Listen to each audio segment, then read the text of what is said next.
Меня зовут Юрий Львович Аверба. Мне 97,5 лет. По профессии я гроссмейстер, старейший гроссмейстер мира. Когда мне было 12 лет, я прочел всего Шекспира. И это мне доставило большое удовольствие. Я считал, что английский язык – это язык будущего. И не ошибся. Огромную роль шахматы приносят детям, которые начинают изучать иностранный язык. В результате они овладевают языком и одновременно овладевают шахматами.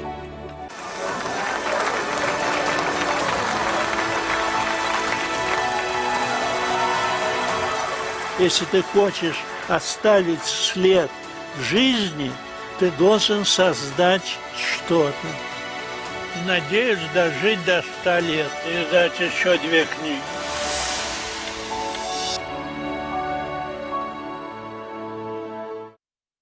Там, где Европа встречается с Азией, Башкортостан – крупнейший современный центр нефтегазодобычи и нефтехимии, территория мощной энергетики, большого металла и передовой фармацевтики. Мы поднимаем в небо лучшие в мире самолеты и вертолеты. Столица Башкортостана – город Уфа. Мы стремимся к победам и побеждаем. Башкортостан. Республика на все 100.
Aeroflot, Russian Airlines.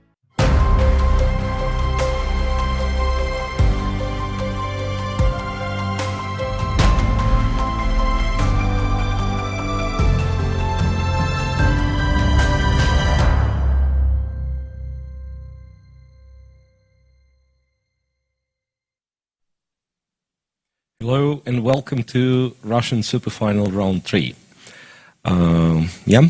So the tournament is progressing. Expect more exciting games to come, I believe. Yeah, so welcome Alex, welcome everyone who's watching us. I believe we'll start in a couple of minutes, so let's just find out who's playing whom, what the tournament situation is, and what we are waiting for today. So here, which by mistake states men, and we agreed on calling this one the Open Tournament, right? So here we have 3 leaders who are Fedoseev, Aleksandr and Goryachkina. 2 of those are playing each other, right? Aleksandr Goryachkina is one of the pairs today, which we'll be watching closely.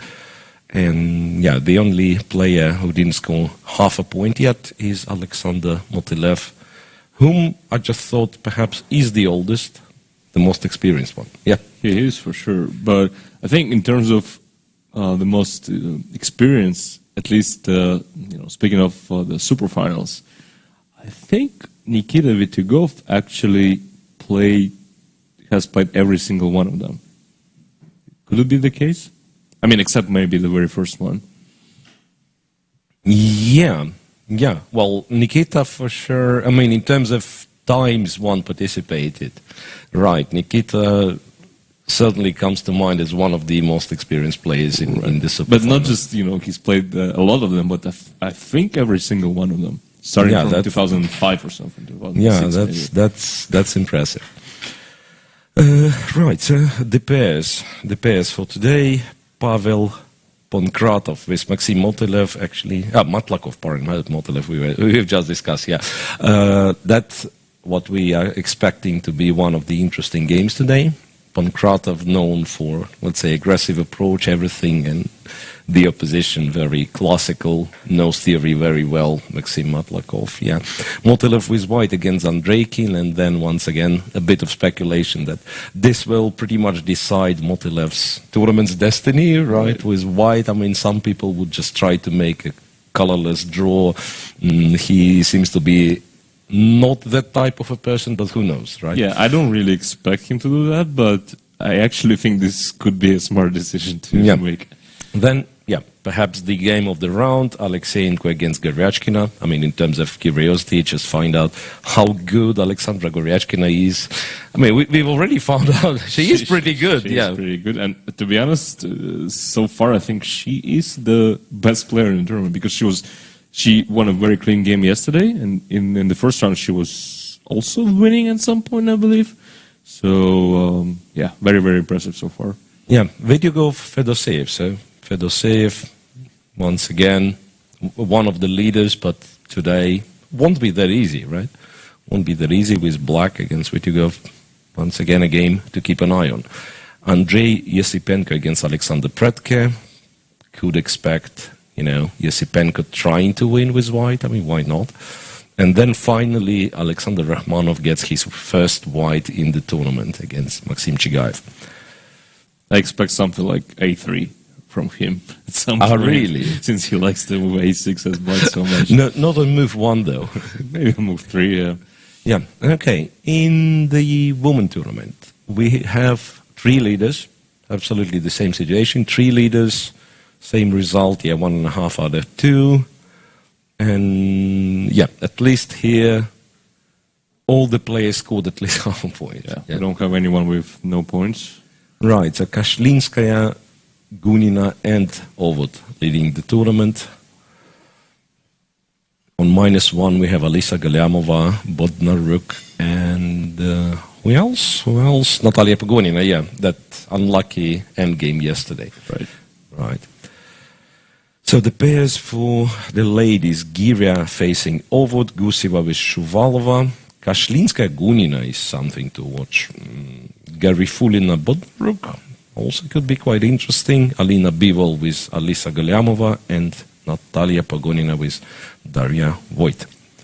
The game started, by the way, so let's take a look. Let's take a look what's going on. Alexeyenko with Goryachkina.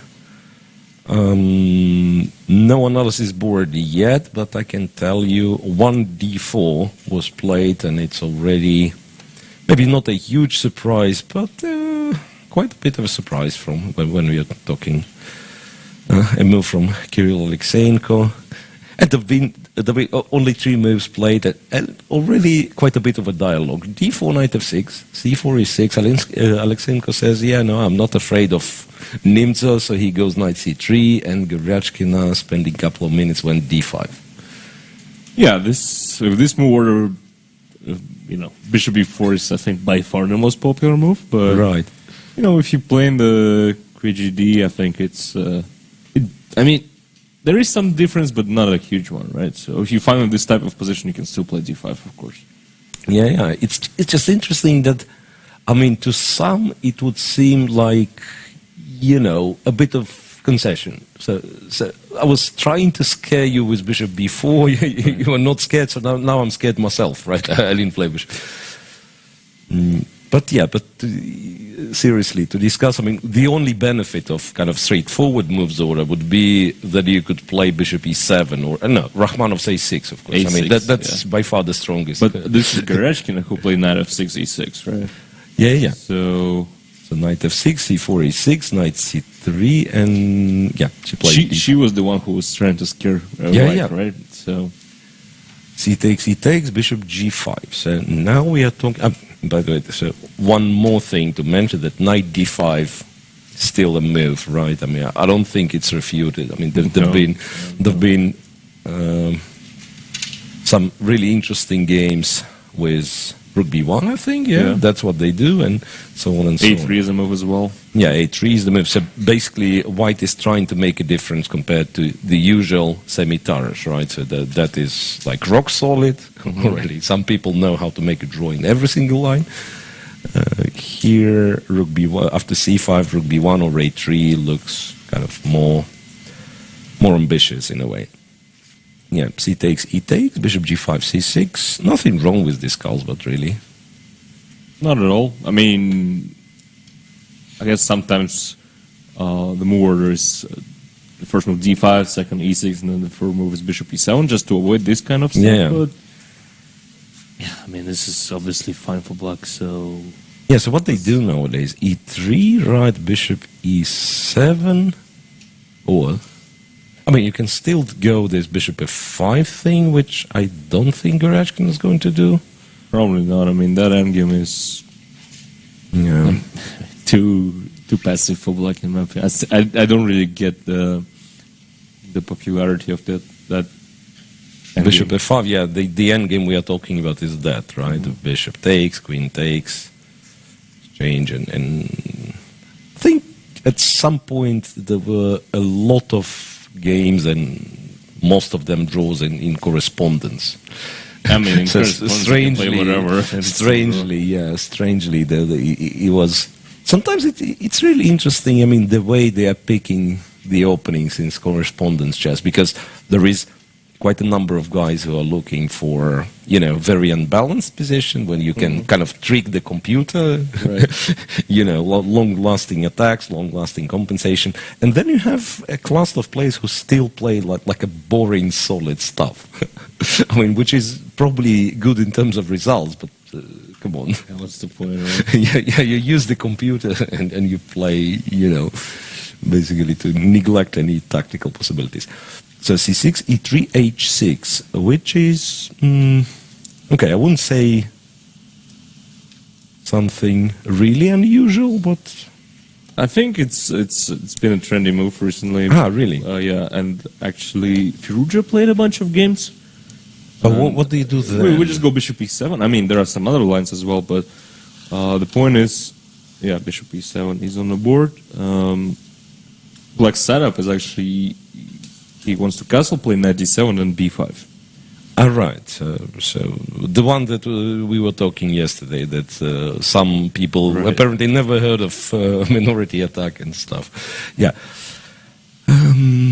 So it seems that my knowledge about this position, the Botvinnik plan was bishop d3, knight e2 is kind of outdated. No, seriously. Here, what was this knight h5 stuff? I mean, like bishop d3, bishop d3, knight d7, and no matter what white does, basically my next move is knight h5. Ah, knight e2, knight f3, yeah, queen c2, whatever. Yeah, especially like after queen c2, it's knight h5, takes, and no wait, but here I can play knight e2. You can, and I actually had a game against Anton Korobov here, and you don't care. I don't care. Yeah, I think it's still fine for black. Maybe slightly worse, but no big deal. So that's a good thing about, or some people find it a good thing about the Queen's Gambit declined, so that, I mean, in some sharp Grunfeld, you misplayed the opening, you find yourself lost, right? Here, okay, you've confused moves, orders, okay, no big deal, slightly better for your opponent. I'm honestly not so sure why h6 needed to be played, but, I mean, that's what they play nowadays, so... The only drawback I see is that once white's knight comes to e5 in some lines, there is no potential f6 because, the g6 square is weakened already. Yeah, so that's known from the times of Harry Nelson Pillsbury, exactly. And still holds true. The other thing, okay, at least once again, I'm traveling in time like 100 years back, 90 years back. They would claim that f3 perhaps is not, no, line about 90. It's later, it's 1940s, 1950s, so that they would say that now white can play f3 and hide the bishop on f2 if you want to exchange it, right? So some bishop d3, f3, bishop f2, knight e2. But, yeah, nothing too dramatic. Let's move on. Let's, I don't know what, Pankratov Matlakov, move 9 there.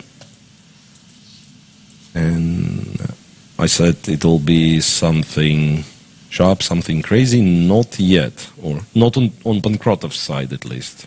Well, it can become crazy at any point, I think. Yeah, d6, d4. Not defined yet. Wait a second. Rook e1.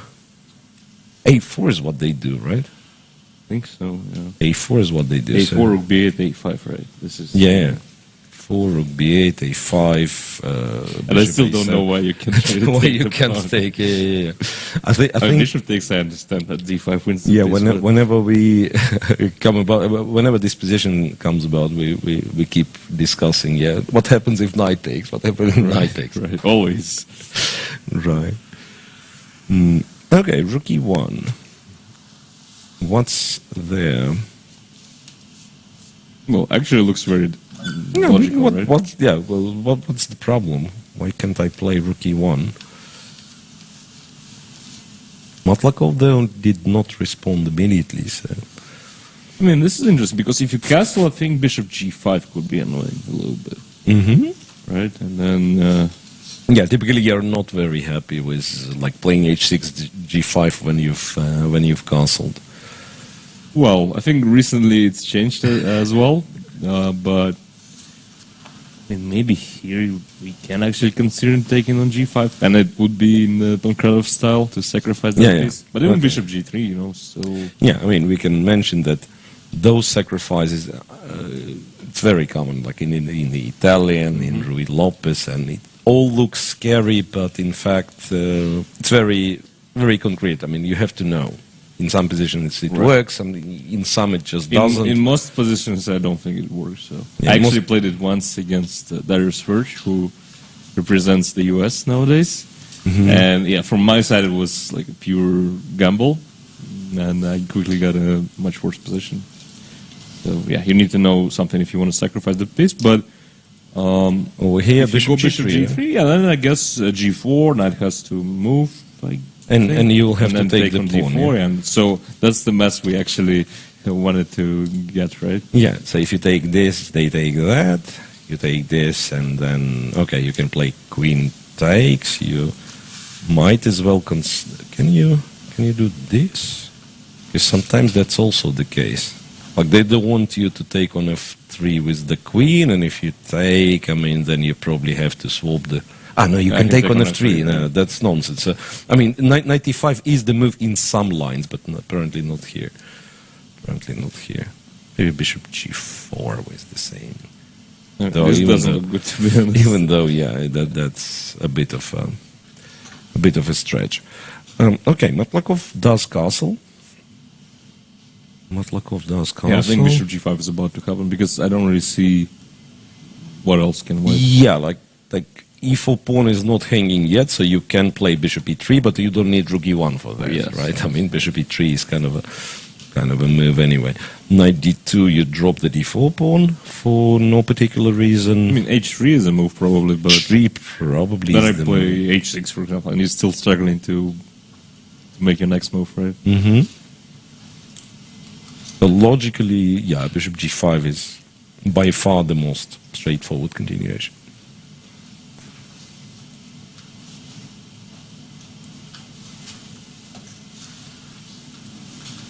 Okay, we could wait for Pankratov to move, or we could move. Yeah, let's just move on. We could move ourselves. Yeah, Motilev with Andreikin, only 5 moves. Let's see. Ooh. So e4, c5, knight f3, e6, and even if you are keen to make a draw with white, it's one of those rare lines where there is no obvious way. Yeah. I mean, unless you're a C3 player, right? I mean, then probably you can claim it. It's not yet a straightforward draw. not a draw, So, yeah. I mean, when we are talking straightforward draw, like bishop b5, for instance, here, not a draw yet, right? But bishop d7, Drawish, yeah. there are quite a few lines where you can force a lot of exchanges and have very solid positions that kind of make sure that the game is dry enough, right? After e6. No, but already A6. the second move by Black, shows Andregin's intention that he came here to fight today. Yeah, he wouldn't mind playing a long game and maybe. I mean, this is exactly as you pointed out the way to kind of avoid all the drawish lines like this. E6, A6. I think recently it has been not so popular, but and maybe objectively white is better somehow. But I mean, I think it's a good system if you want to play for a win. Yeah, you can play kind of, as I'm saying, a long game and see, see what happens. On the other hand, now I recall some games, Andregin's games actually, with the bishop c5 move, knight goes to b3 and bishop a7. And that line, it's really hard for Black to play for a win. It's more Bishop of a A. solid line. You go there, right? Or how is that?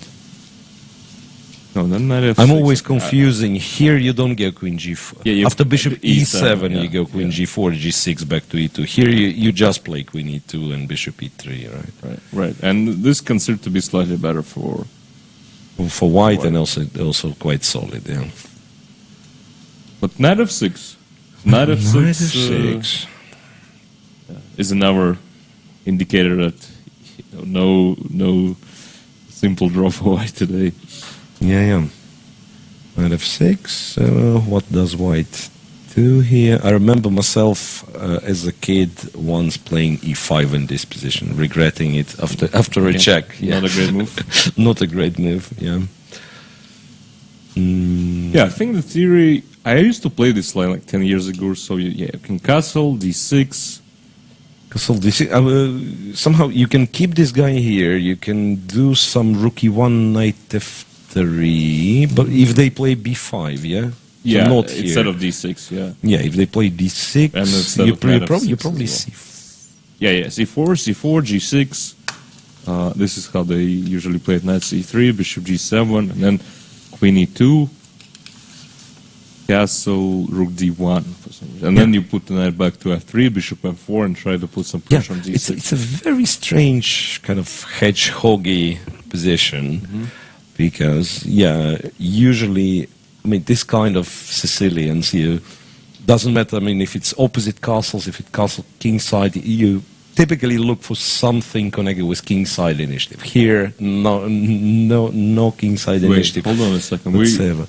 Right? We mixed it up completely. So he actually played bishop c5, bishop a7. Yeah. So we just no wait, but why doesn't it? Why doesn't it update? Why doesn't it update? I mean, that I'm a little bit puzzled, to be honest, because that's the last game I have on my analysis thingy, and looking from the camera view, indeed, it's much more advanced. So bishop c5 was played, yes. And knight is on b3, and the bishop is on a7. Motylev went queen g4, which is known to be not so clever. Because now if you take here, it's rook g8 and bishop f2, right? I think so. I mean, you couldn't mix it up. Unless something has changed in this position, Right. and now it's known to be, I don't know, white goes king e2, gets strong initiative. Or maybe just queen g3 instead of queen g7. Yeah. You're right. I mean, that's what they do. Yeah. Now I figured it out. Yeah. It's queen g3. It's queen g3, and then same idea of bishop e3, and you speculate on the fact that maybe one day you'll take the g7 pawn, so black has to be a little bit careful. Yeah. So now it's back to normal. All right. So apparently we do have some slight delay, and I'm wondering about the other games. So let's move on because maybe it's just that board. Because here it still says move 5, bishop d3, black didn't play anything. Okay, let's move on. Let's see Vitigo Fedoseev. Here we have 11 moves played. And something, once again, something a little bit. I'm just looking at black's 7 4. I can't stop laughing. The whole lot unusual, I have to say. Let's cover it because I have never seen this in my life. All right. And this is the King's Indian, e5, castles. And yeah, how many moves do you know in this position, Alex? So knight c6, knight a6, One, c6, two. Okay, e7. let's use this d7, yeah. this knight. Yeah, so this knight has 3 moves. 3 moves. C6 is 4. Queen e7 indeed is 5. Yeah, you e6, can take. yeah. There is knight h5. h6 is a move too. h7, h6 is the move, and it turns Queen out e8 probably is Queen a move. e8 probably you can play. Yeah, it turns out b7, b6. What Fedoseev has played is also a move. I'm pretty sure this is one of the agent's suggestions because, you know, it looks like you play d5 right now, and I mean, as one of the moves as white, right? And then we say that b6 is weakening the light squares, but I have some experience, you know, working with one very promising U.S. player, Aleksandr Liang, and we worked on the King's Indian quite a lot, and he was always trying to play b6 in all the positions as black. And I was like, man, this is not how you play it. That's not what you do. Yeah, you're supposed to play c6 at some point. If anything, keep that option. You don't want to weaken. And then he was like, man, this is the top line of the engine in most of the positions. So I think this is the case here as well. And well, this could be like the new chapter in the chapter King's in Indian. Yeah, absolutely. Yeah. And he takes, knight takes. And remember, what was it? Was it Fabi with white? He got some... bishop g4, he played against White Tashik. I know, but that was black. No, but I mean, he got some King's Indian type position with white, with colors reversed, and he also played some b3, a4, b3, and we were a bit puzzled with his choice, and then nowadays, So, look, e takes, knight takes, bishop b7, Vitigo plays f3, knight e8, all played very quickly. Yeah. Bishop e3, c5, knight c2, and bishop e5. Very solid. I mean, those are why not? Those are the most natural moves in the position. I mean, black does have a threat already, so which is Queen h4. Queen h4, and okay, I don't know if it's a threat, but okay, if I pass, yeah, so it's this g3, and you'll just take, yeah. I mean, the draw as black is okay, I guess. So. At least a draw, and who knows, maybe you'll consider playing f5 as they do in... No, probably you won't. Yeah, with knight on e8, you won't consider playing f5. But yeah, bishop b5, and it all kind of hangs by Can we go back for a second? Because there's a similar... I mean, to the position of the king f1. Uh-huh. So there's a similar line in Marozzi Dragon. So let's say you play... as black knight f6 and white does some random like b3, and then the idea is to take on e4 actually with the knight f takes and then f5, and this way we open up the f file and this position could be winning for black already. Right. No, but of course, nobody's going to play rook c1, and this setup with bishop strangely standing on e5, and it's not easy for white to kick it away. Is known, in fact, in King's Indians, right? So that after e5, you always have this option of takes on c3, takes on e4. Right. And I wonder what black's next move is going to be after queen d2, because now it does seem that... I'm still not sure, but I'll be more keen to sacrifice this pawn if I can take on c3 with the queen, right? Like but that's a pawn sacrifice, right? So not so... obvious, at least. Maybe black's plan is to play like knight g7, knight e6, bring the second knight to c6, and try to fight for the d4. Yeah, I mean, if you're fighting for d4 like that, yeah. Okay, f4. Takes, and you'll take on e4. Well, actually, this time knight goes to f5 if needed. It's not that easy. Mine I don't see two is an idiot, to be honest. Right? Surprise, surprise. Very unusual, and what kudos to Fedosseev. I mean that's something. Yeah, that's not the first time he comes up with some entirely fresh idea. So very, very interesting. Yeah, right. So this knight, indeed, it does not. Well, actually, I said it does not return to f6. It might. Also, I mean, it's not ideal. But how do you play f4 ever? Like e4 is always hanging. Yeah. So for the time being, no. But I like your knight g7 because it's kind of multi-purpose. You can play knight e6. You might as well consider f5 sometimes. Yeah. I'm only wondering if this is like one game idea or it's actually something serious from Fedosseev. Yeah, we'll see. We'll see. Yeah, I mean, it does look ridiculous.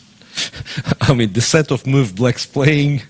Yeah, but remember when he played knight f6, e6, and a6 on move 3? It also looked completely ridiculous, and I was pretty sure this was like one game bluff or something. Yeah. Like that. So in fact, this kind of setup with d6, b6, put the bishop on b7 is, I mean, it had been seen, right? So how is that? Castles, yeah. If Black captures on d4, that line, remember, rook e8, knight c6, bishop e3. How's that? Knight h5, queen d2. When that position is completely different. Yeah, it's. I agree, it's completely different, but. Here, queen g5 wins, I think. Yeah. So it's not takes. It's rook d1. Yeah. Rook d1. I mean, you take, you go b6. But I mean, just a setup so that you don't put the bishop anywhere there. You don't need c6, and you just put the bishop on b7. So in our game, it's that. Yeah. I told you before the game, right, that Fedosseev said that his opening chess will make me happy, and it does in a way. Yeah. Honestly, it's not that easy. I mean, I don't know. First of all, I don't know if the quote-unquote refutation exists, and if it does, it's not obvious where to look for it. I mean, maybe still you have to, I don't know, sacrifice. It is very annoying. I mean, if I had to guess, I would say that it's like +1 according to the engine or something like that. But you're right. I mean, it's very hard to come up with a smart plan here. Maybe that, right? Okay, take knight d7. I mean, also not obvious at all. Takes knight d7, yeah, and then I actually have to hurry up because maybe you'll just play knight g7 and this bishop won't for be. now, I see an extra pawn for black, a terrible structure for white. So I mean, this doesn't look like a refutation at all, to be honest. I don't know. Could be. But I'm probably never on time, yeah? Never on time. Bishop f1, okay. Okay. Trying to play sensible moves. Right. And now we will see if a knight goes to g7 or f6. Yeah, I think g7 yeah, makes knight g7, more sense, knight g7 makes more sense. And has to be said, yeah, bishop f1 is one of the natural moves. Very likely Fedosseev took a look at it.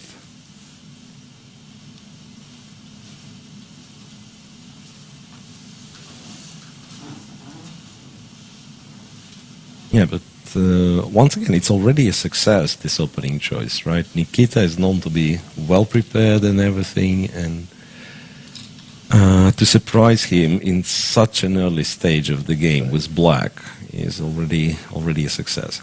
Yeah, I think Nikita is very feeling uncomfortable right now. Yeah, it's kind of annoyed with the fact that, yeah, I mean, some really weird line. I mean, first of all, like playing the King's Indian, I think it was Fedosseev himself when we were commentating something, when he joined the commentary on, on this YouTube channel we are working on from time to time.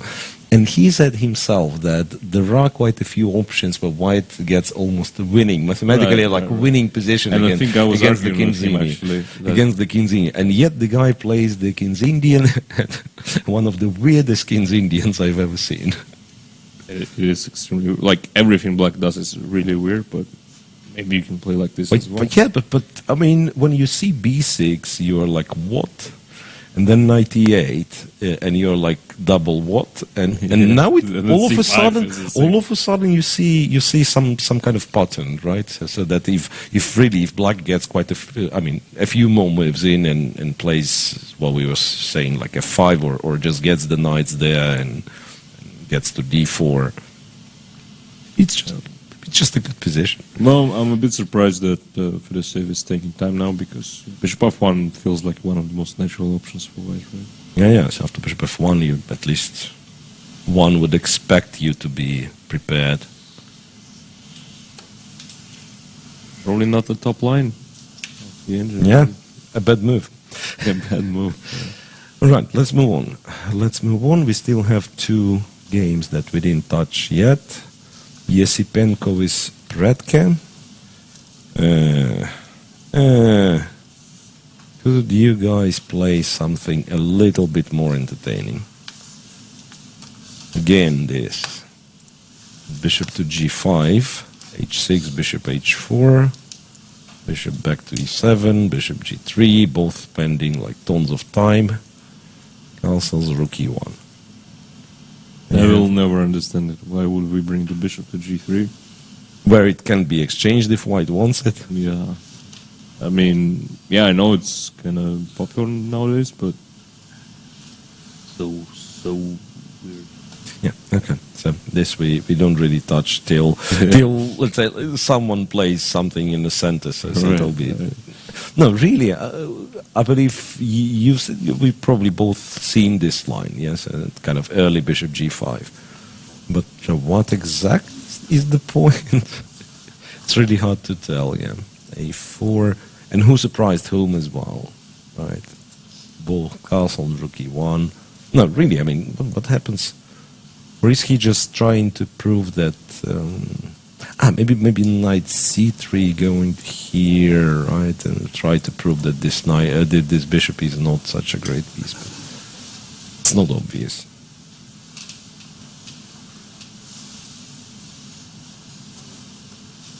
Once again, our pre-game discussion that this could be one of, Predke could be one of so-called targets in this tournament, right, after not so great start, and maybe Yesipenko wants a complex game, let's say.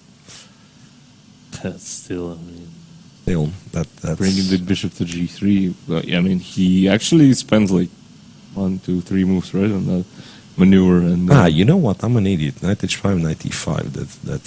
That's why rook e1 is played.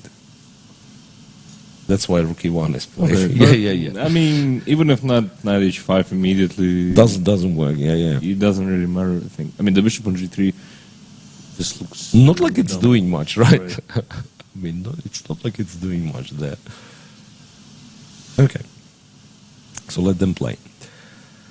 And we're about to find out what do you do as white if your black repertoire involves d5, e6, and a6. Rachmanov with white against Chigaev. Knight f3, knight f6, b3. Well, logical. You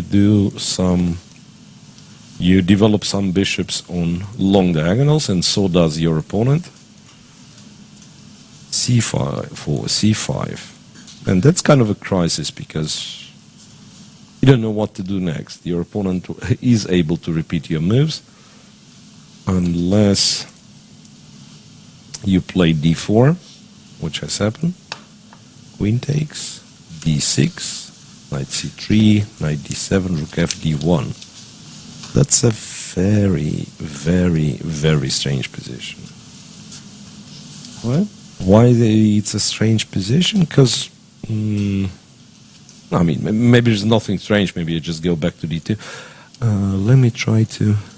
How was it? I mean, some English opening like that, or was it with? I don't remember a thing, to be honest. Yeah, so I know B6, that was for with example. knights. With knights exchanged, or how was it? No, Remember, remember just- the position with queen taking, queen going to Yeah, h4. so you go B6, for example, B6. G3, Mm-hmm. bishop B7, bishop G2, G6. G6 castle. like castles, bishop G7, D4, right? Yeah. Takes queen D4. Queen D4, and let's say D6, I think, is more precise for yeah, some reason. for but whatever. FD1, I think they were playing castles, queen H4. No, bishop E3 first. Bishop E3. Or maybe, no, maybe. No, I think it was like queen H4. Once again, I cannot recall because there were, Okay, so. there were a long time ago. There were some games like Topalov play. No, I know how playing to get to this position, but I mean, I don't know the exact word. So bishop E3 now. Sorry, knight D7. Bishop E3. Rook C8. Rook C1. A6, I think, is the move now, and then B3. something like that. Yeah. Maybe we So, don't play B3, but the- yeah, the- G4 is one of the. The thing is, yeah, I remember G4. I remember some bishop H3 ideas in some positions. Yeah. So what I'm trying to say that like comparing this kind of stuff, right? So queen on H4 is justified because bishop from E3 can go to H6 whenever you kind of you like. Yeah. By the way, if you go to H6 too early, Black's plan would involve some Rook C5. Yeah, I remember that's also the motif in this position. I mean, the funny thing is that I actually played exact same line as in today's game with the bishop on B2, and we got to this position, and I was doing all the same thing, you know, queen H4, the G4, and then like at some point my opponent just played H6, and I was like, nah, like he's not supposed to play H6 in this position. And then I realized that my bishop should the be bishop, on E3. the right? bishop is not there. Right? Yeah. No, so that's what I'm saying. I mean, I'm kind of trying to understand how. I mean, it's clearly different, right? So how White has to approach that? I think just slowly, like Rook C1, Queen E3, maybe Queen Yeah, G2, move the I queen away. Yeah, so I mean, you cannot. don't know. I don't think you have to do it immediately, but yeah, at some point you'll have to move it. On the other hand, now that I'm thinking, like Black having both B6 and D6 played, one of the things White could do is be really boring, like as you said, like move the queen away, and even like knight H4, exchange those, right? Get the knight to F4, and maybe it will be still slightly better because of knight D5 ideas and so on. Yeah, So but it's certainly very playable. slightly, Yeah, right? it's certainly playable. It's probably an equalish position, but it's not like, you know, sometimes it's draw after 10 more moves, because here it's not that much of a No, potential to swap everything. To be honest, Rachmanov usually plays some boring openings as White and as Black too, but he doesn't play them to make a Make a draw, yes. So he's draw. So his games are usually very long, actually. So he's one of the guys we can expect to finish last. so he's looking for some position. I mean, I don't know, slight edge and then to grind for hours, right? Okay. And we can move to ladies tournament. Maybe there we'll find something entertaining. I mean, so far almost every game is interesting. Yeah. Like maybe Okay, let's quickly check Aleksandr Goryachkina one more time, because there have been a few more moves played. Queen C2 castles, bishop D3, rook E8. So Goryachkina, in fact, didn't go for anything. no. I mean, she can Okay, still or play that's this if she wants to. A5, knight A6, A3, knight C7. That's been quite popular as well recently. And I think this setup is not that great with the knight on F3, because then knight E5, F4 is annoying. But Yeah. here the knight on E2 actually, I mean, the whole point of putting the knight on E2 is to play F3, right? But now we maybe bring the knight to E6, and B5 is still on the agenda, so I think Black is fine. Yeah, it's like, could be one of those positions where like both sides kind of waiting for the opponent to clarify the intentions, right? 'Cause this is never an idea, right? Was like I just before. I mean, is the night when, yeah. I mean, you're probably aware of the fact that sometimes, I mean, if you go with kind of normal route for this knight, knight d7, knight f8, and that's the moment you're supposed to take on f6 or b4 if you like. Here, knight on c7 is actually kind of good against the minority attack. It is not bad at all. But one thing I have to tell you, it's kind of a secret, I guess, but not that much of a secret anymore. I talked to Kirill before the game, and he said he will play d4 in this game. And one thing he said, he will never go for the minority attack. Okay, so we can expect f3, 4, stuff like that. That's like b4 is not his intention for sure. At least that's what he told me. All right. So let them think. Let's move to ladies tournament. Kashlinskaya facing Gunina. 2 leaders, right? Yep. Mm-hmm. Okay. Okay, Gunina back to her opening lines. Right. So Slav with dc4.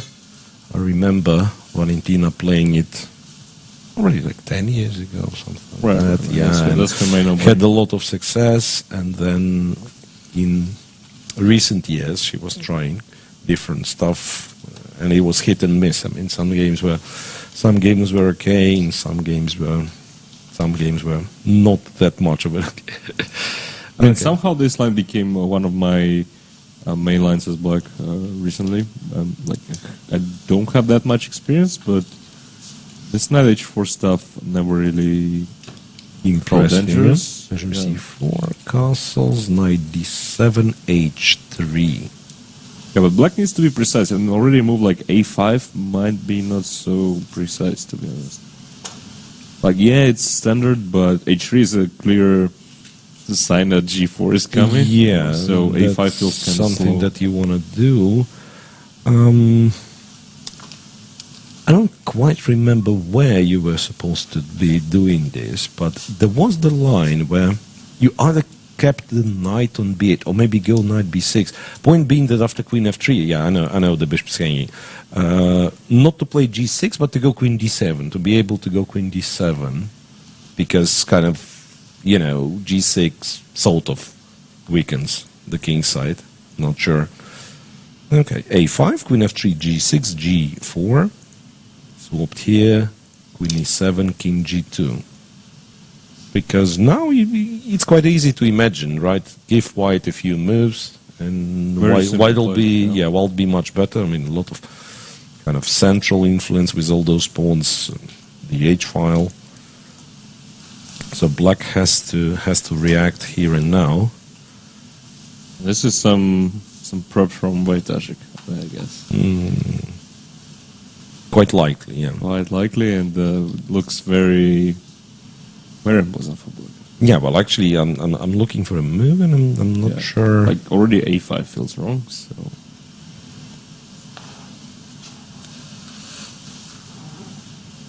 I mean, Valentina obviously is well known for her fighting experience, so she won't give up that easily. But yeah, she'll find some tricks for sure, right? And like the position itself is not so great. Doesn't look that great, yeah. Okay, and that's the only game which reached. No. I was to say that the only game that reached move 15. But we have Garifulina who played even more moves. Garifulina with Bodnaruk. And that's perhaps once again something that we might know. The Rossolimo Sicilian, the old-fashioned way. D3, H3. Because nowadays I don't think they take on C6 anymore after G6. Or, I mean, they do from time to time. Yeah, because really B takes is also fine for black, so... Knight f6. But again, I remember Garifulina had a game at the World Cup. I don't remember who she played against, but she won that game for sure. So. b2 h6 castles. Yeah, and this looks like Caruana Carlson game 1 actually, their match. Yeah, but Magnus, I don't think he played e5 that quickly, right? I mean, it was something this knight f8, knight e6, or No, I think or I'm Pawn was on confusing. E5. Maybe, yeah. Okay, b6, knight h2, knight f8, f4. Yeah, something yeah. very similar. Yeah, and then bishop bishop. e6, I think, or g5 even. Yeah. That's what I've confused with. Yeah. There was like early g5 and bishop went to e6 and so on. Here it's knight e6, knight d4. That's the route that this knight usually takes. I mean, if it goes to f6, that's usually the end game for this knight, to get to d4 and be there. Right. I'm wondering if it's all prepped or just knight e6 does feel very natural. So just quickly played it and then whatever. Rook to e1. And the thing is, it might be still kind of challenging for black to... I mean, here, I kind of can castle. And I'm not sure why I don't castle here. Because c2's hanging, right? Oh, I mean, you need to consider takes, and then knight c2, knight f3. Yeah. Something like that. I Well, mean, actually, maybe it doesn't really work. This and knight g5. It looks scary. e5, knight e4 at some point, so... So I take, because I still have a check, right? And you do what? You just take back. Well, actually, maybe you don't have to sacrifice all the stuff, right? Knight c2. Just do this. Right. Who knows? I mean, maybe black surviving here, but it looks very scary. So it's The black went bishop understandable that she e6, didn't wanna go for it. e5, knight f5, knight f3.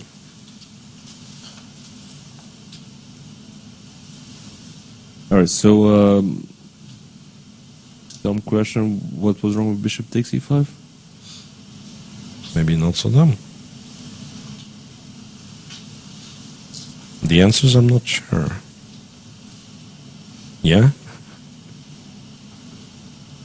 Central pawn. Right? That's like h6. You can take But this h6, feels like a but who good cares, exchange, right? Who cares, though? Queen d6. Queen d6 or queen c7 and castle long is on its way, yeah? Really strange. At least I can't spot any kind of tactical refutation, And right? there shouldn't be, because bishop takes h2. Yeah, is bishop always takes a check, h2 right? is always, yeah, exactly. Like the bishop on e5 is kind of hanging, but it doesn't, because there is always a check on h2. But she quickly played knight f5, so maybe she is still in the book. Knight f5, knight f3. It's not like after knight f5 black's position is bad or I something. don't know, but I was just curious because, I mean, at least if I see this position for the first time, I think bishop takes e5. Yeah, that's the pawn. I can take it. consider, Yeah. You know, deserves serious consideration. What's that? I mean, Duda likes to take pawns. I like to exchange bishops for knights, right? What's that? Knight e3. The bishop on g7, of course, is not brilliant. But maybe this is also playable. Queen takes, right? Yeah, and then like queen e7 maybe.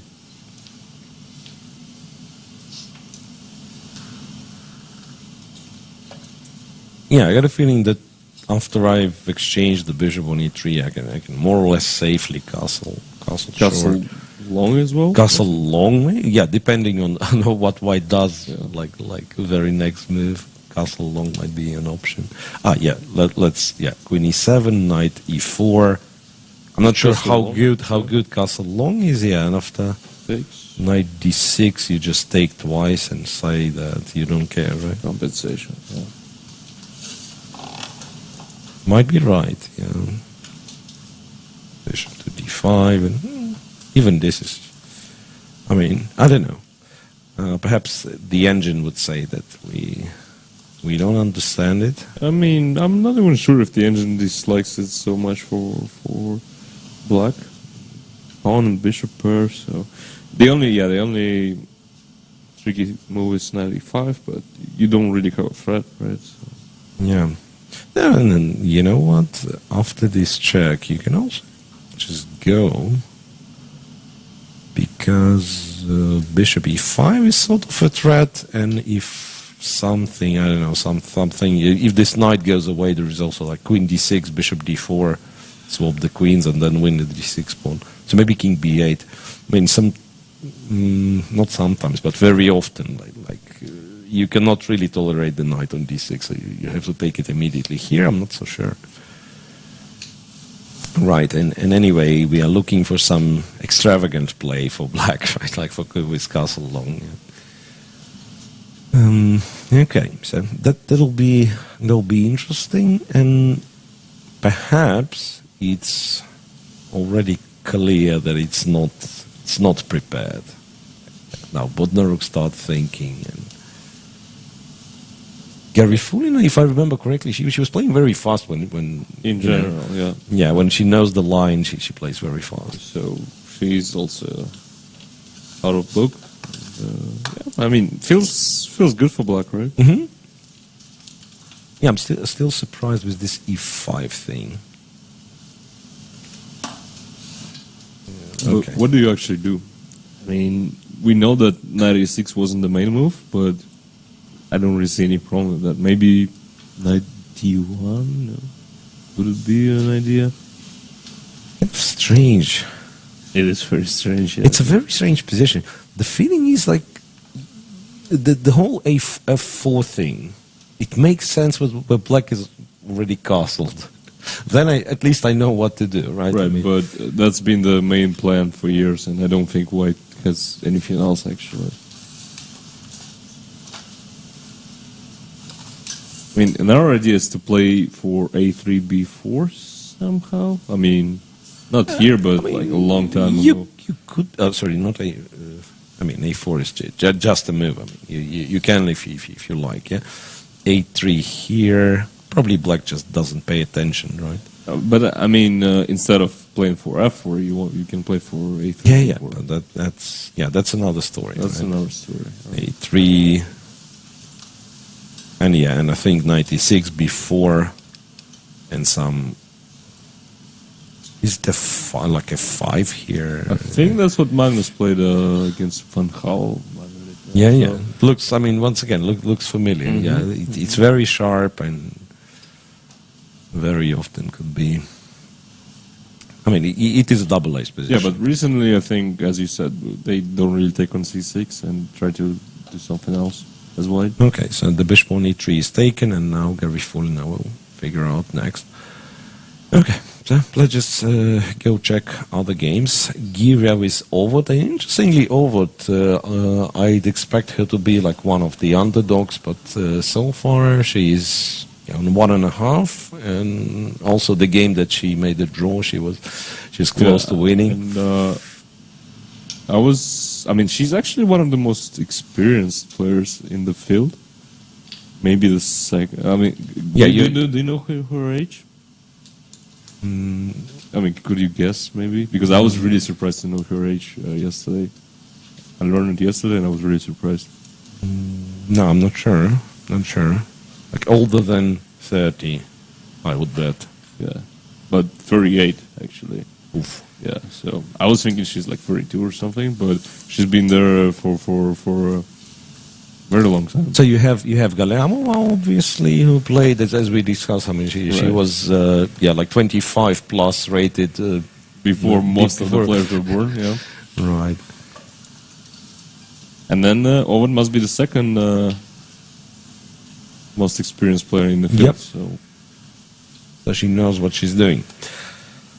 Right. So, do you know anything about this line? Queen c2.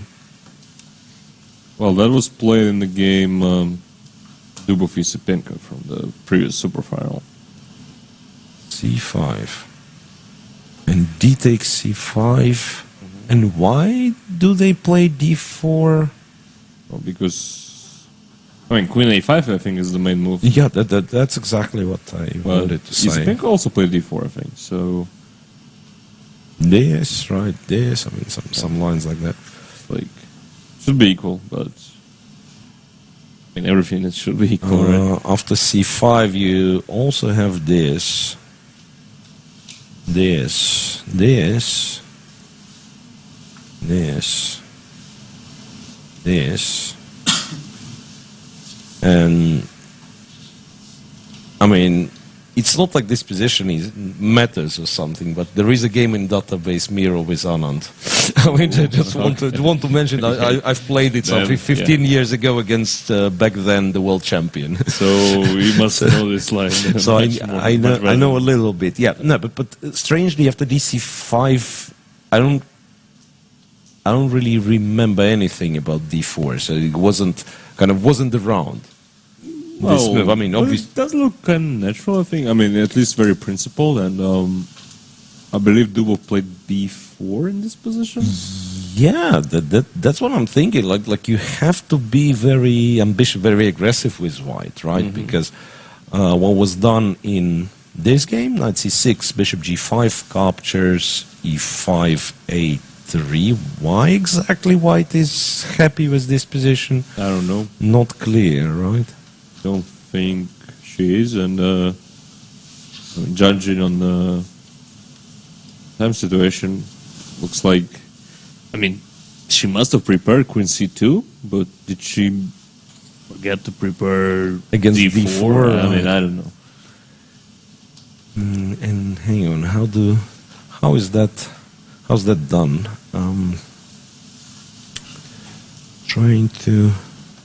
Trying to recall one thing.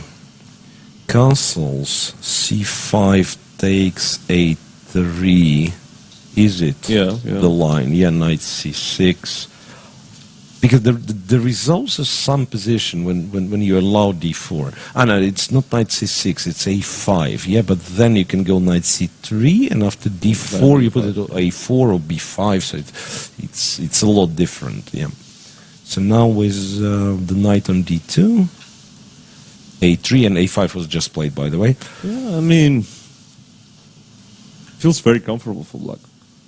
Yeah, you can once again you can do some Benoni stuff like take F6, go knight E4, or exchange it, but it doesn't mean it's a good position, right? It doesn't really mean it's. Moreover, I think it's kind of worse than the regular Benoni because white's pieces seem really misplaced, and also you can't really play E3 that easily. Right? Well, look, I mean, I can do Queen E7. that. Queen E7. Takes, on knight G. and Knight then G5 another knight G5. Yeah, even F5 I think is playable here, but okay, let's say I go 5 a check. Yeah, knight F7, and you'll take. Well, actually, E4 looks more than playable, right? Yeah, I mean, you go E4, you go knight E5. Looks very interesting, and otherwise you can do G6, right? G6. And who knows? Yeah, it's like white played quite a few attacking moves in a row, but yeah, all that will go back, right? The moment black consolidates. Yeah, maybe what you do is this, in fact, and Queen E7, C5, right? And bishop and somehow you A4, can. I don't know.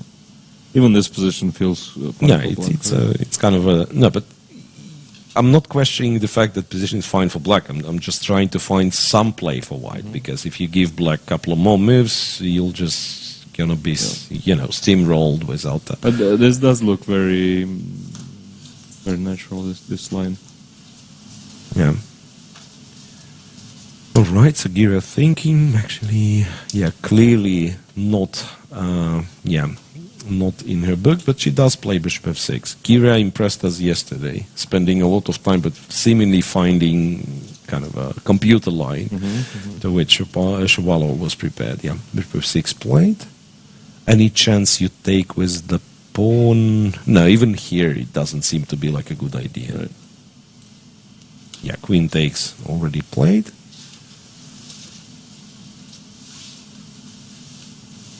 Yeah. Well, this will be interesting. This will be interesting. Knight e4, yeah, just a quick shout out that queen g6 doesn't really work, knight h4. Right. That's why queen e7. Yeah, like knight c5, supernatural. Knight g5. Can you do anything else? No, not really. And now it's a choice, yeah. Now it's a choice, but I think g6 will be played. G6 will be played, even though f5 looks, looks much more ambitious. Yeah. 5 looks much more ambitious. Anyway, that will develop into a very interesting game. What else do we have? The ELO favorite, Polina Shuvalova, with black against Marina Guseva. And now, the announcement was like kind of, this now we'll switch to this game, we'll see something super exciting. Nah. How's that called? Queen's Gambit accepted, right? I think so. e5, a6, queen e2. Yeah, Is White it, has been struggling against the Queen's Gambit. line. Yeah. Is that where B3 people is play b3 very nowadays? popular nowadays? Well, for those who are interested, I think knight bg2 is a very interesting move here and a very rare one. Rook e1 is some old theory, right? Rook e1. I mean, this is similar to that Fedosev's game, where we can play knight a6, knight c6, knight d7. Here, I think White has at least 7, 8 interesting options. Mm-hmm. We need to b5, bishop d3, but this looks kind of modest. I don't know if it's a theory of some sort. D takes, knight c6. Because you can't take because check or what? So that's perhaps the only point of bishop d3, queen e2. Yeah, if you take, it's a check, and one of the bishops will be lost. Yeah. But yeah, knight c6, a3. Well, actually, I mean, if black has to put the bishop, the knight on c6. Yeah, I agree. I think This is a little bit. Yeah, I mean, this is a little bit more flexible. Yeah. I'm actually wondering if bishop b6 is to the point. Right. I mean, it looks a bit more active, but in fact, maybe you prefer bishop. I think you need the bishop on e7. And also a5. Not only that, yeah, but you want to keep the b4 pawn in check so that you'll have a5 option, and also white won't have a4 option at some point. Yeah, so that's this tricky, this symmetrical structure, right? Okay, b4, bishop b6, bishop b2, castles, knight b to d2. And now, yeah, I mean, if you give white some time, like moves like knight g5 and stuff, and well, this may become very annoying for black. It looks absolutely fine, but the position is tricky, and white's pieces are a bit better placed, right? I mean, the bishop on b6, as you said, looks active, but what does it do? Yeah, what does it do on b6? And the knight on c6. I mean, it's all about the c5 square, I think. In this case, knight b3, rook c1, knight c5. The knight would be much better on d7, but it's about c5 square. It's also about king side. Yeah, also. Which also perhaps having the knight on d7 so it protects f6 so that no bishop f6 things. Yeah. Yeah, and I think something like a5, maybe even right now, although. Yeah, a5 is an attempt, of course, at least to liquidate the queen side and say, okay, I will not lose 4 versus 4, doesn't matter how many pieces we have, right? I mean, maybe right now you lose this pawn on b5, but generally this should be black's you attempt, mean I think. Like that and that? No, I think I can just take on a5 and then take on b5. Sorry, yeah. So take on a5 and then take on b5. Yeah, that makes more sense. But really, I mean, I'd be scared about the king side. Like, knight e4, for instance. I don't know if it holds for. Yeah, maybe bishop b6 is actually way worse than it looks. Yeah, it could be a serious inaccuracy, right? Because there is, so far we struggle to kind of identify the scenario where it's actually good on b6, right? I mean, it stops white from playing e4, right? Not really. I mean, it's helpful if white plays e4, but it doesn't really stop white from playing e4, right? No. Okay. So, Shavalova. It's interesting that, yeah, I mean, she's well prepared in some lines. She's obviously a very strong player, but you know, it's very common occurrence when someone's on the rise and he or she starts to meet various types of positions. And sometimes it's clear that, okay, some positions the person we are talking about is yet to study, yet to understand. So sometimes it's the case even with kind of the best of us. I mean, sometimes Firouzja does strange things, right? Yeah. Sometimes, I don't know, all the young talents. But yeah, it's not to take away from them. It's actually the opposite, right? When we were making fun of Firouzja, not knowing the opposition, I mean, come on, the guy's 27-50. I mean, imagine what happens. Yeah. What happens when he learns the opposition and the Philidor and stuff like that. Yeah. So. And I think Shavalova doesn't have that much experience. At least, you know, I actually played against her like 3 months ago or so, and I lost that game. Mm-hmm. And when I was preparing, I don't recall her playing the QGA.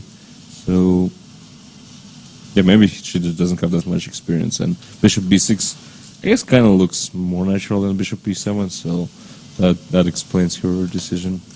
Yeah, you want to keep the bishop active.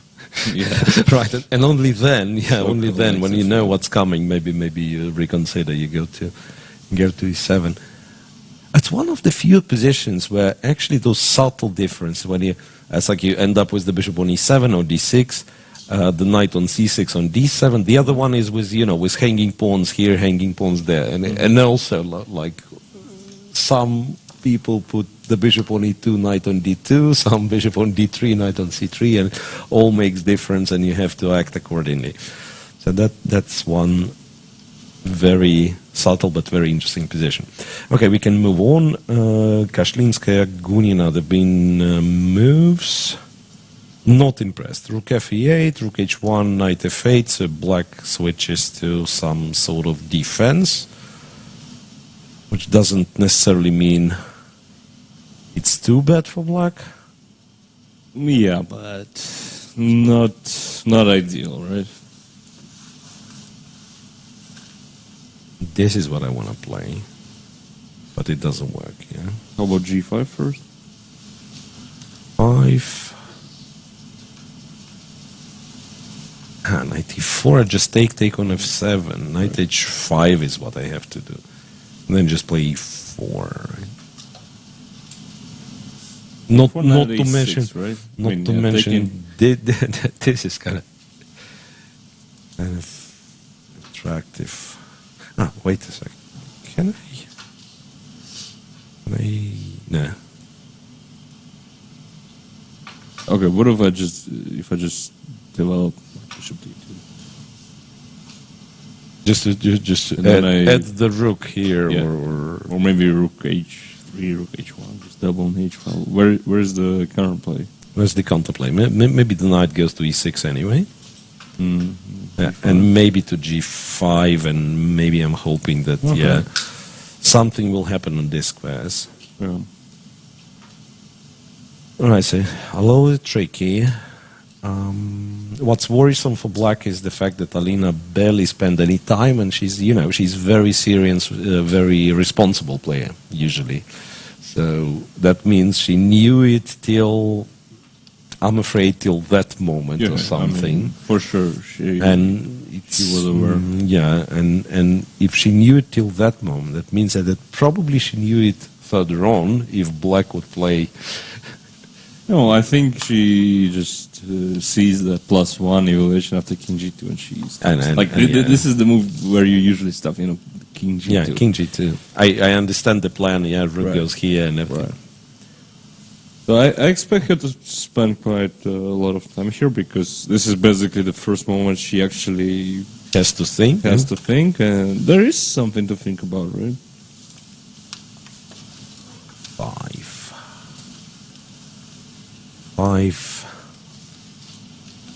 actually...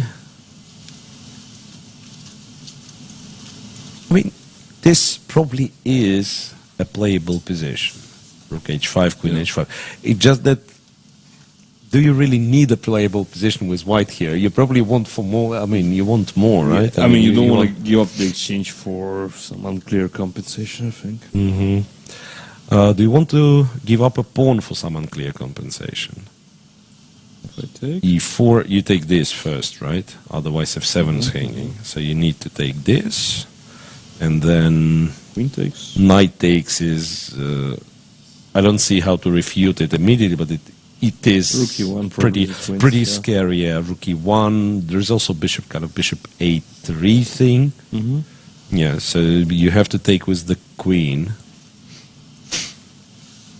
and then there's no clear follow-up, I think. yeah, there is no clear follow-up. Like bishop g5, you'll take that as well. That's it's getting a bit too much. Yeah, unclear. I mean, they probably have some compensation still because of pair of bishops, but what for? For 2 pawns, yeah, from the position that we've declared like being better for white just a few moves ago. I think bishop d2 should be the move. Like, you can't really open everything up for bishop on c1, rook on a1. Oh, but then knight e6, yeah, and then... yeah, the thing with bishop d2, it's kind of, it connects the rooks, but in terms of quote-unquote developing, I'm not sure if it's better than on c1, right? Because you can't move the knight. Oh, but it connects the rooks, so this is good enough, I think. Yeah, so... I'd actually, strangely enough, I'd actually try to make this work, so that, you know, kind of... the bishop on b4 won't be justified, but I couldn't. I mean, I tried to calculate a little. I couldn't. I mean, I don't know what to do here in this position. That's one thing. The second thing, it allows black to play queen e4. I think queen e4. Is it a problem? I mean, I go there. I mean, I think it's just a, you know. But we were playing for the mania attack, right? I mean, only in that we can change. We can change our mind. Like 96 still, and 96. I mean, this looks kind of sharp, right? Yeah. I mean, I can make it unsharp and clear. Oh, maybe you take with the pawn, actually, right? Even this is better for white. No, but Gunina won't play queen e4. I mean, I can assure you that Gunina won't play queen e4. She'll play some 96, 95, and so on. Yeah, 96 is also very interesting. So maybe, I mean... maybe it's not that simple. Yeah, maybe it's not that simple. It's hard to find a good continuation for white. Yeah, it does look optically pleasing for white with all the center, with the h-file, but yeah, let's not forget that white still did not complete the development. And white's king is also a bit exposed, so... Right. So clear. Okay, Garifulina Bodnaruk, it's this, how do you call it, the Rossolimo, still 2 games we didn't touch at all. Bivol against Galyamova. That is the Rui Lopez, knight f6, castles, knight e4, rook e1. I don't think it was a deep prop in this case. So it's just get the position and play it, right? I think she just mixed it up. Clearly mixed it up. Move 6. You're supposed to play d4, right? Yeah. That's clear. That's called the open Spanish, right? If we compare with, I mean, I'm trying to educate myself. If we compare this with the Berlin, what are the benefits of? It's like in the Berlin, everyone's playing that. Right. No, okay, not everyone, but people do play and they try to claim some advantage because the knight is terrible. I mean, that's 5. Knight on c5 is better than on d6, and secondly, you can't really keep the bishop, right? Yeah. So in that line, you can go bishop f1. I mean, not here, but you take on e5, and you keep the bishop on f1. There, she could take on e5, right? Takes, and then bishop e7. Yeah, you can't keep the bishop. Moreover, I don't have to make some clumsy moves like knight e8, at some point, and to push my d pawn. The question is what you do, right? The question is what you do at all. Yeah, it's just black is just better here. Pair of bishops, yeah. Pair of bishops. No, I'm 99% sure she just mixed it up and d4, because this looks very, very familiar. If you think a little, with colors reversed, I mean, how it comes about. Knight c3, bishop here, I take, castles. Okay, not quite the same, right? Still not quite the same. Takes that, and the knight is on d3, and in our game the knight would be on e3, which is probably better. I'm not so sure if it's better, but yeah. That's a theoretical line, where white supposedly doesn't have too much advantage, but he is trying. So now, if we compare it to, imagine colors reversed and stuff, so it's black who theoretically can try to use a pair of bishops. Rook e8, a5, a4, Queen d5, c4. Very curious to see this. Shouldn't be any problem for black, but at the very least, yeah. And just take bishop d7, b6. Even, maybe b6, bishop b7, some Berlin type. So we just need to watch out for some d5 breaks, but I don't think they work. So. Yeah, just some endgame. I mean, it's very likely the endgame, because what do you do after c4? You don't go back, right? I mean especially considering that queen d5 was the last move. Yeah, like so. Yeah, you probably take, and this looks very, very pleasant for black. Takes, and then just the question if you kind of try to avoid simplifications in order to to play for a win, or maybe you're just. I mean, what kind of simplification? I feel like it's Galemo's, in her style. The position is in her style, so. Yeah, it is very pleasant. Like, it doesn't really matter what your style is. I mean, you just get a better position. You play simple measures, right? Bishop d7. Yeah, I was kind of debating with myself what happens after knight f4. I mean, if anything, bishop d6, or even takes bishop d6. White's probably not worse, but he's never better. Never better for sure. Yeah, but you can just play bishop d6, keeping the after knight f4. Right? You can keep the bishop spare. Now that I'm thinking, you might as well, if you are Coburn, you might as well say, I'll keep the knights for now. I don't know. That's too much. No, it's not. Just compare it with Berlin. Right. I mean, compared to Berlin, black doesn't have the stupid king on d8 and so on. And in the Berlin, sometimes they also they keep the knight somewhere like. I mean, too much in the sense that you just don't need it. Yeah. I mean, why the knight on f8 be better than on f4? Yeah. Right? Why would you do this? Right. Why would you do this? Yeah. Queen f3, knight f3, and I'm just thinking. The moment you take on f3, you already know what's the next move you'll play, but not in Alisa's case, it seems. I mean, why not to spend some time? But b6 seems like an option as well. Yeah, b6 is interesting, because maybe you'll say play bishop a6, ask white what to do with the c pawn. If b3, then you go to b7 and you open the a file when you want. Right, potentially it's black who can try to play for a win. Yeah, I agree. Well, there is one more game that we didn't touch at all. It's Pogonina with Darya Voigt. Only 10 moves here, which is a bit of a surprise considering we are like 1 hour 20 minutes into the round. So perhaps there was something new to one of the players. Aha, e3 and a3. What do you say about that? Weird stuff. It's really weird with knight on f3, yeah, exactly. Right? Because, I mean, you can do this in Nimzo, even though E3, A3, the combination of E3, A3. No, it I mean, makes some sense, it yeah. is playable, right? Yeah. Here, I remember, was it Mateusz Bartel or I remember someone just played A3 against me, which happened to be a pawn sacrifice, but It is actually very popular now to play yeah. Queen A4, Knight C6, and then A3. Queen A4, Knight C6, A3, right. Okay. A3. This okay. is- The conclusion should be that this has to be somehow good for black.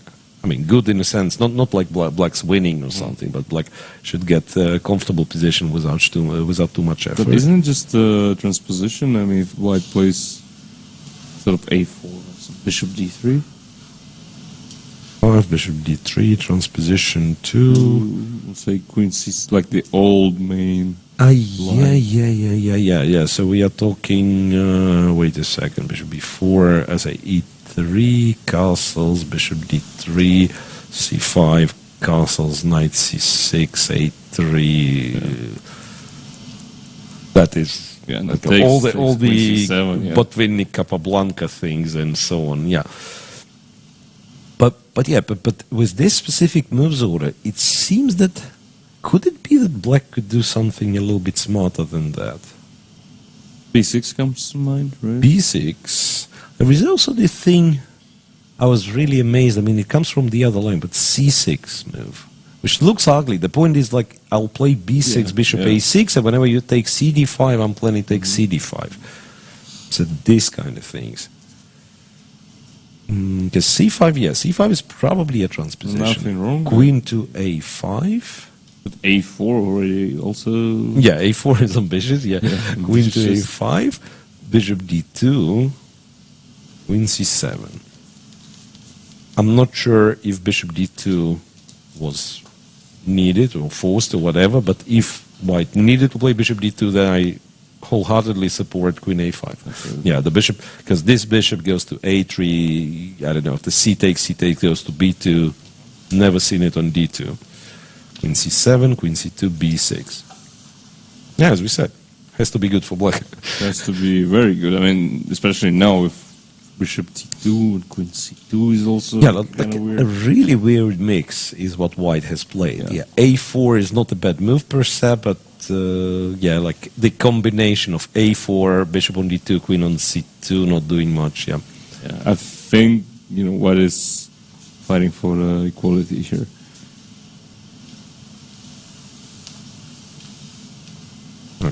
take on D5 maybe. Okay, E takes. Takes, right. I just don't want to waste time after bishop D3. You might as well just go bishop A6, right, and exchange. I think C4 is also very interesting. because Yeah, I then mean, C6, once right? again, I've played so many stupid moves, right? right. Yeah, because these structures, they're very tricky, right? I mean, the C4, and white has all those kind of long-lasting plans, but for this structure, nearly all of my pieces are on wrong Exactly, squares. Nearly yeah. all of my pieces, yeah. So this has to be, it's better off on C1 than ideally on A3, right? The knight, Has to be on E5 already. E5 already, or E2, so that I can play F3, right, Right. or D2, something. The bishop, yeah, like bishop F5. The bishop F5 is probably what I will end up doing, and I will not be happy in doing I mean, this. this is just worse for white. Yeah, than that's I agree. Bishop D3 is not a move. So E takes, what do you? D takes. Let's play for, let's try to equalize. And then if pawn takes, I'll try to play C4, and you'll play D4, and you'll crush me somehow. And bishop D3, I don't have to bishop take, D3. right? Should just take. Yeah, she Oh, takes on so- she takes on D5. Yeah, she takes on D5. The next move will be interesting if she takes on C5, because if she doesn't, Yeah, but you have to agree. Like D takes C5 is not the usual move, right? Not the usual move, It so could I'm- be the best move in the position Right. here. but I mean, considering that's unusual, I'm not so sure if she will find it. Right. But bishop D3, C4 is clearly great for black, so let's see what she has in mind. But clearly the opening didn't really. The opening was really well. strange. Pogonina, I think she used to be, and probably still is, an e4 player, right? Or she can do both. She can I do don't both know. probably. All right, so interesting developments here as well, and let's go back to open tournament. Let's see what we have. I mean, we have a very, very funny opening in Fedoseyev's game, and I suggest let's go there because Something is happening. yeah, the surprises are not over yet. After bishop f1, I remember us discussing if this move or that move, but we never thought of f5. He actually spent quite a bit of time, I think. G takes. And Nikita went bishop h6. Bishop h6 is a very serious move. Very principled, yeah. Because rook e5 is a threat, right? So you can't do that. I mean, probably you could play like knight g7, but that... Yeah, but after f5 it just looks terrible. Like Yeah, it looks ugly. Yeah, I agree. So bishop h2, that's perhaps the only kind of visible drawback of bishop h6, right? So that you're losing a pawn, but it's not a lost pawn, it's a sacrificed pawn. Rook e7, bishop c6, and b4. And, well, honestly, doesn't look that great. Doesn't look that I have great. to Looks say, like the this experiment failed for black. doesn't look that great, this one. I mean, I don't know what exactly went wrong. Maybe f5 was a little bit over-ambitious. Because after f5, was there any kind of, any way back? f5 just feels wrong. Like, just feels wrong. Yeah, I mean, you can do weird stuff. You can sometimes, like play extravagant moves, but you cannot really open up the position with your knight on e8, knight on b8. Yeah, it feels like really too bad. You can get away with it if you keep the position closed, but opening it up, he won the pawn, but I wouldn't be surprised if this position is just lost for black. There's one more. Yeah, queen h4, you just take, yeah? Yeah, just I take, think so. again, take, and that's the thing. Like with the knight on c6, maybe it would be playable. But yeah, like here- whenever the position opens up, and you find out that nearly half of your pieces are still on initial squares, right? That being said, this kind of complicated, crazy positions is what Fedoseev does the best. So I think it's too early to Kind of write him off. Yeah, b4, exactly. queen g5. Yeah, we'll find all the intermediate moves available in the position, right? Queen to g5. All right. Knight d5 is there. I mean, what kind of bothers me. Yeah, I was going to say queen e1, but then f3 is hanging, right? I think that's the idea. Because he could have played bishop, queen f6, but then knight d5 also. Yeah. So that was kind of the first thing first. Yeah, queen f6 is knight d5, and you take on d5 with a check, if anything. After queen g5, you can actually play queen e1 because the knight is hanging, right? Oh, So nice. you cannot really take on f3 yet. What's your move then? Queen e1. But I'm not threatening. I mean, right now I am probably threatening b5. You but do threaten b5. Knight f6, and if b5, Kind of then I knight can take, f6, knight f6, right? b5 you'll take. And hang on a second. And if I can kill queen e2, which seems wrong because bishop f3 is kind of a tempo, right? But the rook's hanging there. So you don't have bishop f3 here, and you won't have it on the next move. Same thing, yeah, I'll just stay. This time the rook is not hanging, sorry, after knight f6 it just doesn't work. So b5, and I mean, it's very hard to believe that kind of black gets away with that. Maybe that's what he has to do. He intends to do, yeah, but rook comes there. Looks really scary.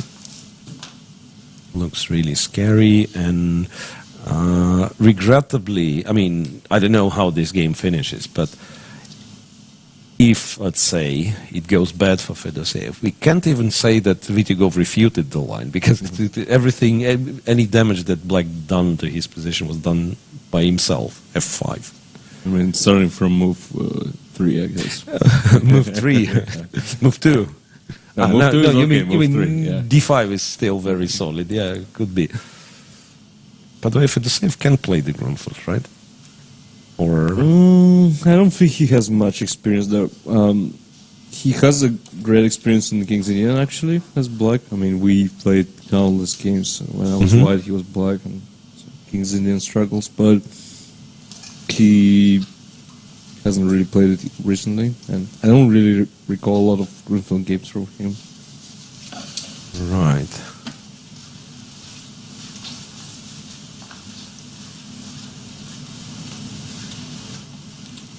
Yeah, as white, you certainly want to keep the rook on e7, yes.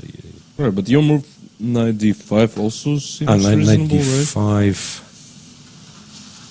maybe king goes. Yeah, and Nikita is always so serious, like super focused. Man, why Very, so, very why so professional. serious? Yeah, Why so man. serious? Exactly. No, but it's really hard for Black to kind of finish the development. Yeah, wait a second. After king h8, maybe I'll be able to exchange and claim that the bishop on f1 is not participating. I'm talking about, say, this line, knight, But this then knight to even e3. f4, I thought queen d3 or something is annoying, like intermediate attacking h7, and who knows how Black defends it. And knight g7 also. No, I just thought you go there. This you can take. And if knight takes, at first it looks like terrible, but maybe this bishop is kind of not just. Still a pawn as a pawn, and like I actually need a couple of moves like f4, knight e5, knight f6, and who's winning there. Yeah, right. For some reason I've almost forgotten that Black is a pawn up.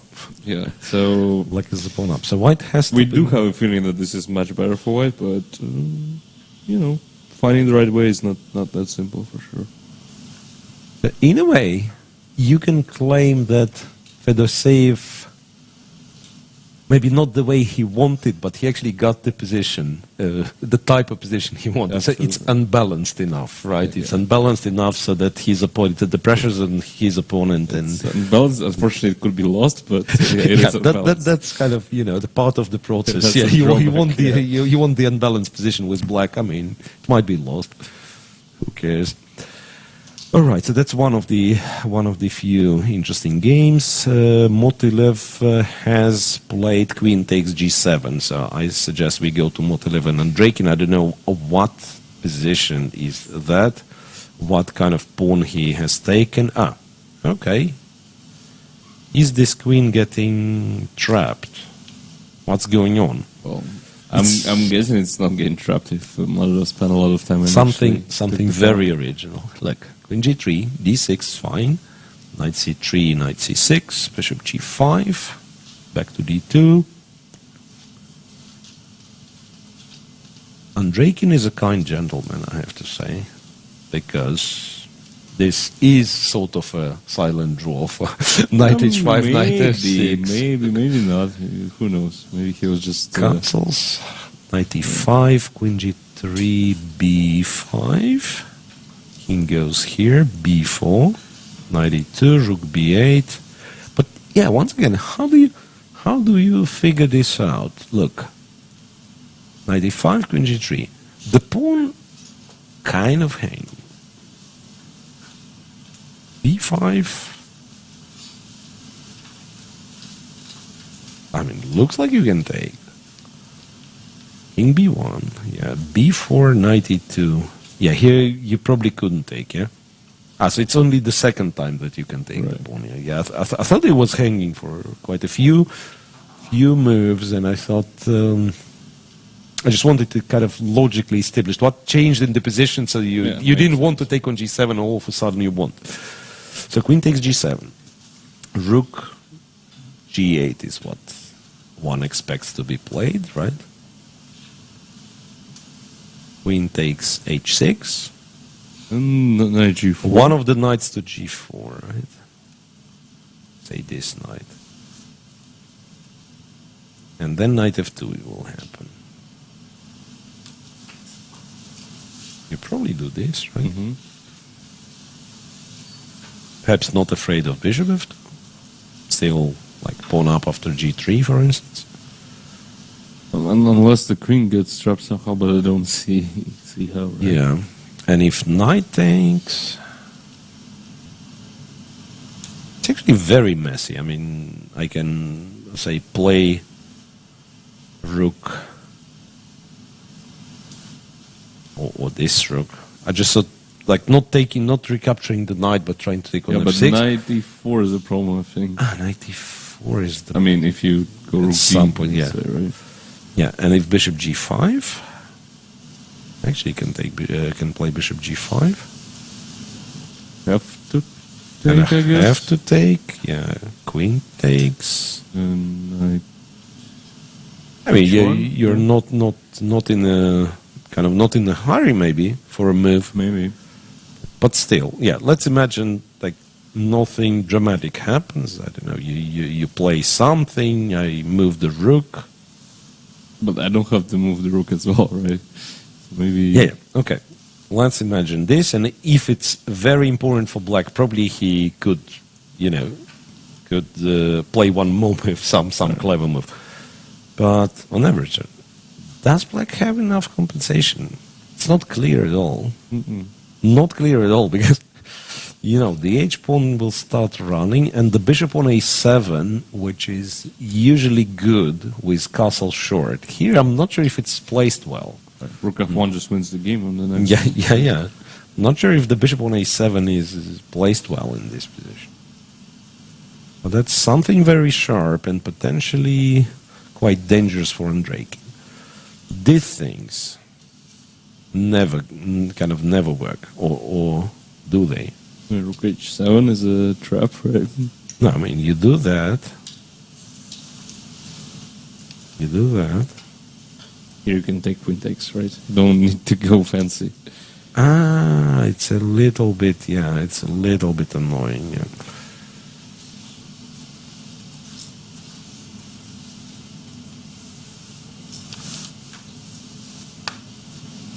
Yeah, why I'm looking for fancy line, can tell you. I mean, it will involve me showing the game from move 1, but I don't know if I can. Can I actually make a different move 1? Okay, forget it. Cannot make a move 1. I mean, I have some PTSD, they call it, was trying to trap the queen on g7, which I kind of succeeded to do, but lost the game terribly. So what's the plan then? I mean, that position we just looked at looks pretty bad, I mean, right? that one's pretty bad. Is there ever a chance that the plan is to just play rook h7? And No, but maybe we want to move another knight to g4. Yeah, so let's be serious. Rook g8, queen h6, and then what, this knight to g4? Yeah, but then queen h7, right? Queen h7... yeah, queen h7, end of the line, pretty much, right? It's a tempo, and knight f6, okay, I'll certainly find some square, right? h4, h3... Maybe not the end of the line.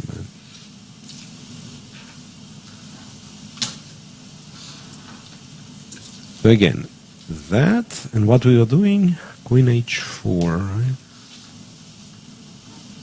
Maybe that's the moment where you kind of do something else. Say take with the bishop. Hold on a second. So, if we go back to your knight g6 idea, speaking of trapping the queen, right? e5, knight h5. Oh. Right. And it does trap the queen. Think so. All right. So that means we are about to see a queen sacrifice. Most likely, yeah. We are about to see a queen sacrifice. e5 seems the move, right? What else? Yeah, e5, sure. It actually leads to an extremely interesting position. And then you take. Yeah, takes king f8, I guess, or whatever. Somewhere? Yeah, And bishop just h5. take it. Whoa. That's a very... I mean, I don't know if Andreikin's going to find it exciting because it could be bad for black, right? But for us spectators, this looks like white will have like really a lot of interesting ideas here. Yeah, we definitely don't mind having this position on the board, right? Right. Yeah, once again, we don't know where the king goes. Maybe king d7. Maybe he has to run the other direction. But Yeah. anyhow, like white. I mean, optically, it seems that white always going to have some compensation. Doesn't matter where this king ends up. Yeah, in a very serious one. And also, I mean, considering that we couldn't find anything after rook g8. You mean Maybe. it's likely to happen? Yeah. I mean, yeah, there is some chance, I think. Because after knight g6 it's all forced. Yeah. Rook g8 we couldn't find anything. Honestly, I'm rooting for this to happen on the board. I mean, Yeah, I am. I mean, I don't care what results going to as bring, well, but yeah, but that's by far will be the most entertaining game. Okay. Shall we check the other games? Maybe something is as entertaining. Video of Fedoseev, yeah, of course, as well. Pankratov with Matlakov. In fact, we've declared this one to be super promising. I'm not sure. So far, it's not very. Oh, so he just played h3. Played h3, he played bishop g5, bishop to h4, went d5. Honestly, I mean, it's Matlakov who spent more time, but from the way it looks... Yeah, but Pavel always plays fast, so it's a normal situation. Knight e2, knight e7. I don't know, I like black. Yeah, I do like black's position, but there is no but. I like black's position. Like black's position. Yeah, I was just thinking, probably that's sort of an indication that there was nothing prepared with white. I mean, Not much, just at least. played some moves and that's it. Ended up in this position. It's not like it's some deep preparation where it optically looks good for black, and then all of a sudden white has some out of this world maneuver and gets to a 5 and wins. That's not the case. For No, sure. no. So we can go with this old coach's approach. Now, guys, let's compare the pieces. Yeah, the bishop on b6 is more active than the bishop on g3 Absolutely. and this kind of stuff. No, seriously, white obviously won't mind like having knight on e3 and trying to get to f5. But how do you do that? Like You play knight f1? You play knight f1. Yeah. Here's your answer. Yeah. Here's your answer. I know it's a hard maneuver. Here's your answer. Yeah, but the moment you play knight e3, e4 will be hanging. But if we don't play knight f1, like what else? I mean, black's Yeah, play yeah. is very simple, right? Knight g6. Knight g6 Maybe- and g4. I'm thinking of like if there's some sort of a pass, could be g4 pawn takes, knight takes, and then h pawn going forward, Maybe, and, yeah. and black kind of wins. Maybe just knight f4. Maybe Knight try to f4 is play not- for not- d5 nothing, at some yeah. point, Nothing too bad. Yeah, black's position Looks promising, seems very nice indeed. Some crowd of thinking. Yeah, I think knight f1. I mean, is it good or bad? Okay, that really the one that I've mentioned, knight h2, g4 could be, but the knight on d2 is not doing much. And perhaps white is already too late to start, like, playing a4, exchanging, Doesn't feel claiming like, that b5 is weak. Yeah, this train is gone. But after knight h2, we should seriously consider h5, I think. Yeah, right. H5. And what do I do then? Interesting that, similar situation to some b5 type of move. that we called, like 20 years ago, we would call it absolutely insane stuff. Mm-hmm. And similar situation here, like you're not supposed to move the pawns in front of your king, right? G5, H5. Yeah, and now every second game in the Italian, black just plays H6, G5. H6, G5. After castles. H5, castles, and then the bishop is not even on G7, but on B6, so... Yep. Crazy. Okay, so there is that. Motilev, Queen G7, Andreikin still thinking. Aleksandr with Goryachkina, the solid game. The solid game. Knight C7, Knight to A4. Okay, here you can feel like two solid players, two leaders playing like exactly same time on the clock, something very, very flexible position. Knight E6. Controlling C5. But we basically predicted everything here. On the other hand, it wasn't too hard. F3, B5. Knight goes back. Bishop B7, Rook A D1, B4. Also pretty standard, surprisingly. Mm-hmm. Yeah. Knight A4 and Knight to D7.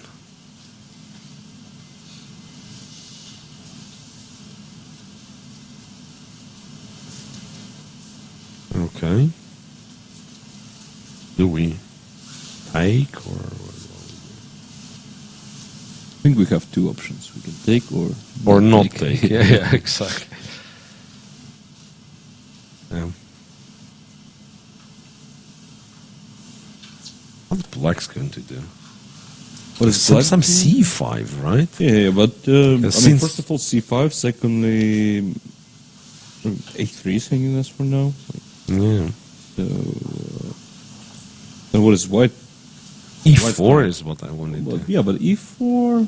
I mean, it immediately becomes double. Yeah, absolutely. No, I mean you can make it like super messy with pretty much C5 any move, or you can say you have no threats and try to take on A3. Right. And in both cases, Maybe it's even taking on E4 could be an option at some point. yeah, like take stakes and actually, take stakes and something. Yeah, so it's I want to say it's anybody's game here. Absolutely. Yeah. And And Bishop it's- F2, more or less the same thing, right? No, Bishop F2. Well, once again, I'd be looking towards C5 with black, or I mean, it's still hanging. You can take H3. Yeah. In fact, it was kind of hanging here, but then perhaps he would take, or Maybe, no. Or maybe he would take here, and if Bishop takes, maybe now E4 kind of works because for the moment it's a pin. Right. Who knows? Who knows? Queen? No, I thought Queen B3, but it's not that scary, right? Bishop B4 blocks it, and still both bishops saved. Yeah, but that's why it's still a threat after knight e7. I mean, if you go back with your bishop, Yeah, if it doesn't really work, so Yeah, you just guess we take can it. just take it. Although even something like rook c8 followed by c5, maybe c5 immediately, why would black be any worse there, right? Yeah, that's right. I just, in many Carlsbad structures, right?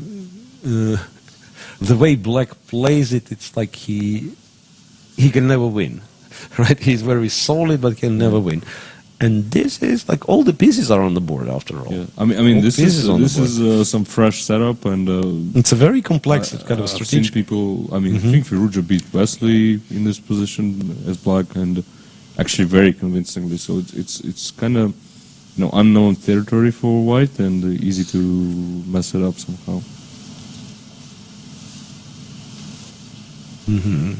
Yeah, and I'm impressed by Goryachkina's prep. Like, not just she knows the exact moves, but she clearly understands the ideas and what should be played. Black. While, as we know, Aleksandr is exclusively an e4 player, as far as I know. Yeah. So, and he doesn't play d5, I think, as black against d4. So he may have not that great of experience here. Right. And let's recall what was happening on first moves. It didn't take her off guard. I mean, she didn't spend like, okay, I mean, you come to the game and your opponent who always plays e4 all of a sudden plays d4.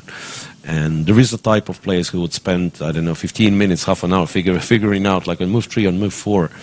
No, nothing like that. She's confident in her play. Yeah, so she knows that's the line I'm playing against d4, and I'm ready to play it in this game against one of the top seeds of the tournament. Yeah, so really impressive stuff.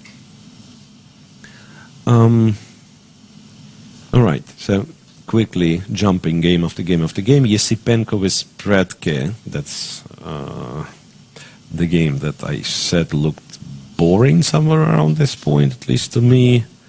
Perhaps now it looks a bit less boring. Predke went for that. King h8, f5. But still something that the commentator is not supposed to say. I don't have the slightest clue what's all about. Yeah, c3, knight to g5. They've exchanged knight f3, bishop f6. Now, I mean, I really don't know. I mean, you spend 3 moves getting this bishop to g3, and I mean, the only reasonable explanation is that this bishop stops Black from playing d5. Yeah, it kind of stops d5. That perhaps, yeah, indeed has to be pointed out, because d5 always bishop b5, and the knight's hanging, the pawn's hanging. Right. So, queen b3, queen d7. This is never a pawn to be taken because rook b8, and queen goes to b5. Feels fine for black. On the other hand, queen on b5. The queen on b5 is is a bit nice, more active. Yeah? Queen's nice. Maybe that's the whole idea of this setup, just to bore black to death. So I mean, at some point he'll just lose his nerve, plays some couple of active moves. You go d4 in the center, you win. Yeah, could be the case. Rook a6, yeah. Speaking of queen on queen on d5, right? yeah. Rook a6, rook b6 is what black's prepared to do. Okay, don't tell me queen b3, rook a8. Yeah, maybe. Let's go back. You're right. You can go. For some reason, I was only considering rook b6, queen I don't know, a2 perhaps. Yeah, actually. There is a call with queen a3 move, then e5 saying. But in this case, in fact, it's not clear if rook is good on b6. So the queen went back to b3. Yeah, I mean, I don't think it's that good, but I mean, the last move was queen b5, right? Yeah, so queen b5, rook a6, queen b3. Yeah, so that's what I'm saying. So it's not guaranteed that rook b6, queen a2 or a3, so that black wants to play it. Yeah, he might as well just go back to a8. So now it's kind of critical if Yesipenko takes a draw, or because I don't think Predke would reject it. Right? Mind, yeah. So, what's your take on it? Yeah, I think if I were him, I would try to play. Yeah. I mean, not the position, but kind of the tournament thing. Yeah, right. I mean, the position is still playable, and a lot of. What move would I play? That's the other question. I mean, is bishop d1, bishop d5 a move? I'm actually not sure what black wants. I mean, if I say pass, yeah, rook d1. What black wants also. Not easy to say. Rook e8, I guess, also pass. So this rook, or maybe the other rook. Yeah. The other rook. All right, so I would just let them decide. I would quickly check Rakhmonov Chigayev, just to find out that you were absolutely right. This will be a very, very long game. Yeah. Something. Not much to add here. No, not much to add, yeah. Just besides the fact that this is a super standard position for Rakhmonov. Super standard position for Rakhmonov, yeah, and... at some point, it was a surprise to me. I'm trying to recall from which line it would come, so that you have all the kind of similar, same pieces, and then there was the line, the white goes bishop g5 and exchanges for this knight on f6 in a similar structure from English opening. And then all of a sudden, yeah, because, I mean, my understanding back then, I would think, yeah, black has the bishop, black is totally fine and everything, yeah. But it's not that, I mean, if you don't blunt the stuff like bishop h6, yeah, like if you move everything away from the scope of this bishop, the bishop could be kind of what they say, empty, yeah. So it's not a bad bishop, yeah, you put it on c7, you may claim, oh, okay, it's not active. Here it's kind of active, but doesn't have objects to attack. That's the problem here, and the other thing to add is Chigaev is definitely more of an aggressive player than a solid one. Yeah, so it's kind of, he wants concrete games. He wants concrete ideas, variations and stuff like that, and playing this slow game, you know. Yeah, crawling around. Not here saying and there, that Rachmaninoff is necessarily better in such positions, but he's definitely enjoying it more. Yeah, he's kind of enjoying it more. Yeah. And let me quickly go back to Mot 11 and Draken, because I can see the last move was king to d7. Okay. Oof. So what happened was rook to g8. Yeah. Queen h6, knight f to g4. And after queen h7, king d7 was played. Can you believe that? Honestly, I mean, apparently the queen is getting sort of trapped, right? I mean, rook h8, rook g8 is a threat. trapped for a draw, you mean? Yeah, kind that's of. what Yeah. I mean, yeah. Trapped for a draw. Which is the case in, let's say, f4, rook here, right? Queen g7, rook here. And strangely, I mean, I'm very tempted, of course, to say sacrifice and take, yeah. No, but this doesn't look as But exactly, as cool, right? But with the knight on e5, so I would prefer to take the other knight. So that was the line I was looking for. Like if I'm allowed to play h3 and you promise me to go after this queen, then I'm probably going for it, right? The little problem here that after h3 you can actually take on f2, right? And there's always the And knight on you e5 calls keep the everything, knight on right? e5. Okay, so we should look for something that allows us to remove this knight then, if such thing exists. Such thing exists.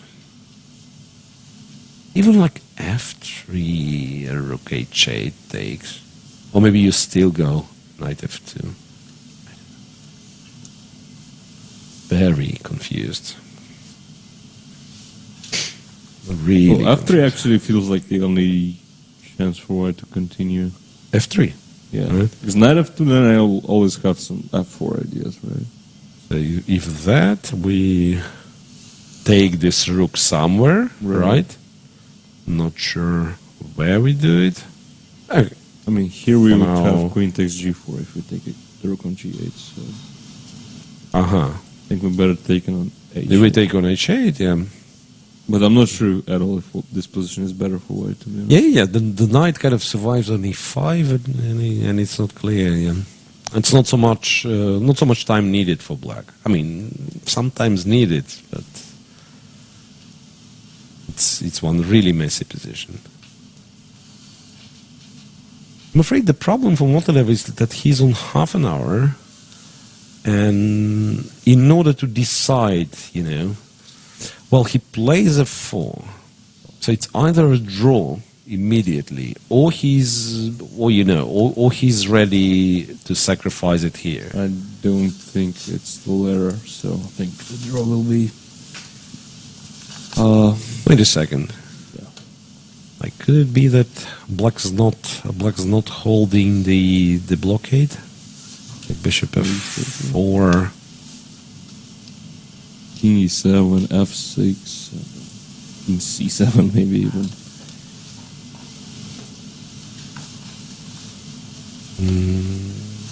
Okay, repeating Queen g7's played, rook g8.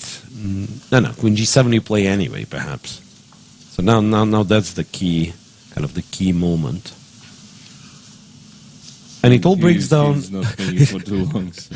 It all breaks down to two continuations only. Take the rook or take the knight. Yeah, there is no third way. Here, back to g7. Yeah. Yeah, apparently it's just unsound. It is, yeah. You know, especially in such situation, right? One gets excited, of course. I mean, since we've spotted this other queen sacrifice. I mean, this is one of the very few occasions where we wouldn't mind, players to continue. Actually, yeah. So typically we are, both hands for okay. Let's make quick draws and right. Yeah, it's a draw. So it's 3 draws for Dmitry Andreikin, and it's kind of first half a point for Aleksandr Montelev. Yeah. That being said, a very interesting game, and the draw seems like a fair result here. Yeah, it's not your Berlin Rook E1 draw. It's not your Berlin Queen E4, Queen D4 draw. That's a fair game played, and both players were resourceful. Yeah, well, technically... Especially the King D7 move, right? Yeah, the King D7 thing, yeah, maybe we have to praise it once again, just a second. So here, right, so we've outlined that Knight G6, E5, Knight H5, Queen G6 looks terribly dangerous. Yeah. Looks terribly dangerous for black. That position, then white just takes and so on. And we were unsure what black is supposed to do. Yeah, and similarly Andreikin found a very nice way of dealing with stuff. So knight f to g4, queen h7, and that's what I personally missed completely, king d7. I missed it as well. Connecting the queen and the rook, and then the repetition on h8 and g8. I'm curious if Montelev saw this when he took the pawn on g7. Yeah. And with that being said, so that's our first result of today. It's a draw for Montelev and Andreikin, and maybe that's a time for our first break of today. So it's been a couple of hours into the round. I don't know if anything that we have to take a look right now. Not sure. I think we are allowed. Yeah, we are allowed for a little breather, so stay with us. It's round 3. It's only one result so far, and we'll be back in some 10 minutes.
Меня зовут Юрий Львович Аверба. Мне 97,5 лет. По профессии я гроссмейстер, старейший гроссмейстер мира. Когда мне было 12 лет, я прочел всего Шекспира. И это мне доставило большое удовольствие. Я считал, что английский язык – это язык будущего. И не ошибся. Огромную роль шахматы приносят детям, которые начинают изучать иностранный язык. В результате они овладевают языком и одновременно овладевают шахматами.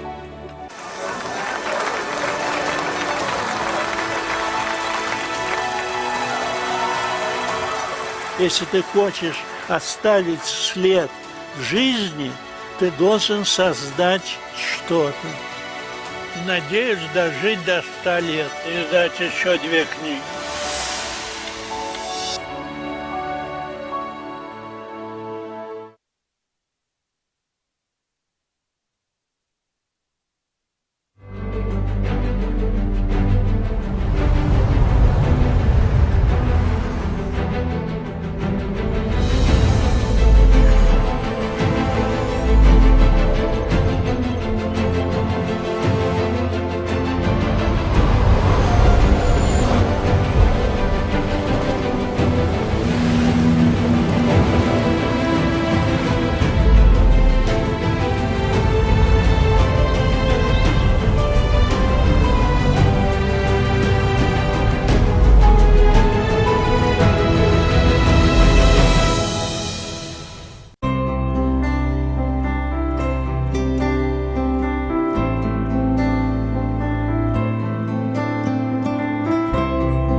Там, где Европа встречается с Азией.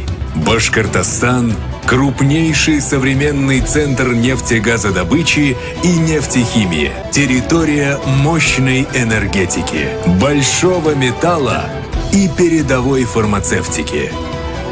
Мы поднимаем в небо лучшие в мире самолеты и вертолеты. Столица Башкортостана – город Уфа. Мы стремимся к победам и побеждаем.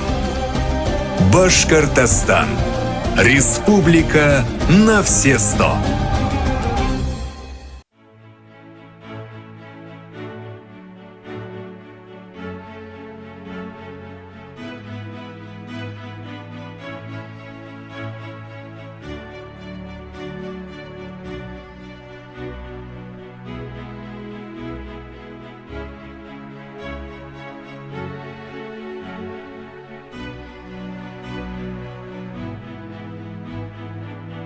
Aeroflot, Russian Airlines.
Welcome back, everybody. Welcome back to round 3. We are just back after the break.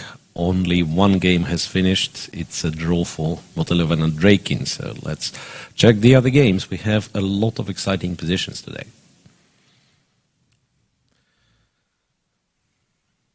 Yeah, those are the pairs for the Open Tournament. Kirill Aleksandr and Aleksandra Goryachkina perhaps is the game of the round, as well as, entertaining opening experiment of Vladimir Fedoseev against Nikita Vitigo.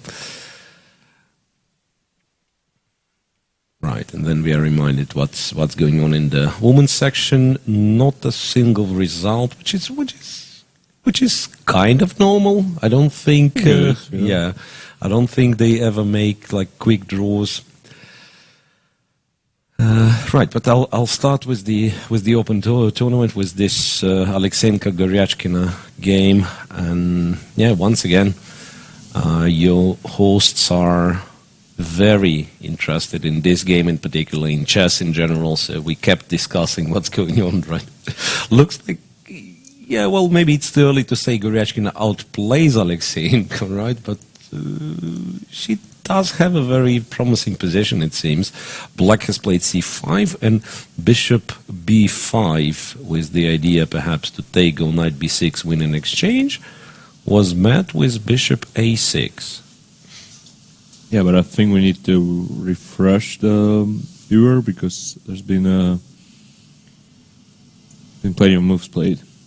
So more moves been played. Yeah. So perhaps it's lagging, or you can just tell me what was played. So white took on a6. Rook a6. Rook takes, d takes, knight d takes, ab. ab4. And that's the current position, and I mean, I don't think we can claim anymore that Goryachkina is outplaying Aleksandr. A takes, yeah, a takes, knight c5, bishop c5, right? And e4 maybe? e4. e4 is the move, right? Yeah, e4 is there. I was also thinking this could be the kind of challenging thing. Obviously, knight f4, queen c5, yeah, being the idea. Maybe white can try for that. Yeah, knight f4 actually does look. But e4 also might just win a pawn, yeah, or might just win a pawn. Unless I take rook d6, yeah, then e5 takes you take with the rook, obviously, yeah, rook d6, and then even e5 and yeah, f4, knight d4 in some order. Yeah, that's right. So white perhaps he's doing great here. A b4. Maybe you could say that c5 was actually a bit too much. Like yeah, why didn't we take the pawn? I don't know. We were saying that taking is possible. Yeah, I mean, and it's of course very sharp, but yeah, it looked possible. c5 is kind of a standard thing to do.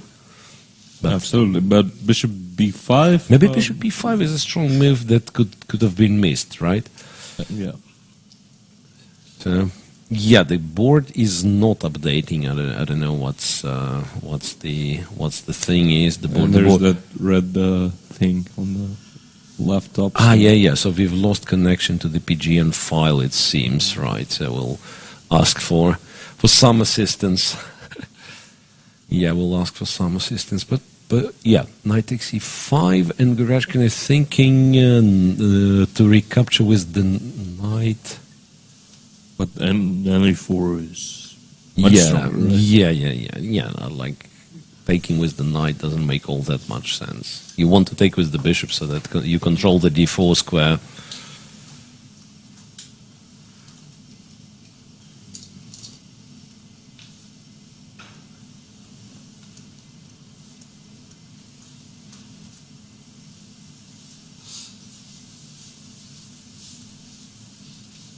Yeah, but looks like tough defense ahead of Goryachkina, right? Yeah. We Let me see. can't really see a clear way of equalizing, so d5 is weak, and Yeah, so bishop takes c5 needs to be played, and then perhaps like look for some way to, to give up the pawn and maybe get some. Yeah, but it's not even clear how you do it, right? yeah, I mean, okay, if white plays e4, maybe that is just slightly worse, but knight f4, I actually don't see a clear solution for black after that. Because d5 is hanging, the bishop on c5 is hanging. If you take on f4, it's queen takes c5 and wins a pawn at least, right? Maybe two pawns because b4. Knight even. I mean, you'll have to. Yeah, if you play knight e2, the knight will be trapped. So probably will need to go back with the knight, and then white captures b4 and keeps d5 weak. Mm-hmm. Yeah. So yeah, I think that's what she's thinking about. And knight e4 is not that. Knight f4 is not that easy to meet.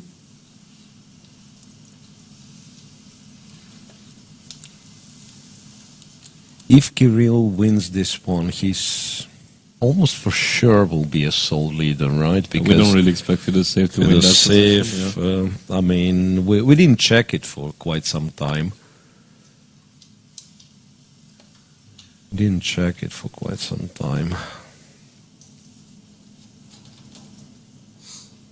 Let me see, is it updated? Yeah, I think so. Yeah, I think so. So we are back with the analysis board anytime. Yeah. So basically that's the position we are discussing. So black seemingly has to take with the bishop, and then knight f4. I mean, maybe b3 should be played. And if you take, I just take on f4 and claim, yeah, you have an extra pawn, but it's not enough to win the game. Here. If I move the queen to keep the c5 bishop attacked. Well, actually, I can move it to d3, attacking the rook.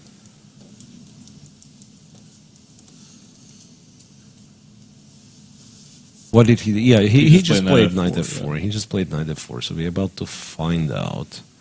So again, knight takes, queen takes.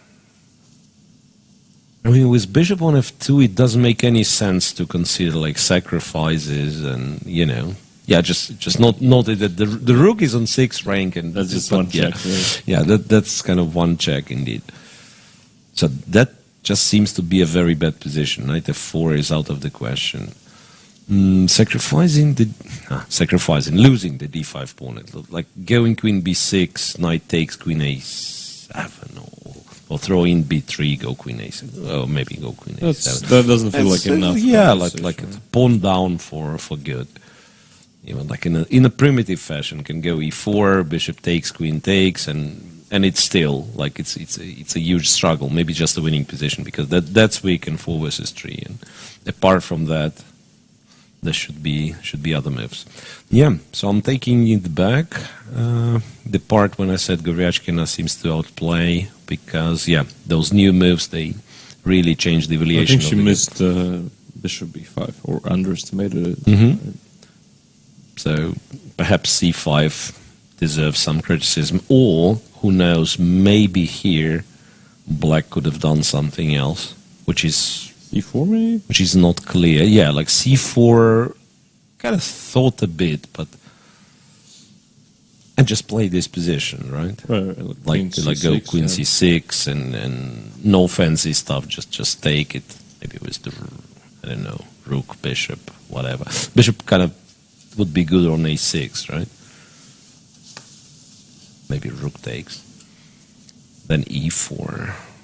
And you just don't react. I just ignore him. Yeah, I mean, as long as like not that many open files, right? It's not that easy to prove that rook is better than the bishop. Maybe kind of it was better practical solution. Who knows? Because now after knight f4, she's about to drop a pawn, and hard to. Oh, okay, let's figure out how bad is knight f4. and back to e6. Terribly bad? Because I said queen b4, but now that I've spotted rook b6, queen b8, maybe I will end up at least kind of defending 3 versus 4, which is not fun. Not fun at all, with all the pieces on the board. So. That's not fun at all, but maybe that kind of minimizes the damage. Right. I don't know. So the thing is, maybe white actually takes d5. Because knight is... The bishop is not great, but the knight is fairly restricted as well, right? Okay, it seems like kind of... Healthy extra pawn. A choice, yeah, from various kinds of positions for pawn down, yeah, which isn't a pleasant choice indeed. All right, so there is that. I suggest we look at Vityugov and Fedoseev, because we haven't done that for quite some time. And yeah, b4... Aleksandr just played b3. Aleksandr just played b3, oh, okay. b4, queen to g5, queen e2, knight g7. I think that's something that we were attempting to do. Knight d5, then f4, queen h6, knight e3. So white didn't win the pawn back, but he gets, well, from the looks of it, gets very serious compensation. But maybe not more than that, right? I mean, at least it doesn't look as bad as it. Yeah, at some point like. it looked terribly bad. Yeah, I agree. This one doesn't look as bad, and I'm not sure if the viewers showing the right time here. But I mean, if that's the case, and Fedoseev is 30 minutes ahead on the clock, this is definitely a 3-result game. Yeah. Yeah, it's a little bit awkward for black, like having the pieces the way they are placed. The pawn is a pawn, and I don't see any. And actually, rook, is this a move? I mean, rook to e8, because I thought I'm blundering something, but the knight kind of protects the rook, right? The knight kind of protects the rook. b5, yeah, I won't be very happy, but I will take on d5. If knight takes... knight f6. After all, yeah, there is still this bishop on f1, right? Which maybe you're actually blundering takes and knight f5. That b5, yeah. Takes here, rook takes and knight f5. Yeah, I do blunder that, indeed. So there is no rook e8. I think not easy to make a move and what if you take on d5 and then play just straight e8? up, yeah, take here, play rook e8. It's possible, yeah.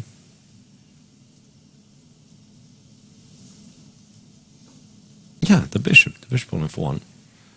Yeah, it takes too much time to get into play, and feels like black is...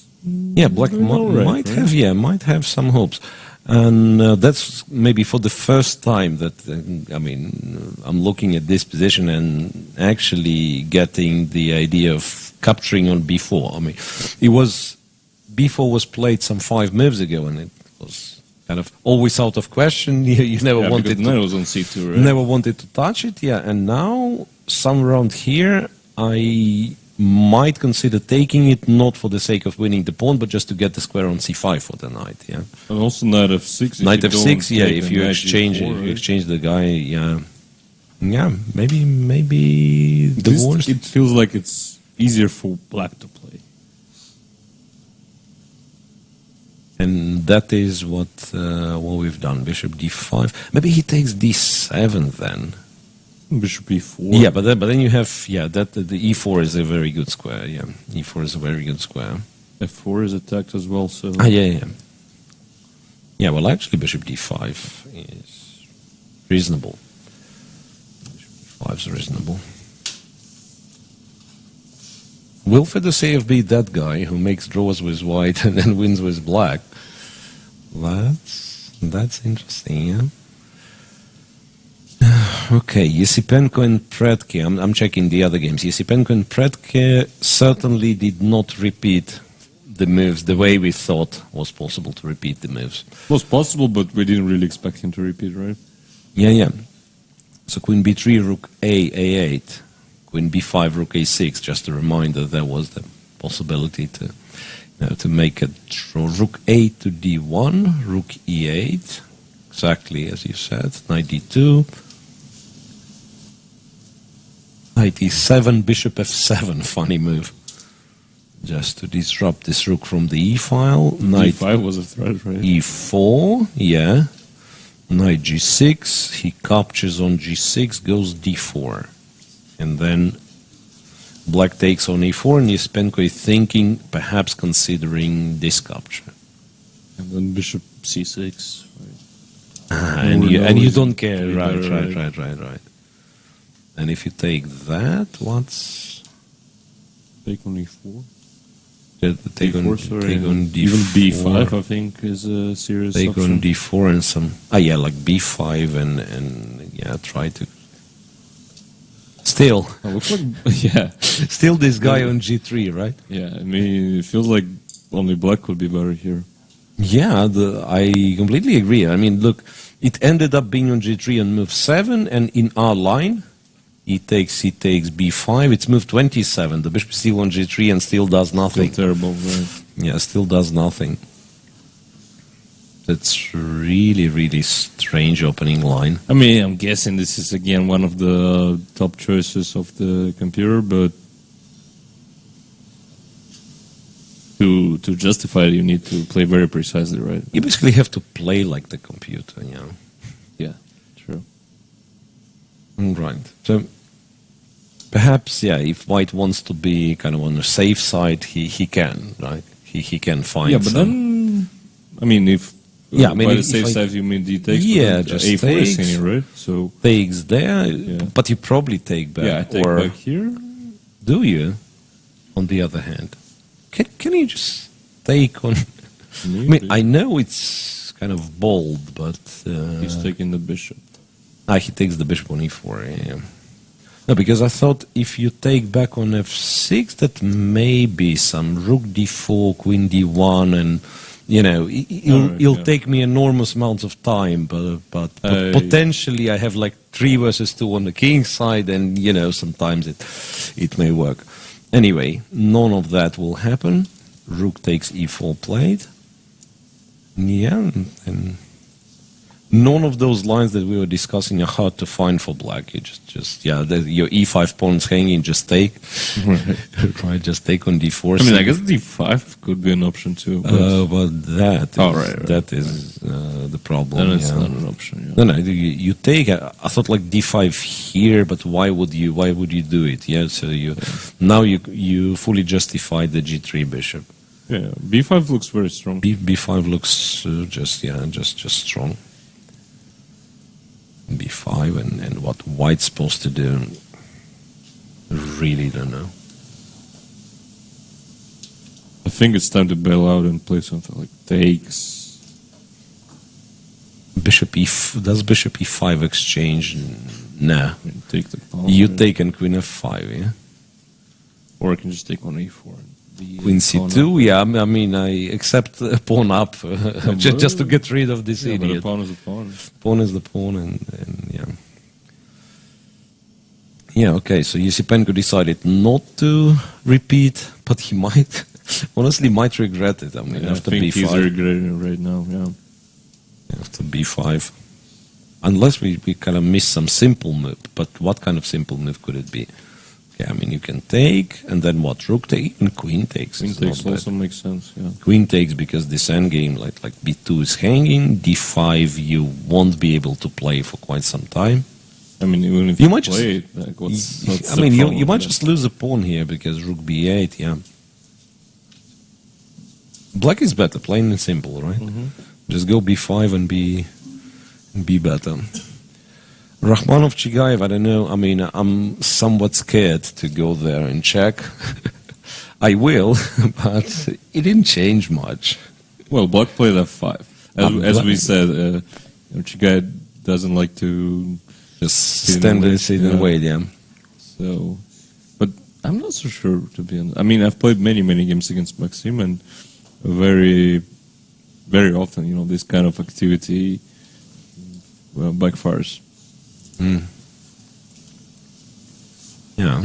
So Black's position good and all, but yeah, you cannot really undo the f5 move. Yeah.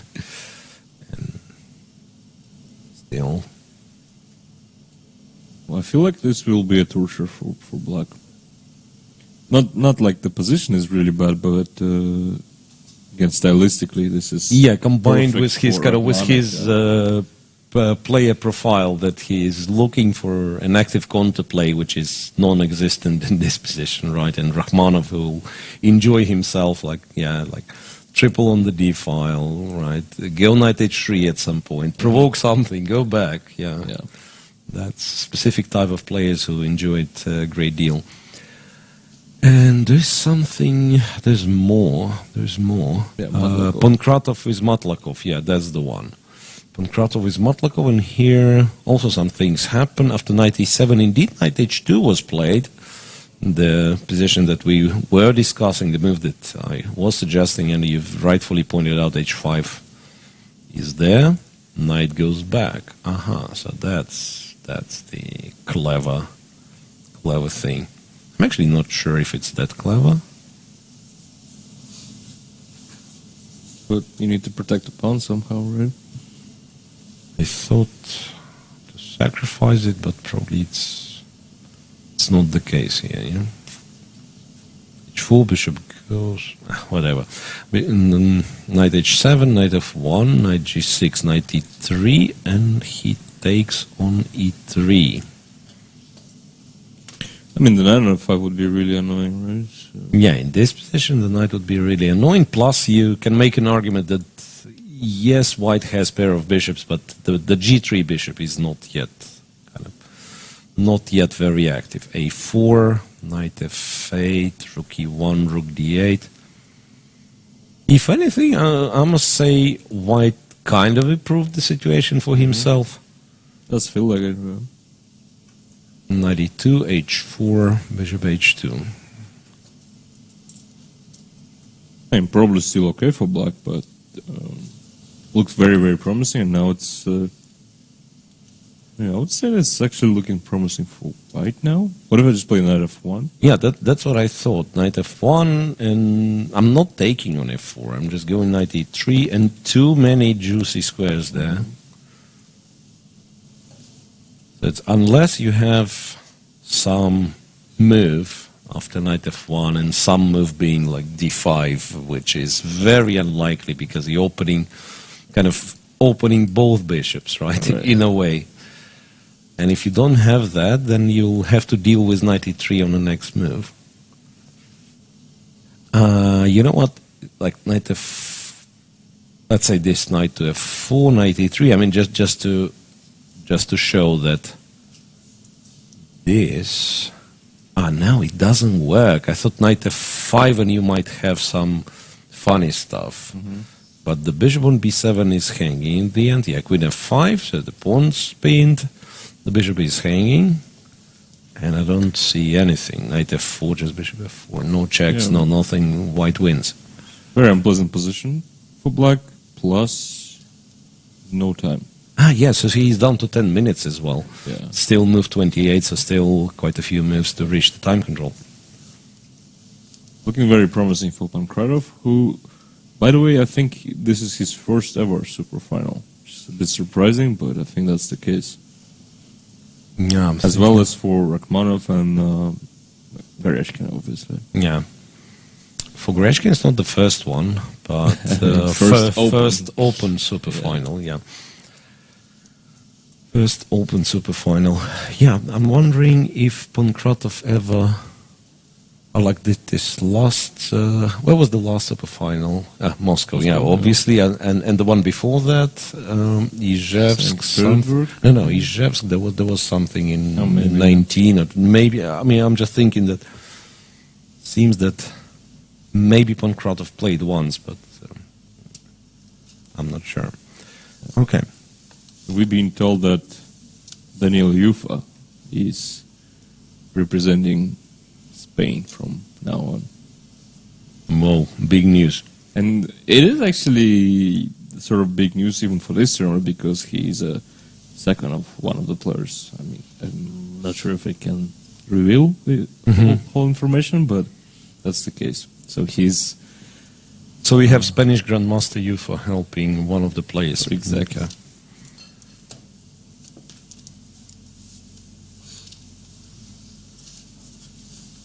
I know, I'm a bit baffled. What we do next? Check Vitugov Fedoseev once again. Check Goryachkin, what Goryachkin did. And, I really don't know. Vitugov Fedoseev took on d5, played rook e8. We thought this was the best solution for black. And we were absolutely right. Yeah. I mean, Fedoseev played it. I don't know, but Fedoseev played it, approved it. What would be your guess?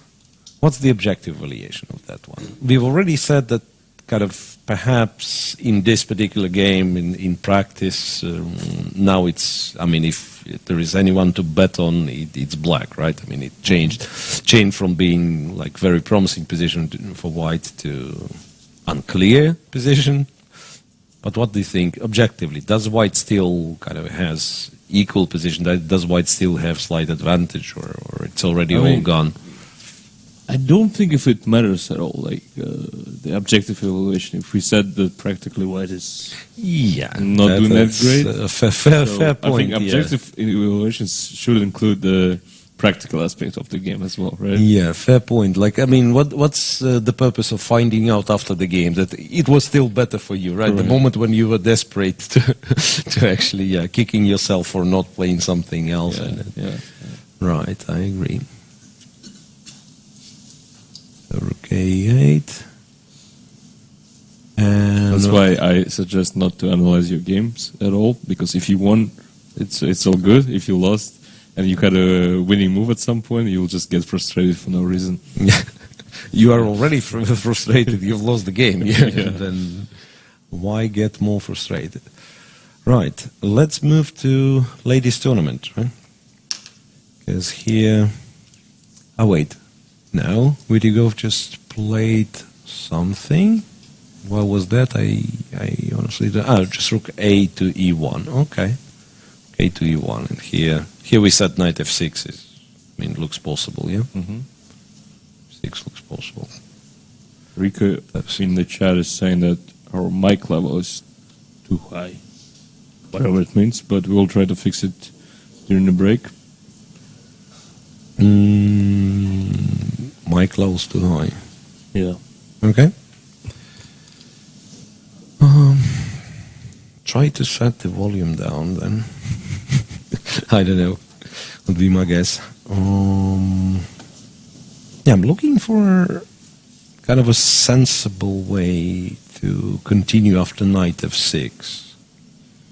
Can't really come up with anything. Because you're absolutely right. This knight is heading towards g4.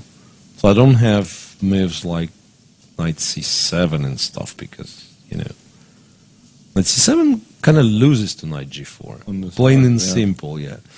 Plain and simple because, I mean, g3 rook e7, yeah. Mm-hmm. Yeah, just resigns. Just resigns. Or, no. Or yes. Or no. Or yes, check. I mean, we can take on e7 and then play knight g4, right? Doesn't change much. Take on e7, play... yeah, right. I thought we are not checkmating white, but who cares? Who cares? Who cares? Yeah, I agree. One did He's about to make a move, and I'm curious if there is any other option for black. That's too logical. I mean, you don't play knight f6 only if it fails tactically. In such positions. Also, Nikita is already in time trouble, right? It's less than a minute per move for the time control, so getting more and more dangerous for him, right? Right. And if Fedoseev wins, he's on +2, and Aleksandr has a chance to get a to that score as well, and but we could just say that these two guys are. We could already call them the favorites of the whole event, right? Yeah, right. Well, those superfinals, I mean, I can't recall all of them, but usually like 3-4 rounds needed to, not to predict the winner, but to say that this guy's going to fight for the win. It's very rare that someone comes from... Not just the superfinals, but this round robins in general. Yeah, fair enough. I mean, round robin's much easier. I mean, you have Carlsen, Carlsen's going to win.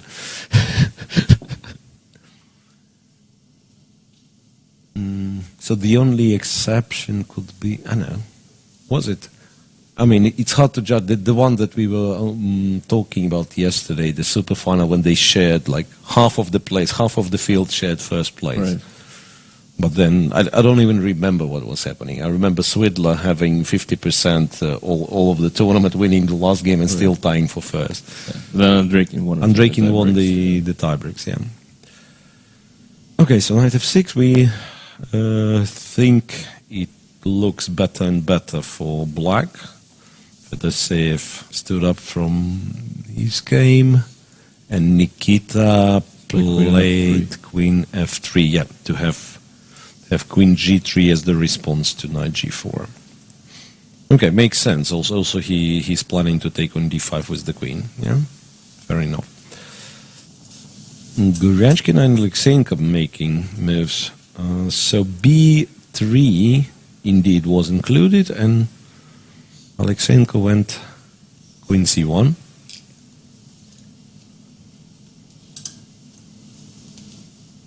Okay, here maybe Guryanchkin has chances.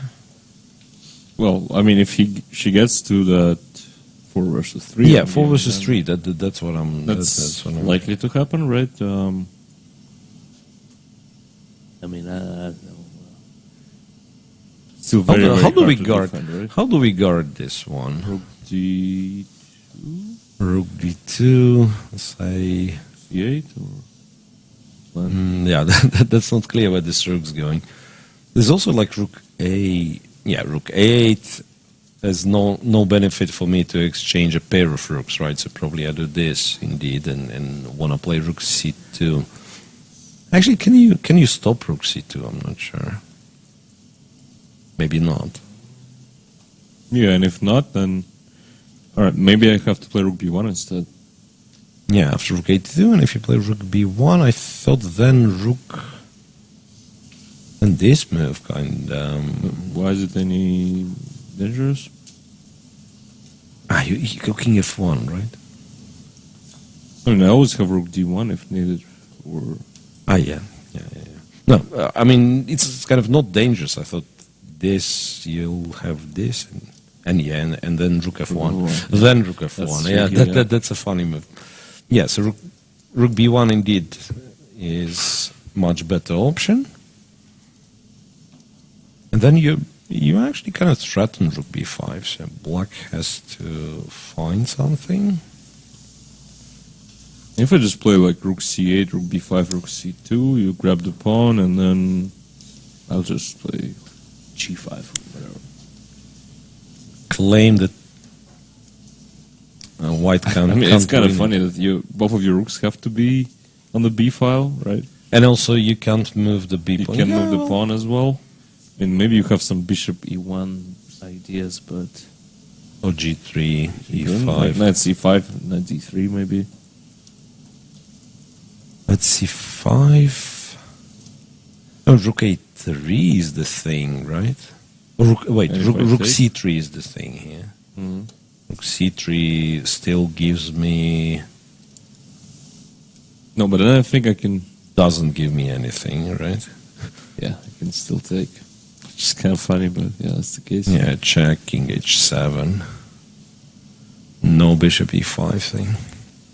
Okay, basically, we are looking towards something like that. Yeah, right. Very likely. I mean, this way or another, but 3 versus 4, bishop versus knight with a pair of rooks or 2 pairs of rooks. And I have no idea who favors, the rooks on the board. I mean, the rooks I think are favorable for white, but Is it, Yeah, but how many rooks do you want to keep? yeah, that's also a question. Yeah, those are not very well studied, I believe. It's like there is no respect. Like, I mean, it'd be a rook ending, and then you'd say, okay, I know what to do. Yeah, f7, g6, h5, keep the rook somewhere, and so on. Here, nobody knows. You'll play g5. You'll say, I want to play g5, and then it turns out maybe that's the decisive mistake, and then white somehow wins. Yeah. But also, Garishkin needs to find this, and there is no guarantee that she won't just end up 2 pawns down, right? I mean, if she plays rook c8, rook c2.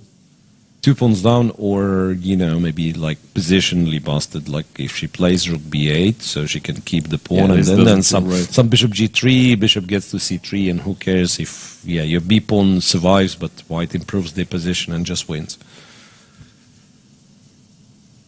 Okay. Yeah, so she's thinking, 12 minutes left. Today, I think there'll be a lot of games which will pass the time control. Like that is very likely to go on. Move 29, yeah. Some decisive games as well. Rakhmanov Chigaev will be, will keep us entertained, or busy. I don't know how entertained we're going to be. Right, and let's go to women's tournament, because all games in progress, and I don't even know if we can say that at least one game's decided or something, yeah. Let's take a look. So let's take a look. Gira with Ovod, for instance. I'm trying to recall what was that. There was this, what we are calling it, Catalan, whatever. Now g5, g6, you were absolutely right. Bishop d5 was played. King g7, queen d2. So Gira, I must say, played quite in spirit of some Benoni thing. Yeah, it supports f4, maybe supports b4 at some point, although I'm not so sure if f4 is generally a good idea for. h6, knight e4, queen e7, f4. f4 was played.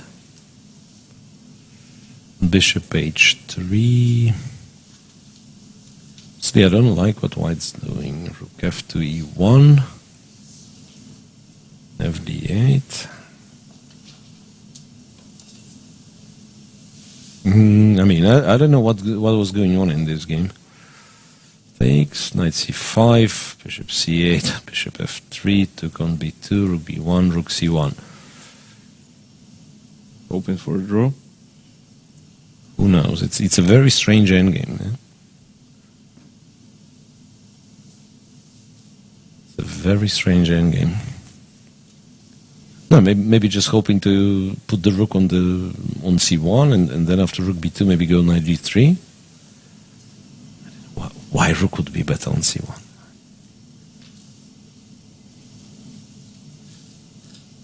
If black exchanges,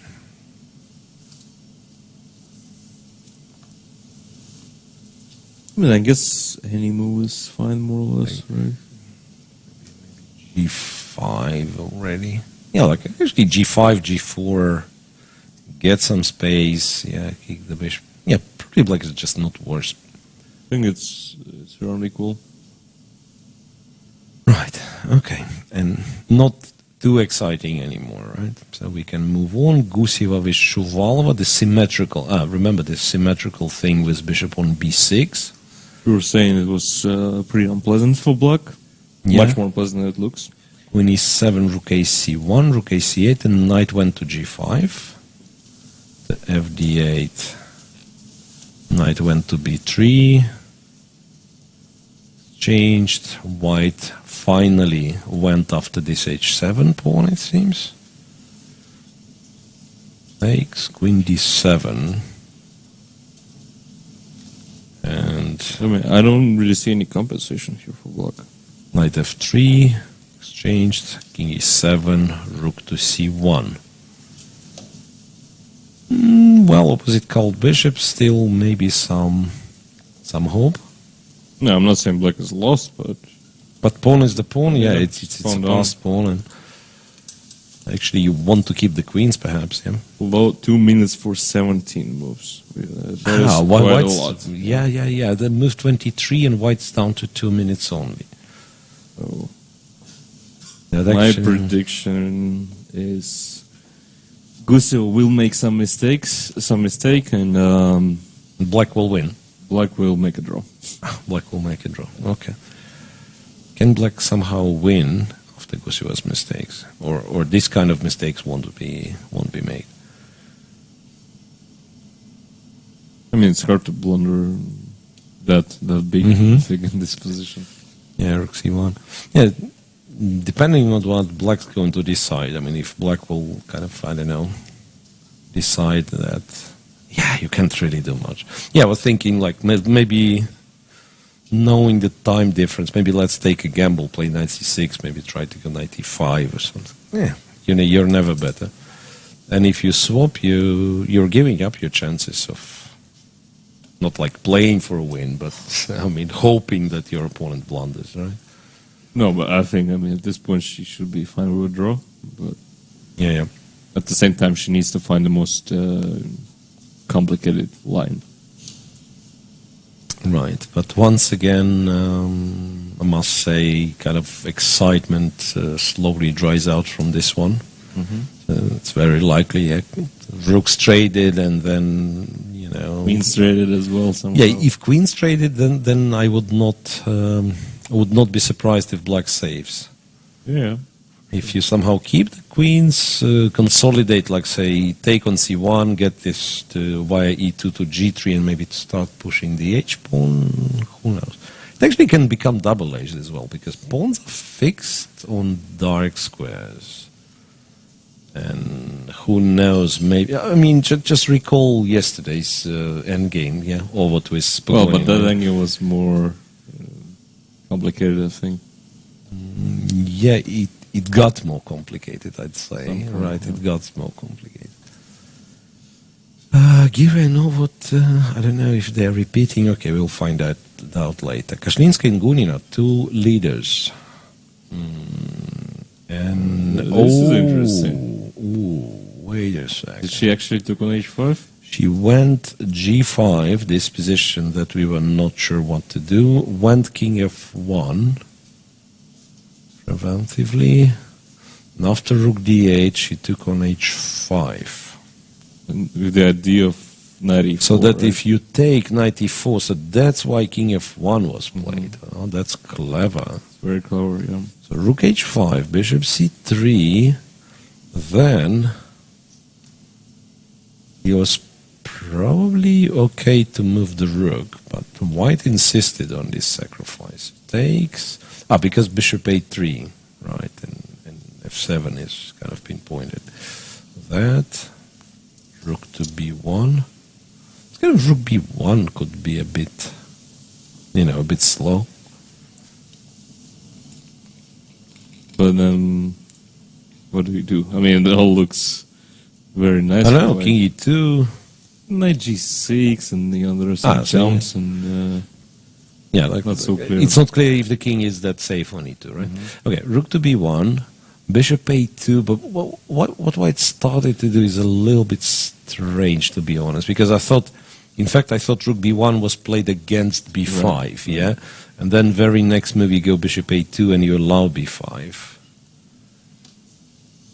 Rook c8, queen takes, queen f5. Kind of, you know, coward moves, like you're not really threatening something, but I mean, but there is a feeling like a lot of stuff threatening. No, e3, yeah, rook e3, queen c2 might be a threat queen as well. d3, queen c2. It's not the position you want to be against Valentina Gunina, right? Not at all, yeah, it's all shaky. It's all shaky, and she's, I mean, be sure if there is kind of a tactical shot, Gunina will find it. Yeah. And I was gonna take on b5, but then queen d3 wins the rook, right? Queen e2 still. Oh, queen e2. So why don't we take on... Take on b5? b5. That is nonsense, right? Then f7 is hanging. Yeah. So check. No. Rook e3 maybe? Yeah, and then I was thinking rook b7. Rook b7, and then there should be checks. Like d3. Oh, right. You go here. It's not the end. Yeah, king g2, knight f4 probably is the end, but you go here, check, you go here, avoiding avoiding the squares. And this is hanging, and rook h1 is a draw? I mean, maybe, I don't know. Maybe not. Look. Oh, but you can actually... I have to take, you give a check, you give take a the bishop, check. Yeah, that's what I thought. And you take the bishop, and then you're threatening queen d5, the king's weak, and a pawn's here. Maybe not lost yet, but very in practical terms, you lose it. Against Gunina, you lose it. Against Gunina, you lose it for sure. Maybe it's just lost because I thought queen f3 kind of protects everything, but rook e8. Knight h4. Knight h4, it comes from the different angles. Yeah, so Kashlinskaya might have lost the thread. It's not clear how to... King g2 back, but there is always like check from e4 or just rook e4. Queen c2 also could be dangerous. And what I have the... I have an impression that our viewer, the analysis board thing, it does not reflect the clock correctly. So it says they don't have a lot of time, but there've been quite a few examples when the move is made and it turns out it's like 10 minutes less. Here there is no room for 10 minutes less, but I'm just trying to say it seems that Alina is like really low on time. 9 minutes is not too 9 minutes much in this for this kind of position. Yeah, agree. Move 26 only. Very, very annoying position. Why? Like maybe it's still good objectively, but what is objectively, right? Who cares about it? She's taking on b5. She's taking on b5, and that we thought was rook e3, and again, Gunina is kind of a player who would go for rook e3, right? Maybe she take a pawn. Maybe she has something even like... I wanted to say something stronger, but what's... So after this sculpture... Yeah, queen d3, bishop b... Can bishop b1 be played? Yeah, but then like any move, maybe queen f4 or so. Yeah, e3 taken. Queen f4, some... Yeah, my That's problem a good is... similar position, even if I take on d6, then take... Yeah, my problem is, that even if I lose this exchange, right? Just take that, and... White never wins this with king on f1. Yeah, and black might. But anyway, it could be the best white can do. And I think the clock situation is correct. It's actually correct. 8 minutes, yeah. Trouble for Kashlinskaya, one of the leaders, right? Mm-hmm. So that's the game between two leaders. Third being Overt, which might actually make a draw, I think. Yeah, Overt's game, they repeat moves. I'm moving on. Garifulina with Bodnaruk. What was that? Was this strange... How was it called? Rossolimo, exactly. Queen c7, a3, castles b4, lot of questions. Let me call it this. And I'm just curious to see what the resulting position is. Garifulina is pressing on the clock a little, right? And Bodnaruk is pressing the position. Bodnaruk might be pressing on the position, but wait a second. If I take this guy... Queen e3 check. Queen e3 check is a little bit, something that makes me sad. And otherwise you're just sort of like, taking this guy. Looks scary, I know. Or maybe I can. c3, right? Yeah, I still cannot take e6. It's awkward, yeah.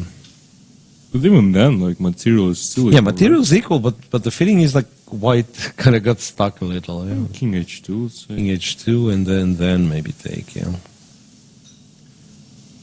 Am I getting checkmate? Rook F7. Rook F7. Yeah, that's cute. Rook F7 with Rook H8. I knew. I'm actually a bit worried for black for two reasons. First of all, clock situation. Secondly, I mean, your king is weaker, right? Yeah. Because of the 7th rank. Yeah, the 7th rank thing. Yeah. And as far as I remember, Badneruk is not the best Defender. and player when it comes to seconds on the clock. Let's see. Yep, Rook takes H6. Plain and simple. And right, if Queen takes C3, then your Queen no longer attacks the Rook, and I can go to H2. Rook E4, you'll just take G5. Yeah, you'll be 2 pawns up. Or maybe it's actually, I don't want to say bad, but practically speaking, it could be. Yeah, it really depends if after Queen C3, King H2, Black has the comfortable way of dealing with things.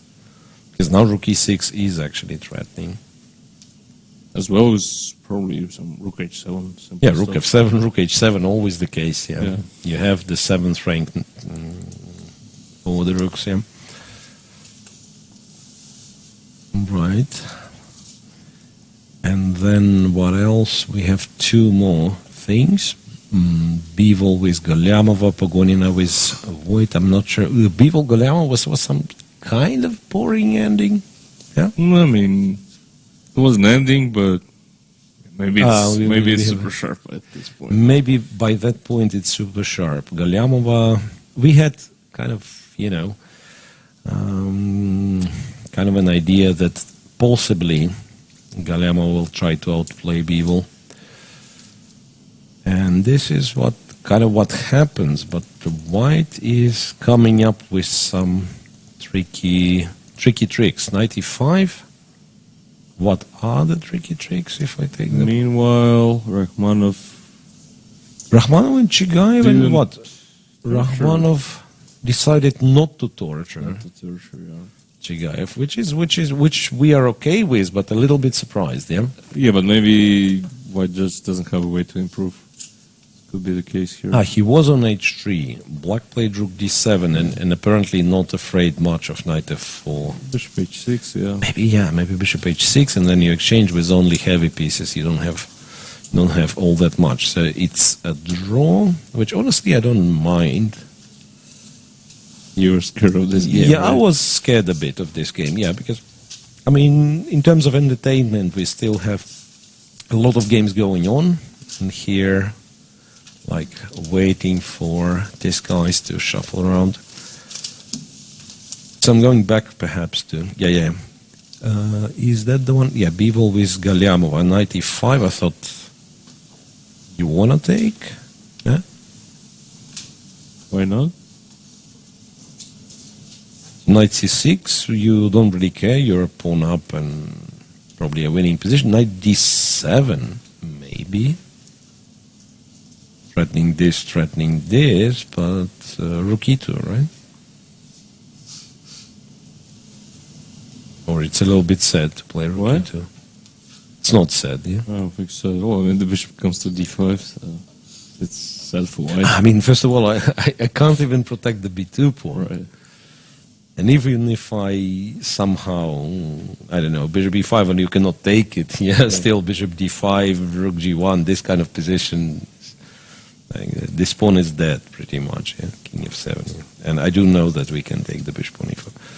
Yeah, so it really seems that Galyamova kind of outplayed Bivol completely. That's what we sort of expected when we got to that endgame, right? Yeah, I understand now why she's thinking, because she can also go Bishop D5, right, Knight D7, she's not taking the pawn, but she's getting the same position, kind of tempo up. I don't know if she needs to. Then knight of, I mean, even knight of 6. Knight still f6 looks lost. takes, yeah, like rook takes, and even have king e6 intermediate, yeah, which there is kind of. It's not clear if you need it because rook b2 might be winning as well, but yeah, but king e6 just. Feels the deal, yeah. Well, so looks like she has a very pleasant choice here. Yeah, bishop a2, bishop d5, both seem to be very, very good. Okay, so let's proceed to the last game of women's pairing, Pagonina Voigt. Here, oops, sorry, that's Pagonina Voigt. I once again, yeah, man. A5 is what you play in this position. I mean, out of 12 moves, like 8 of them are really strange here. A5. I think she still didn't recover from yesterday's game. Honestly, both players played interesting moves. C4, A takes, queen takes, bishop C1. All of a sudden, I start kind of liking White's position. I mean, I need a couple of moves more, and I feel like I'm Mikhail Moisevich Potvinnik. All right, let's see. Rook e8, bishop e2, queen c7, castles, bishop d7, and then e4. And e4 is, I don't know, maybe it's just good, but it's kind of not classical. The classical way would be to do this and this, right? And no, but if you're in time to play, if it works, it works. Yeah, of course. If it works, it works. So e4, d4, knight takes c4, bishop h3, exchanged. I mean, here I don't know what's going on at all, to be honest. But I'm not too optimistic about White's position here. No, She missed bishop g4. Maybe, very yeah. good move. Because now, yeah, like White might be better if he's in time to kind of consolidate with knight e3. I don't know, a bishop move, but it's too much time. Yeah, knight to d5, rook e6, rook c8, rook b5. Oops, sorry, rook b5, rook c5. Some weird trajectories for the pieces, and then after knight e5, knight takes c3 apparently was blundered. Well, but did she have a choice? After queen c6, yeah, you're right. I mean, it's taking that would be a piece. No, knight 3, queen e7. Queen c4. Sorry. There is a little problem. The knight's hanging. Right. Yeah. Okay. So that queen e1. Okay. Who's blundering what? I can still go queen c7, right? Knight d5. Yeah, that's correct. That is correct. It looks like I have to go for this, right? What else is there? And now this dangerous moment in the round where we will have a time trouble in every single game. Looks like it, yeah. No one's reached it yet.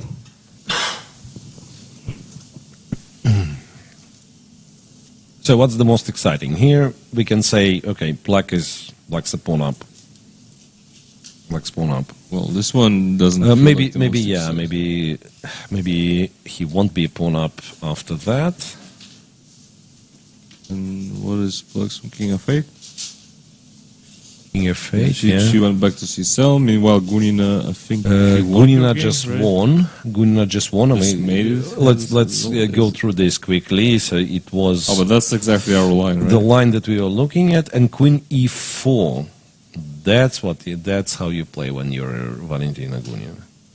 So you're not afraid of. Yeah, I mean, of course you're not. checks, yeah. You're not a pensioner grandmaster, right? I mean, you're a tactical beast. Queen h7, bishop d5 is a rook down, regrettably. And this leads to... Queen down position. Yeah. Well, I think what's interesting is that clearly Koshlinskaya was really well prepared here, and I think her position was, again, objectively better, but this probably wasn't a good choice against Gunina specifically, because the position was really complicated and hard to play as white, so I'm not surprised that Gunina managed to outplay Koshlinskaya. Yeah. Here, I'm just thinking, could it be that bishop a3 was not to the point at all? I don't know. The game has already finished, and I don't know if I should be analyzing this. E4, yeah, that's what I was looking for a moment to play e4 till the rest of this game, and it kind of never materialized.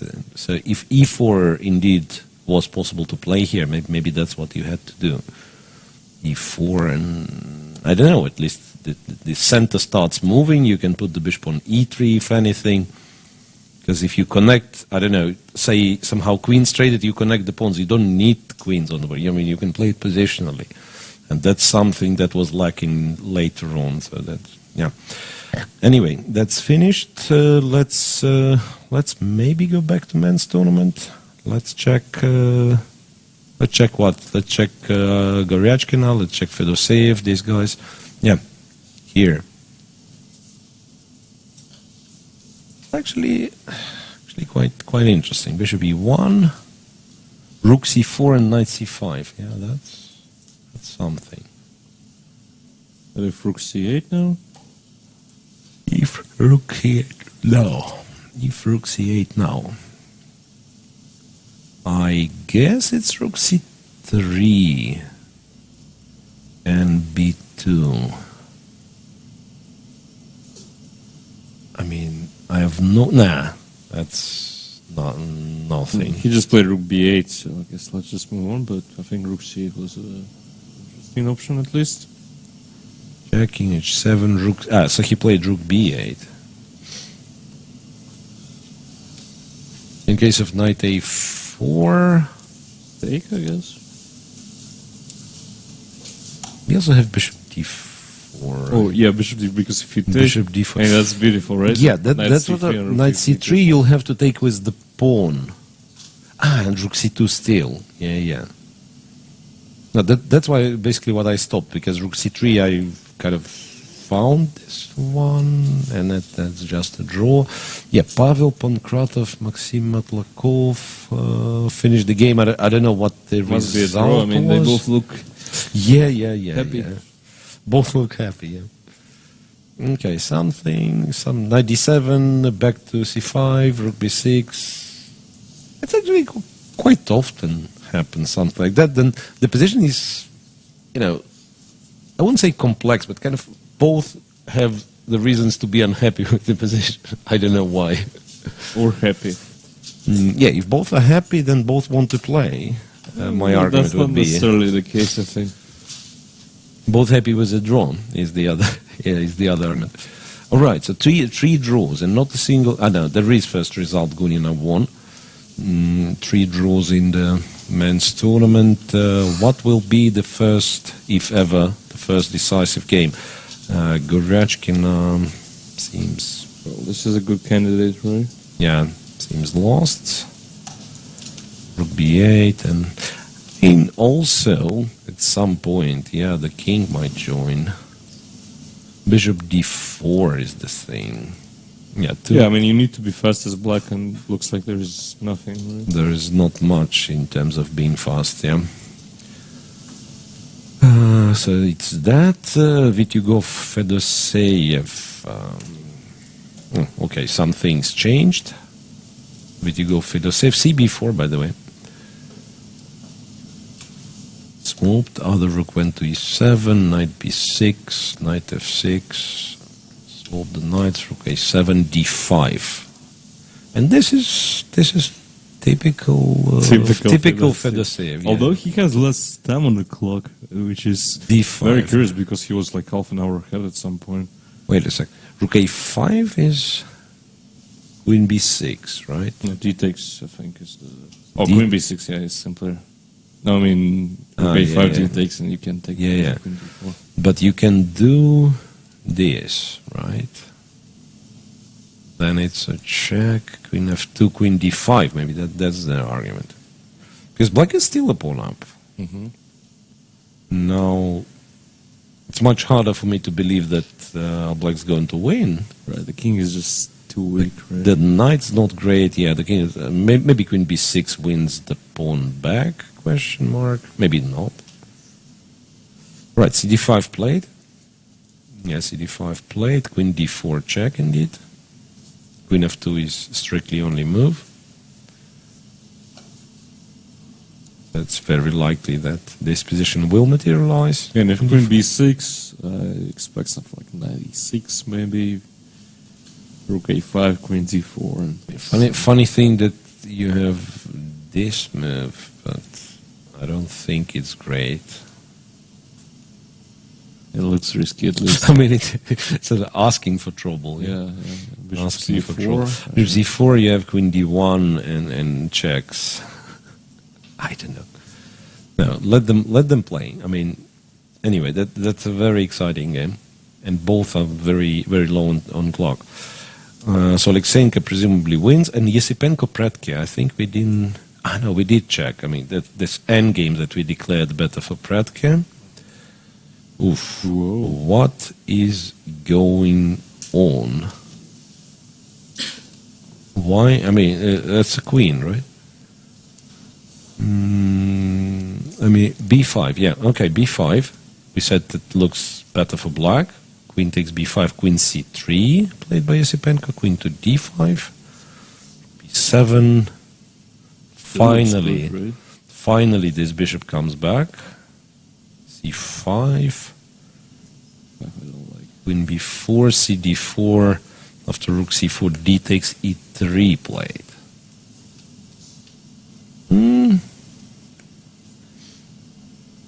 Yeah, What's black that? is not risking anything, right? I think rook b4. Ah, you want to play rook b4. Can I... Yeah, just rook b8. Any rook, I think. Ah, no, wait a second. You'll actually take... Ah. You'll actually take... I mean, Yeah. I mean, that's funny. I mean, how does that work? So it seems... I got scared and I scared you of queen f8 with a check, right? I mean, when you see somebody's taking your rook with a check, you're... Yeah, okay, queen d6 is nonsense. So I need to take that one. Pawn takes, right? Oh, pawn take, okay, bishop b2.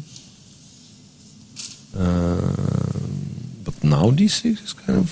D8. Maybe just do this. I mean, if you want to be... Maybe. If you want to be kind of solid, safe, then bishop e5, and then you'll take the b pawn. And Yeah, black, but even after bishop b2, I mean, black is not Yeah. risking anything, right? With such a strong pawn. yeah, but I mean, after bishop e5, black is safe, and I'm not sure if white is But safe. 20 seconds for Predkin. He's just taking on f2. Took on f2. Ah, well, actually, takes on f2. No, but it's just... you don't win the b2 pawn that quickly, right? So, rook f2, Yeah, I mean, rook needs to queen take. d6. Rook takes b4, queen d6. And if this rook I can take on f6 at If least, right? this rook goes, then yeah, probably it's just a straight up draw with kind of a draw, and even if black wants, if white wants, he can actually be a little bit annoying in this position. I mean, you never win this, but You can't even win the h pawn, right? yeah, no, I mean, you just go king h2 and you wait for your opponent to blunder a rook, yeah. So hopefully Andrei Yesipenko is a nice guy, he won't do that. So queen d6, what else black can do? You can move the second rook to b. You mean go with the other rook to b8, but then, yeah, but how does white lose then? Then you can go rook f4 at the very least, right, and take Any it. move, basically. King Yeah, h1. king h1 and so on. So very They likely. both look very bored, so... Could it be like yeah, everything will be a draw apart from Goryachkin's game. Yeah, he actually went rook f to b8. And rook f6 and then draw, right? I guess. Yeah. There'll be 4 draws with Igor Fedoseev, rook a8. That's my boy. We have an extra pawn, Alex. Why We have an extra. We have an extra. Wait a second. And why don't we? Because there is knight e8. Yeah. I thought, why don't we resign after queen d6? Because we take rook a8 and knight e8. So that's likely a draw. Fedoseev, who knows what's going to be. Goryachkin has sacrificed an exchange. Let's see. It's heating up, actually, in Goryachkin's game against Aleksandr. Here, rook takes f6. The position on the camera view is just a draw, in our opinion. They just agreed on draw. Those are good guys, yeah. They just reached move 40 and agreed a draw, which is fair. Goryachkin's game. Look, f6, king f1, king g6, and white decided to go rook c8, after which Aleksandr captured on c3 and went knight d3. So you can't take the pawn because check knight c1. Yeah, after knight d3. It's still hard to believe it works for black, but I mean, with 4 minutes on the clock, it's possible not to find the right solution here. Wait a second. If I'm ultra boring, if I do this. Guess I check and go b2. You check and go b2. And then no, wait. If you give me a check, go b2, then I think this. No, I wanted to say wins. But you can gotta keep annoying me, or not much. I was thinking maybe your plan is to go rook b2, but then rook d8 just wins. Okay, rook d8. He played rook d8 immediately after knight d3. Rook d8. Yeah, right. Of course. For some reason I hallucinated that b2 and you take and rook a1, but there is rook d1. But if I do the same thing, check and rook d2. Check here, rook d2. What's your threat? I don't have a threat. What's your threat? Yeah, c4 or c5. Makes sense. Yeah, not to mention that maybe I can transpose into some rook ending this way or another. But yeah, but just c pawn runs. C pawn runs. Yeah, so Aleksandr is winning. Yesipenko for some reason got 1-0, but we are sure it's a draw, yeah. So it says white won, but it's a draw. Knight back to c5. Knight back to c5. d5. Maybe some last trick or something. Maybe no trick at all. I mean, b2 could be a trick, right? Yeah, you're right. Not trying much, but knight a4.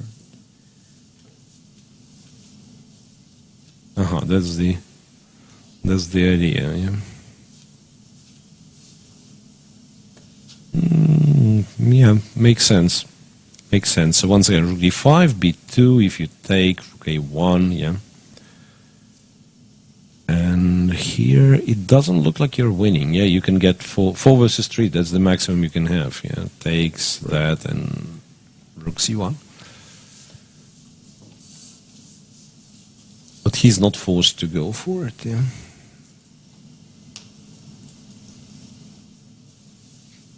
But it has to be said, a knight is a tricky piece. Yeah, rook b8, knight a4.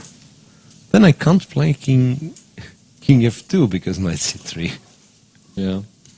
Rook a1 is an actual. Rook a1, right? And yeah. He shouldn't play rook c8. Meanwhile, Shuvalova won her game. Shuvalova won with black against Guseva. That's what you were saying. Yeah, right? that's what I mean. I have no clue how it happened, but it happened. Right. The game where there was a extra pawn, and then all of a sudden f3 was lost, and so on and so on, and she basically blundered everything and still didn't make it to time control. Still didn't make it to time control. Okay, Shuvalova wins with black. Gunina wins with black. Gira with Ovot playing some endgame. Gary. Yeah, Gira is the one who decided to play on, right? Bodnaruk with Gary Fulin. We were saying white was better, and probably it was the case. Maybe white's still better, right? Yeah, rook f3. Rook f3, swap a pair of rooks, g5 is weak, e6 weak. But the thing is that this will continue. It's move 39, they'll reach the time control, they'll play on. That's a sure. Bivol Galyamova, I don't know what it is. I mean, it's black. The black two pawns up, winning, of course, completely. And Pagonina Voigt, I have no idea either. Equal material. I would bet on a draw, but who knows? Yeah, I mean, I think Pagonina is the one who's playing for a win, but will she win or will she lose? We'll find out. Yeah. We'll find out. Yeah. So let's see Aleksandr's game. So he repeated once, and then he went rook b8, and that was the line that I was kind of, I don't know, suggesting. Sure, but that's exactly the line where you said that black has no threats, right? After at least b2. After my move, rook f2. Yeah, rook f2. There is no threat. Would be b2, king e2. b2. There is no threats either, right? King e2. I kept dreaming of rook a1 and this being some rook ending, but you take with this rook and you just win on the spot. Yeah. So b2 is not a move, so it kind of only chance is that. No, wait. b2 now. Yeah. b2 now, and then rook d8. The knight's attacked. I mean, I just want to proceed carefully. The knight's attacked, so you have to go rook d2, and here we declare that black has no threats. Which is about right, yeah? Yes, if you move the rook, I'll take it. If you move the knight, your knight is kind of 4 moves away from attacking the b1 rook, so it's unlikely to reach it in 2 moves. It's possible, but unlikely. Okie dokie, so checking g1. This game will continue for 2 more moves. Rook b2, rook d8, rook d2, c4 resigns. Yeah. This kind of tricky, I don't know, little tactics, yeah. The moment you reach the time control, you realize not a single chance. I mean, during the side note, sometimes it seems, okay, I might deliver a check, the fork, this, that. And indeed, it will be, b2, rook d8, rook d2, c4, it's move 42. You spend a couple minutes, maybe 5 minutes, and you realize, nothing to be done. Right.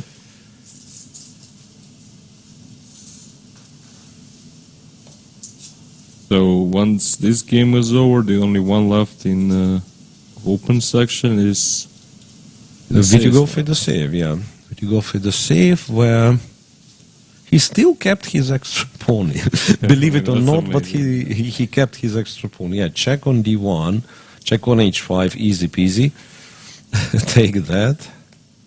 Check, and queen d8. Well, so he's playing for win, clearly.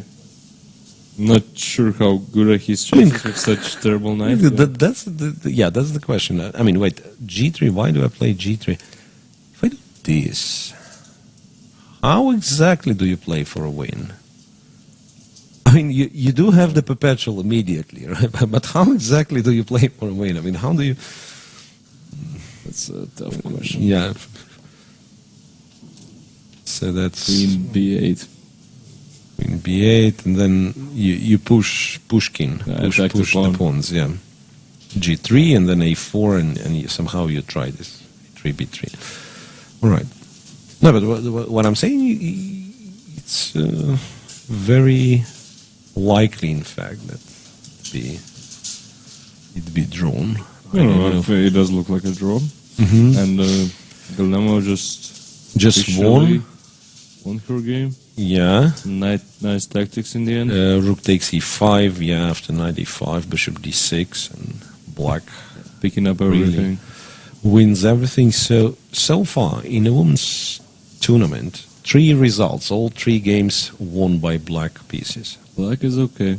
Black As is they say. okay as a famous, was a famous book by Grandmaster Andras Adorian. Yeah. And yeah, and at the same time, like every single game has reached the time control simultaneously. Move 40 literally in every game. Mm-hmm. So again, here rook d8, rook d2 played. Aleksandr, I mean, he wins. Just the question. I mean, perhaps a matter of preference. You can play. He just played c4. Yeah. He just played c4. I mean, you could do other stuff. You could. You kind of have to play one of the pawns at some Yeah, point. So. c4 and wins. Now resigns, I think. No, yeah, can't really do Yeah, I anything. mean, it looks so great for Miroshnichenko at some point, but Aleksandr was extremely precise. So starting from, move like bishop b5, I don't think he ever Kind of ever let it gave slip. any Yeah. chance, yeah. So again, we don't know what exactly was the move to blame, but after c5, it seems. It was c5 or bishop a6, right? One of those Yeah, two. c5 and yeah, after bishop a6 looked pretty much forced, right? Mhm. Swap dc5. Maybe that's the moment that you can try to take this thing. Rook d5. Rook d5, yeah. Unlikely. Or some stuff like that. I don't believe it, to be honest. Yeah. Yeah, I mean, But just knowing what happened in the game, and it was really forced. Yeah, after knight f4. I think when she played bishop a6, she probably missed knight f4. Yeah. So we are left with, or very soon we'll be left with one game, which is Vitigo Fedoseev. Vitigo, by the way, did play g3, which is interesting Would because he play for win here? yeah, that's what I'm starting to think. Why I've played Queen f7, allowing the perpetual in our analysis, because I thought maybe knight h5 and knight is, kind of comes out of the corner. But does it really? So, like, you put the queen on f7, for instance, and you play something.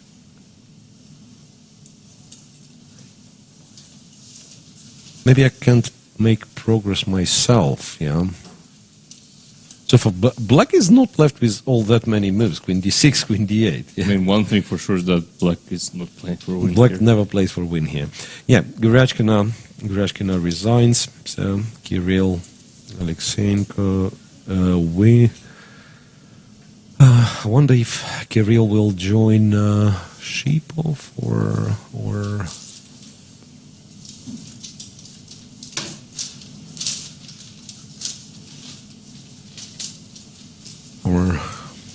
yeah, I mean, I don't know. So that makes him a leader and very likely the sole leader. Very likely, yeah. Even though Fedoseev is, he could have just delivered a perpetual, literally 2-3 moves ago. He claims that he's still playing for win, but we don't believe there are any chances for black with such. Yeah, the Such exposed king. knight's terrible.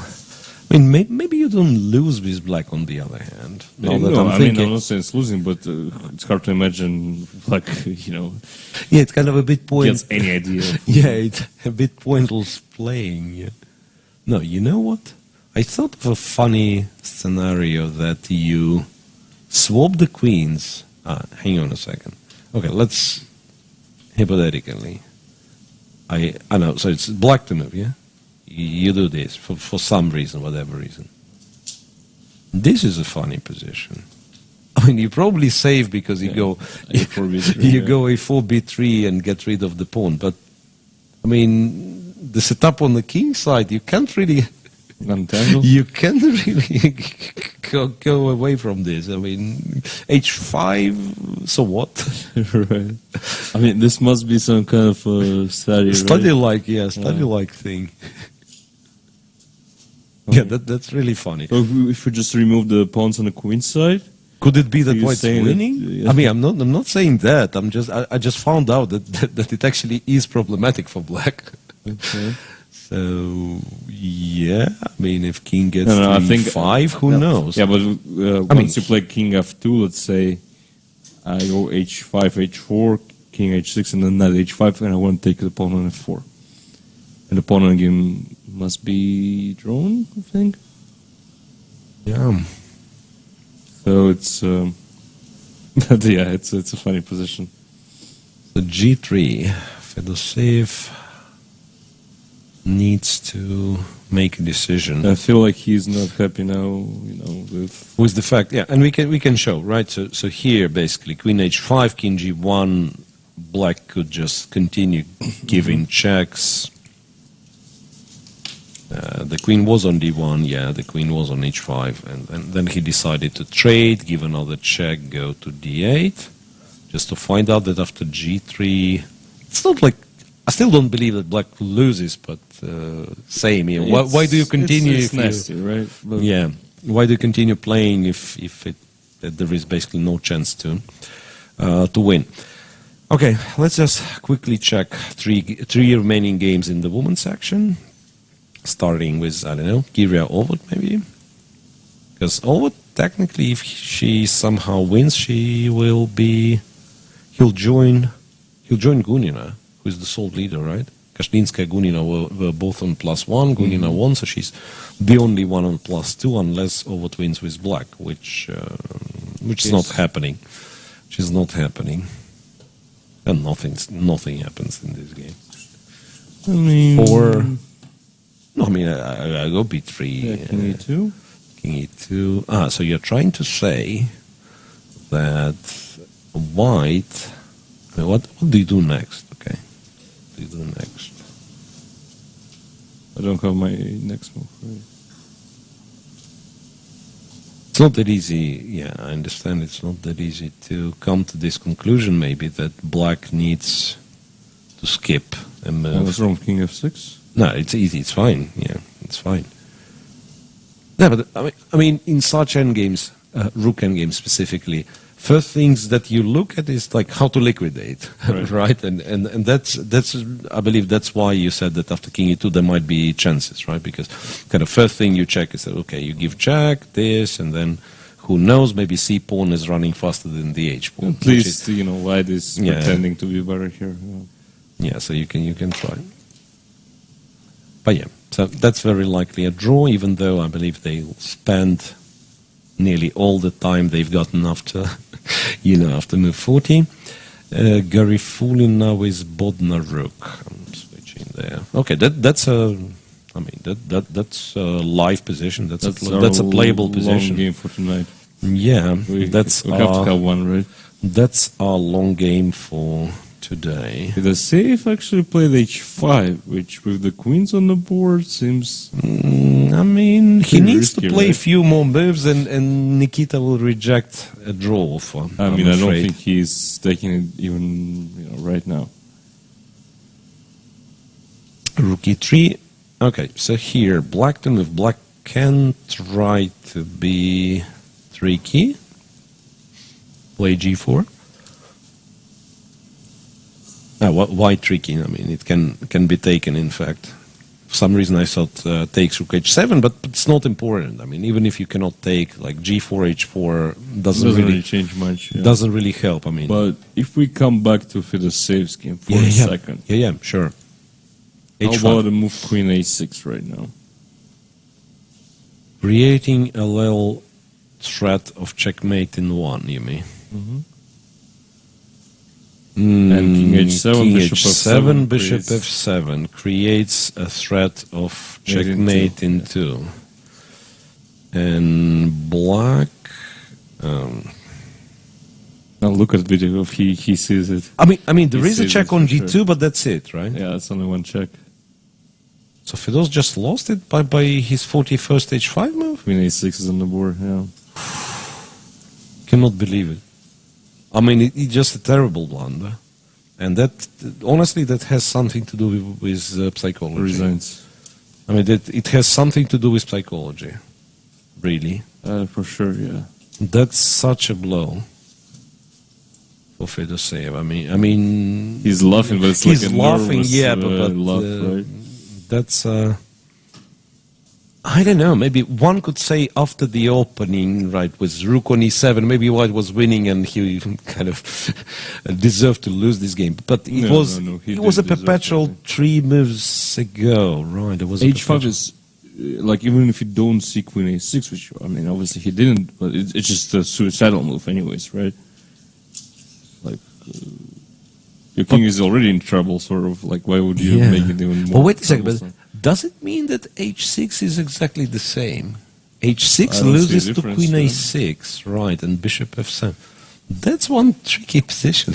I mean, if we saw that that endgame was tricky for black with no material left at all, I'm not surprised that there is. Yeah, the arbiters are kind of not doing the greatest of jobs, because now this says that it's a draw, while Yesipenko's game still says that Yesipenko has won. Although the king's placed accurately, so we don't know what's that. We don't know what's that, but the open round has officially finished. Yep. It's only a bit unexpectedly, I would say, but yeah. Yeah, with 2 decisive results, and Aleksandr being the sole leader by 1 full point. No? No, I think Vidygov hasn't. Yeah. So it's Aleksandr 2.5, Vidygov 2 points, and both Goryachkina and Fedoseev back to 50%. And as well as Isipenko, Rakhmanov, Chigayev, yeah, I mean, those guys. So who's trailing? It's still Predke and Motylev. Predke -1, Motylev -2. +1, +2, so yeah. Fair. Everything's fair. Square, yeah. Everything's fair. Right. And in women's tournament, so what did we checked this, where, what we'll think till she's got 2 minutes left. Yeah. Garifulina, Bodnar Rook, G4. Yeah, you see, I'm good at finding kind of mediocre tactics. G4, actually both, like takes, check, King G1. And H4 looks... H4 is good. And Pogonina, what happens? I think they finished. Right. They're good ladies. King E8, Rook D6, King F7, Rook D7. It's a draw, so 2 games left. 2 games left, and we are not sure which will last longer, to be honest. That is, of course, an absolutely drawish. It shouldn't last for long, I think, but the other one is... The other one can. Unclear, yeah. And if, the other one can. On the other hand, I wouldn't be surprised if White wins quickly somehow. Yeah, that was my argument. So that G4, okay, it's a move. And imagine White playing H4. And then you do something silly so that White, say, plays Queen E5, King G3. You are not allowed to exchange queens ever, because any single rook ending will be winning. And what's the plan? Maybe this is just a bad position. Maybe... In fact, White's king is pretty safe, right? Yeah, she did. Yeah, she did play. No, she didn't play H4 yet. I mean, this is also an option, right? Yeah, but that leaves White's king a bit more exposed. Yeah, with some kind of Queen D4, something like that. Queen D4, you start pinning. Yeah.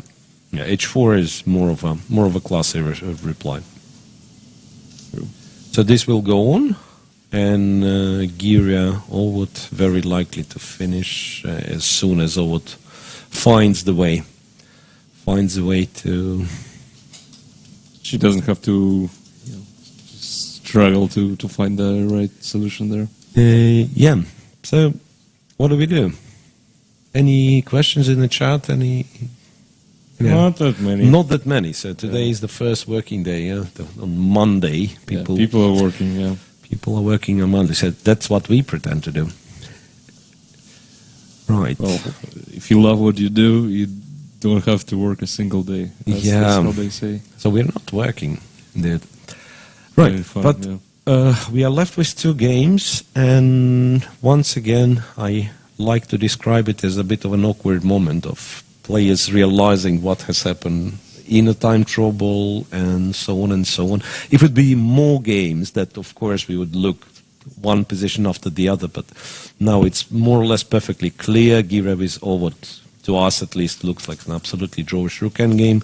This one is, White's better. White just played h4 actually. White just played h4, White's better. I think Bandar will spend some time now because there is no clear solution for her. Maybe you need to target h4 as soon as possible. I don't know if you can. I don't know if you can. h7, I think I have Rook e4. Yeah, Rook h7. You have Rook e4. Yeah, and then just take. Then just take. Obviously, with the heavy pieces still on the board, it's still tricky for White, but yeah, there should be the way. The more we look at it, the more we think that White is just winning here, right?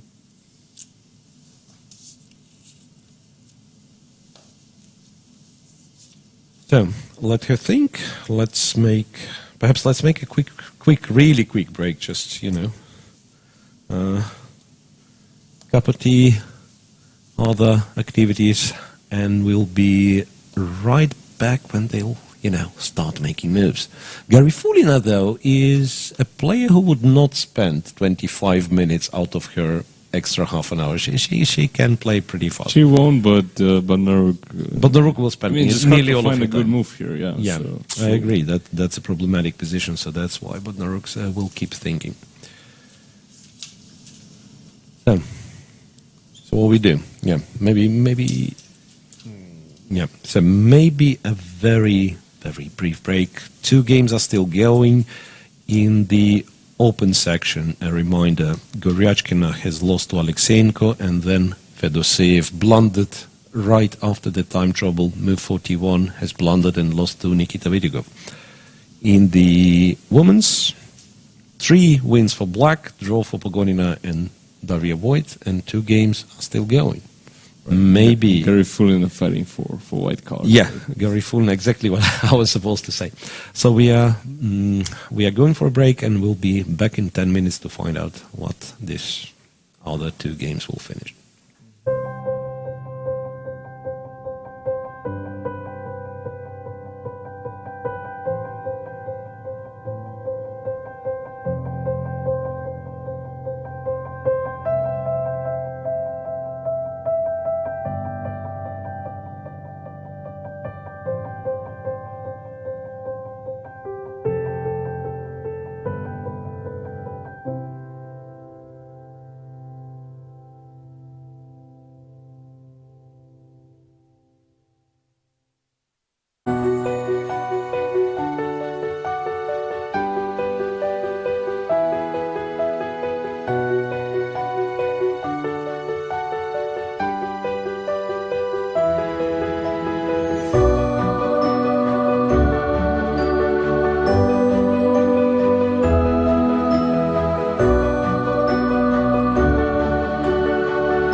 Меня зовут Юрий Львович Аверба.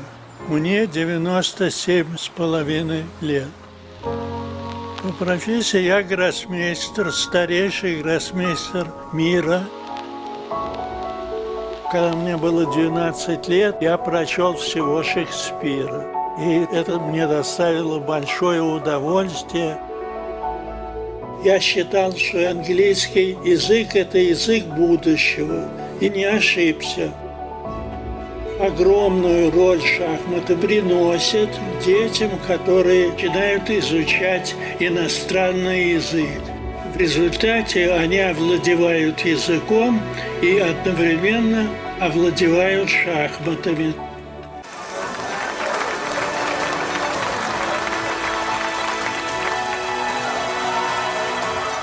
Если ты хочешь оставить след в жизни, ты должен создать что-то.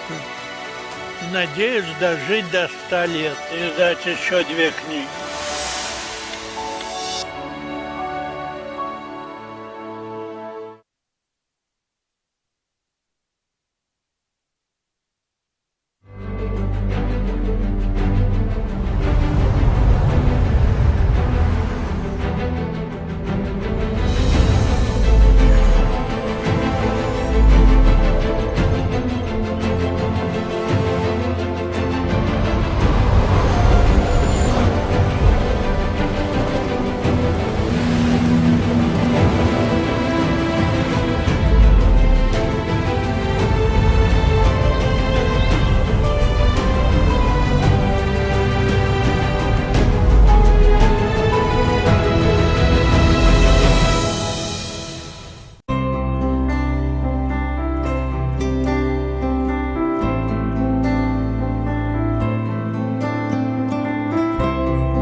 Там, где Европа встречается с Азией, Башкортостан – крупнейший современный центр нефтегазодобычи и нефтехимии, территория мощной энергетики, большого металла и передовой фармацевтики.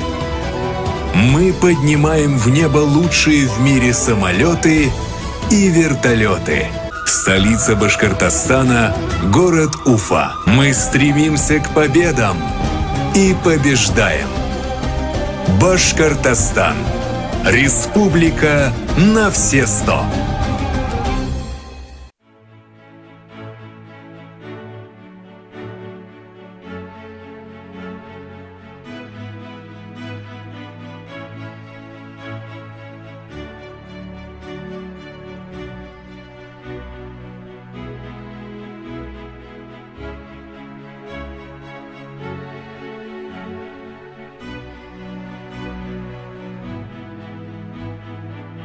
Aeroflot, Russian Airlines.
Welcome back again to Russian Superfinal. It's round 3 and still 2 games going in the women's tournament. So let's quickly brush up on what the scores are for till that moment. So what's open round of men tournament where Garyashkina is playing is over. You can see the results yourself. Kirill Aleksandr takes the lead, followed by Nikita Vityugov. And yeah, the rest of the players on 50% or less.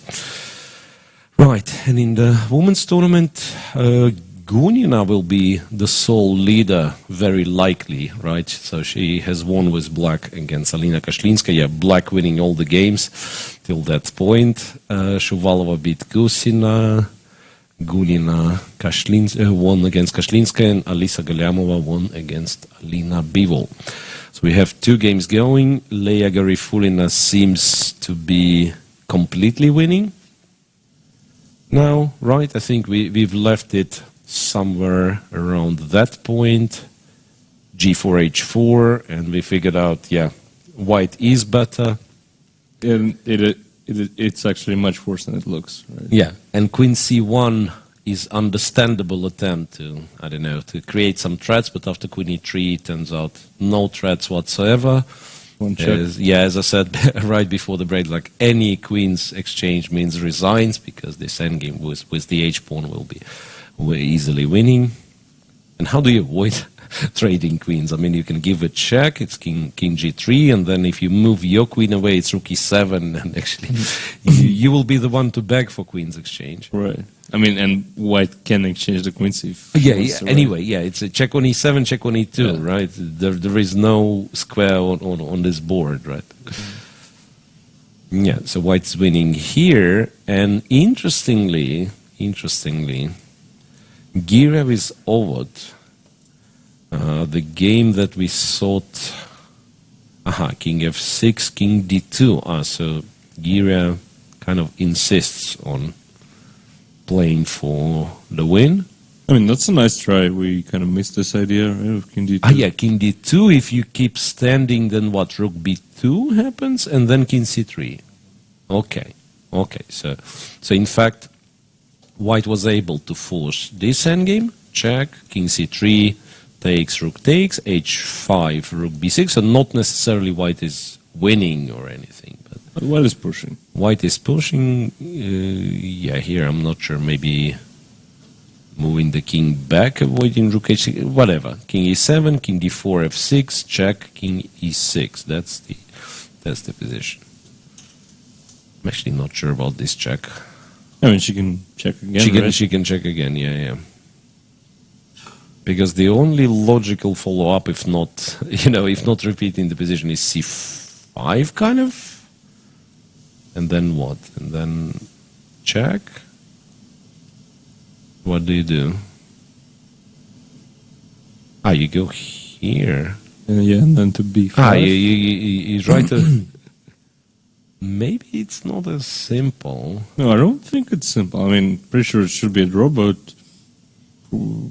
practically speaking, it's easy to make a mistake as black, I think. Push. Unless something simple like h4 d6, c5, h4. Okay, let's pretend this is what we do. Yeah, because if c6, I just go king d6, right? Yeah, c6, king d6, I'm very happy with. So you do that maybe? And I just go h3, right? And c6, I have rook c2. Seemingly. You do? Yeah.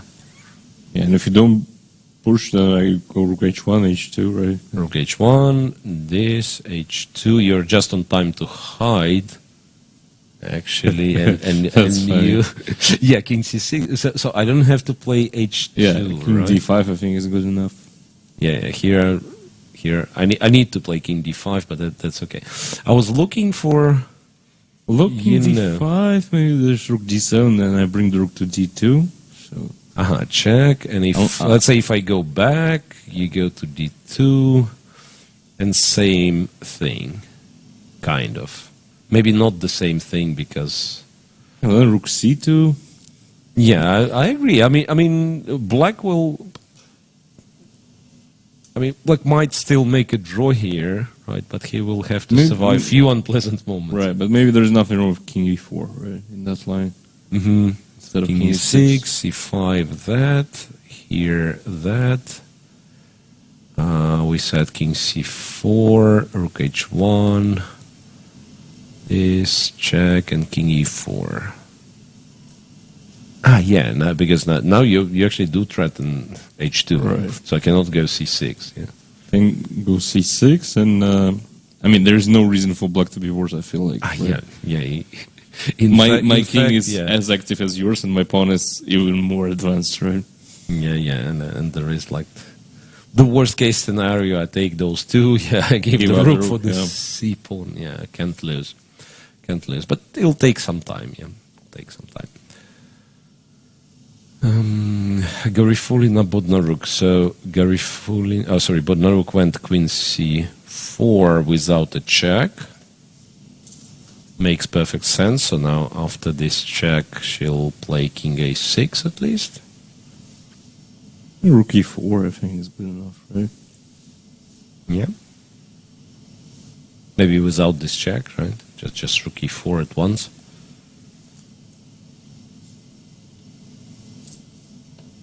Yeah, not much can be done.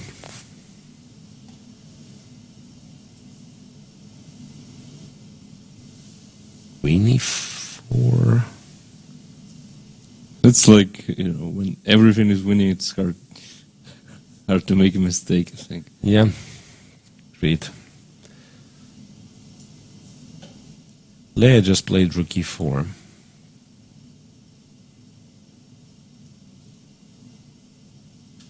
G3. You just take. Take, Yeah, yeah. you just take. Rook d3, you take, and that's once again, it's not the end game where you're supposed to calculate who is faster. Right. Yeah. Not the end game where you're. But can't even start moving her pawns. You went queen d5. So basically accepting, just playing this position, 2 pawns down, maybe trying to. I don't Well, know. we can just take I don't and know. maybe try to go for some mating ideas. Maybe rook d3 is what she wants. Check. Or queen, Yeah, for queen queen seven, check. Queen check here. You want to move like a4, let's say. Yeah, actually. You don't even have a check, so yeah. It's pretty bad. Yeah, it's really, really bad. Yeah, rook takes g4 played. So Garifulina, if she wins, she's on +1. What will be the situation here? Gunina, unless Ovod wins, right? Gunina's on +2. Ovod on +1. Who else was on +1? Kashlinskaya, who lost. So Shuvalova joins. She's on +1. Galyamova back to She 50%. lost, Yeah. And Garifulina, I think, will be on +1. So it will be a little bit more messed up than the Open I mean, tournament. that's how it's supposed to be, I guess. Right? Yeah. Giria Ovod, couple of moves more were played. That's my silly analysis. That's not the actual game. But king c5, which is actually Yeah. King e6, quite king interesting. c5, h4. It's trying to achieve the same kind of. King c6, right? So the king is stalemated. h3, c5. Rook h1. You know what? Interestingly, that's a mutual Zugzwang. So here, if black to move, he drops this pawn and probably loses.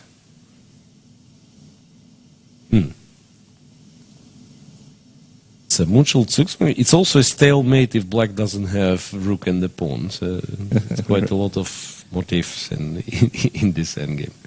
Yeah, and if white to move, what's the... I mean, you can keep the rook on h file. You never lose. Yeah. You never lose. h4, rook h7.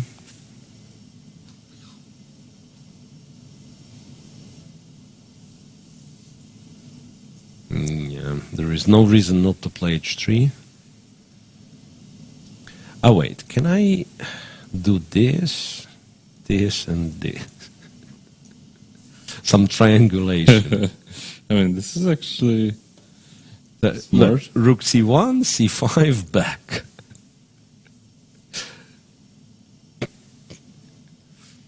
Oh, but then I can go king c7, right? Yeah. No, I mean, my point is, like, it's really hard to imagine kind of the real evaluation of this being anything but a draw, but there are tricks. There are tricks. Here, I can do h2, c6. No, you have a check from d2. h2 is meh.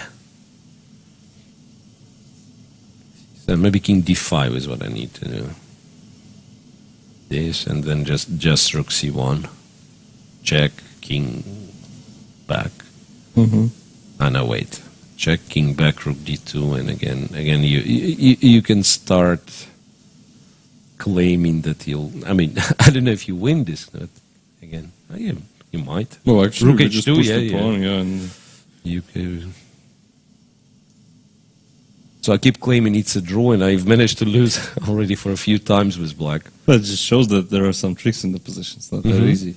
But white needs to find this king b6, king c6 without pushing the pawn, which is Yeah. counterintuitive a little bit.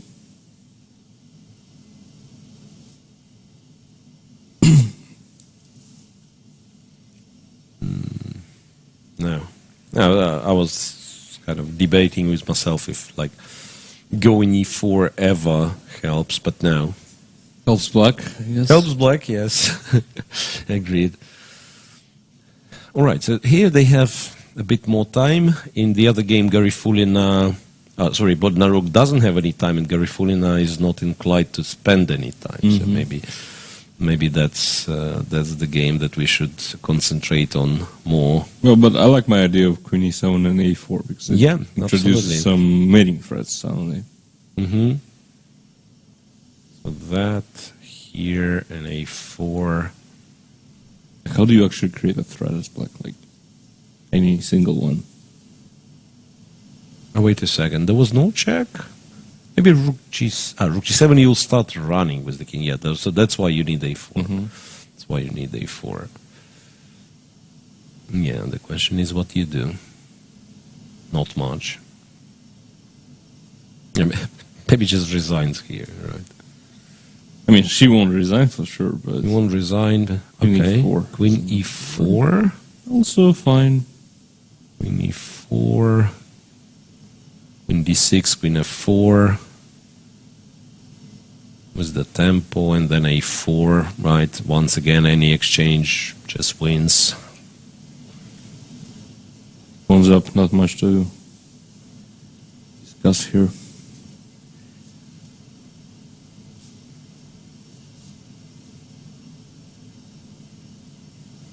So one more time in the open. Actually, in fact, in the open tournament, we had 4 draws, but apart perhaps from Rakhmanov Chigaev, like everything was entertaining, right? And Motilev against Andreikin was, I mean, there was quite a lot of interesting stuff.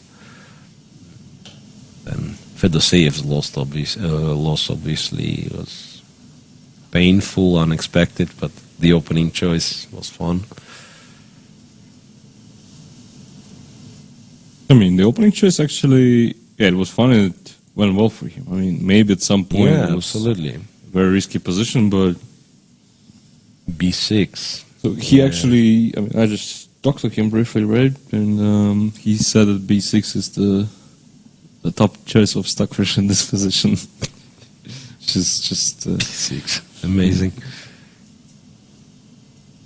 And it's so cool that even some 10 years ago, we would not even care what computer says. I mean, it's a King's Indian. You have to play. Yeah, I mean, you have to play a move, and then But now, not only, let's say, we are listening to computers, but also I mean, the engines, they've improved a lot. right.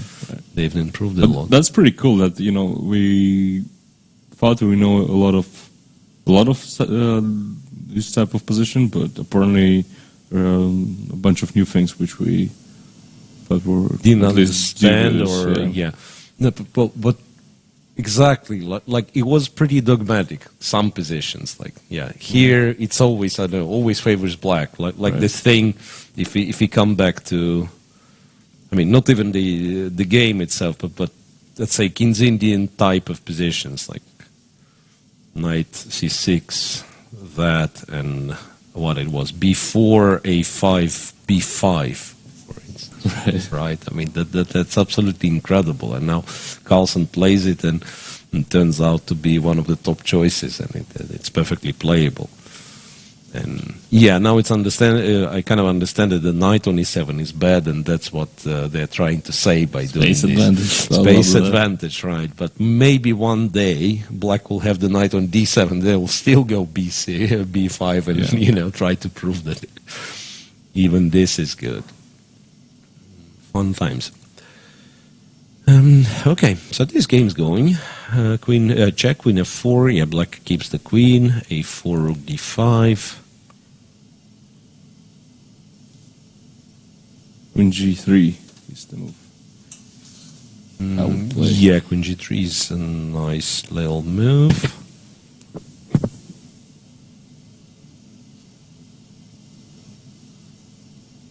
Yeah, just thought, I was claiming that any single rook endgame is winning, and maybe that's the case, but I would probably not go for this kind of, and then rook b5, and if you trade, the queens promote simultaneously. If you move, that move, endgame is probably winning for white. because the king is Too kind far of away, too yeah. far away. Yeah, but that's certainly not what you want to do. Yeah, queen g3 I really like. You're threatening rook g7.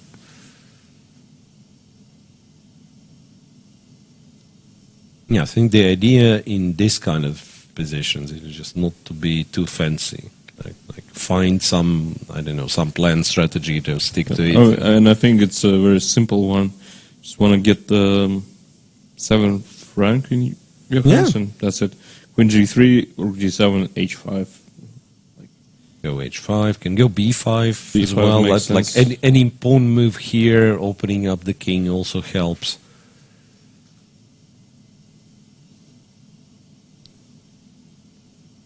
Some development in that other game, the rook endgame. So h3, king c6, rook c2 here. c5. But now it's just a draw. No? Yeah, actually, I don't know why we were Putting on the H1. rook on h1. It's a big question. Yeah, it's a big question. Now king b6 is always met with king d5. You just go king d5. Yeah. And otherwise, it's like, what is white's? Maybe rook h somewhere. Yeah. Okay. And king King d7. e7, right? King e7. Yeah. King e7, king b6. King b6. Back to e6. c6, king d6. Yeah.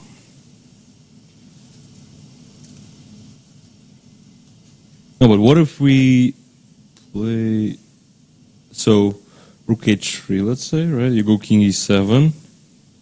I go rook h4. Yeah. For h4. h5. Yeah. So basically, what we are trying to establish, if this is kind of annoying for black to get into this as a zugzwang. Yeah.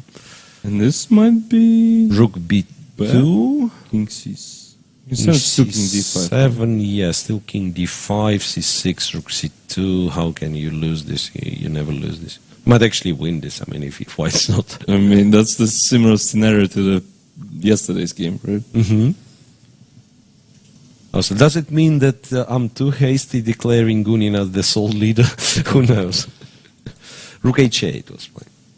Which is the same thing, essentially, right? Yeah. I mean, maybe you just, what you do with white, you go rook h8, king e7, rook h7. In order to keep it safe. In order to keep it safe, yeah. I still need one line where it will be the stalemate. I still cannot find it. I don't know. And get rid of It's this hard. pawn and I mean, the pawn sacrifice needs to be on h7, yeah, somehow. Yeah.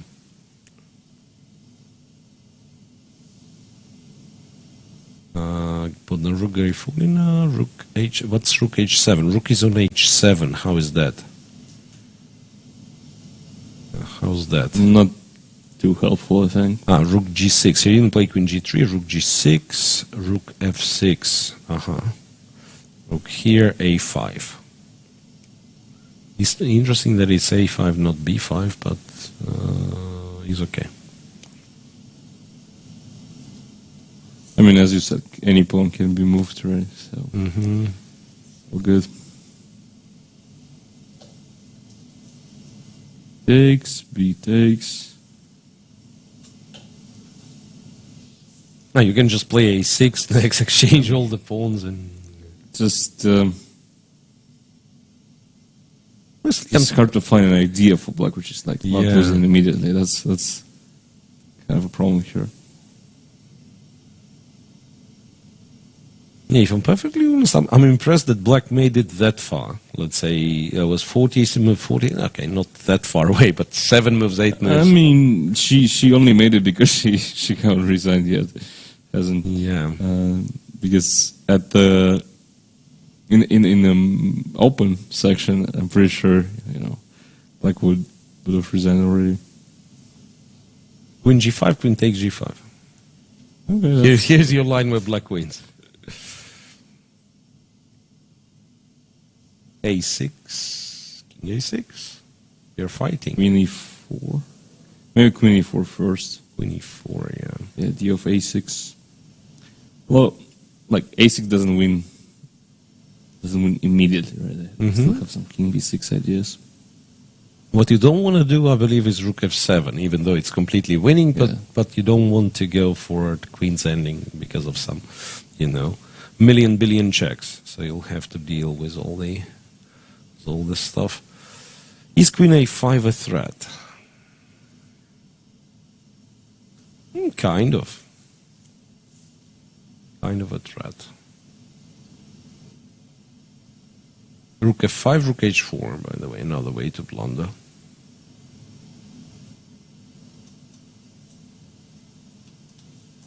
Yeah, it feels like not the most convincing conversion from Leah, but yeah, should be good enough, of course. Yeah, just like b5. Actually, rook f8, yeah, rook f8. b5 would win immediately. Queen c5, rook f8. Still rook h4. Oh, still rook h4, yeah. So that's the third potential blunder in the position. Wait, and what did we say was correct move? Queen e4, right? One of the options, yeah. Queen e4, that's exactly what she plays.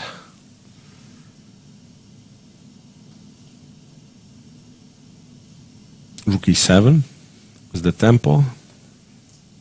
Then you have the trick, right? And then we play this endgame for... No, we don't play it forever. We don't even need the is, a-pawn here. Yeah, the king is completely cut off, so... Really tricky. Rook e7 played, okay. No, you can go a6, king b6, rook c6. But then it's a queen's ending. Then it's a queen endgame, and so rook c6 feels a bit more precise. On the other hand, that would take us to the queen's endgame, which we want to avoid. You can still play this, right? Up. There is always hope. Cool. I mean, there is always hope. Yeah, all of a sudden it's equal. Okay, there is a bit of a problem that this wins immediately. Queen d8, queen b6. It actually reminds me of the infamous Eric Rosen stalemate trick. Do you know this one? No. So, I mean, if we do the same thing now, and for instance, I mean, the king, somehow we should get the king to b7, let's say. King 8, I don't know. Let's say, yeah, this one, and you go back, queen e7, queen c7, queen takes, and the trick here is that we play queen e8, and since white King obviously E8. expect you to take the queen, he removes h5. Yeah. So online blitz. Online trick. trick, yeah. I thought about those, like, like street hustlers dirty tricks, like when you play king e8 and claim it's your move or something. Right, It's right. online, yeah. It's all fair, yeah. Yeah. So you take c7 with white, and obviously you pre-move h5. Yes, yeah. yes, Of course. Yeah, of course. Funny. And he's done it more than once. Successfully. He successfully, Right. a6 check. Okay. I wonder what she's gonna do after after king b6. Really take on c6, take on e7. I mean, it is why winning, not? of course. Yeah, no I mean, checks. It's winning. Not that many checks. Yeah, I mean, just to mention that, in fact, The draw. this is a draw if the king is on h8, in g8, h8, and the queens are not exchanged immediately. It's a draw, and that we've learned thanks to table base, right?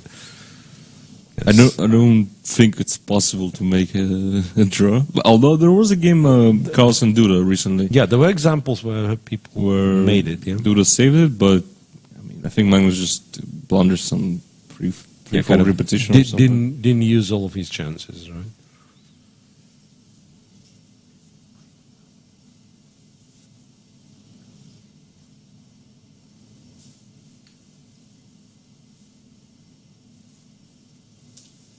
So let's go to the other game, I think, Yeah, and yeah. see if there's any progress. Not much. Rook B2. h8, rook b2, rook h7, rook c2, rook h5. So Gira kind of not ready for a draw yet. I mean, this is kind of smart. It does have some merit to it. Right, so that right. here, king d5, and I don't know, take this immediately, or c6. Even this is, I'm Yeah, not it's, sure. It's at a all bit if of a it's winning. stretch, yeah. It's a bit of a stretch. She's to just say. played. I know she hasn't made a move yet. It's a bit of a stretch to say it's white who is playing for a win here, right? But it's white who avoids the repetition. Sorry, trying to find a way. It's kind of funny because black's pawn is already on h2 and white's is on c5. which is like far away from the promotion, right?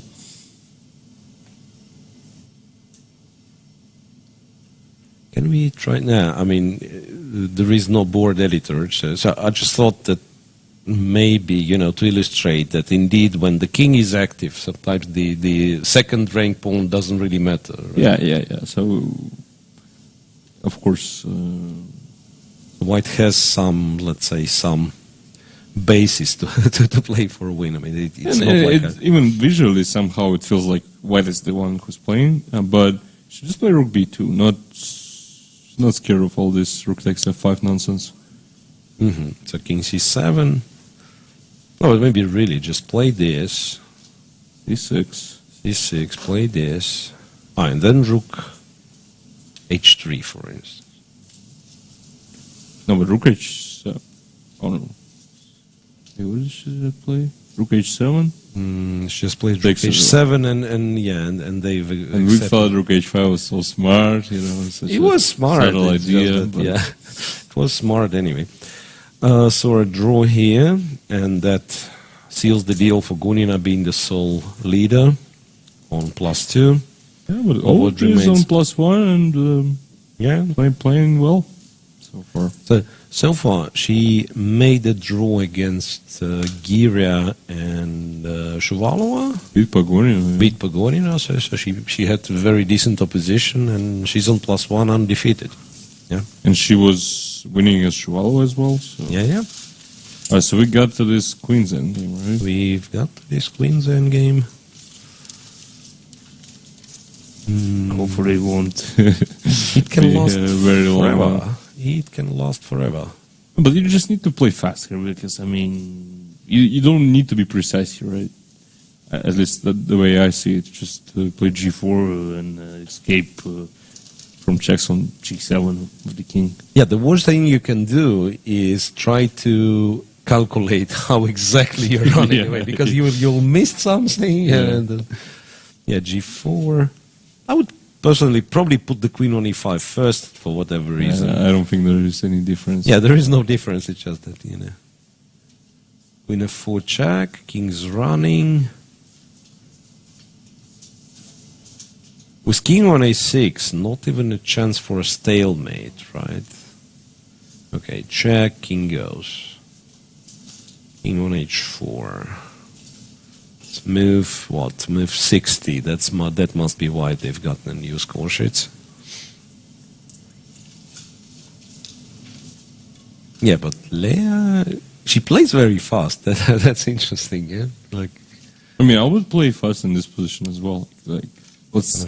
Putting extra as we said, pressure, what's the point? First of all, maybe extra pressure. Second, there's no point of thinking of trying to calculate everything out, right?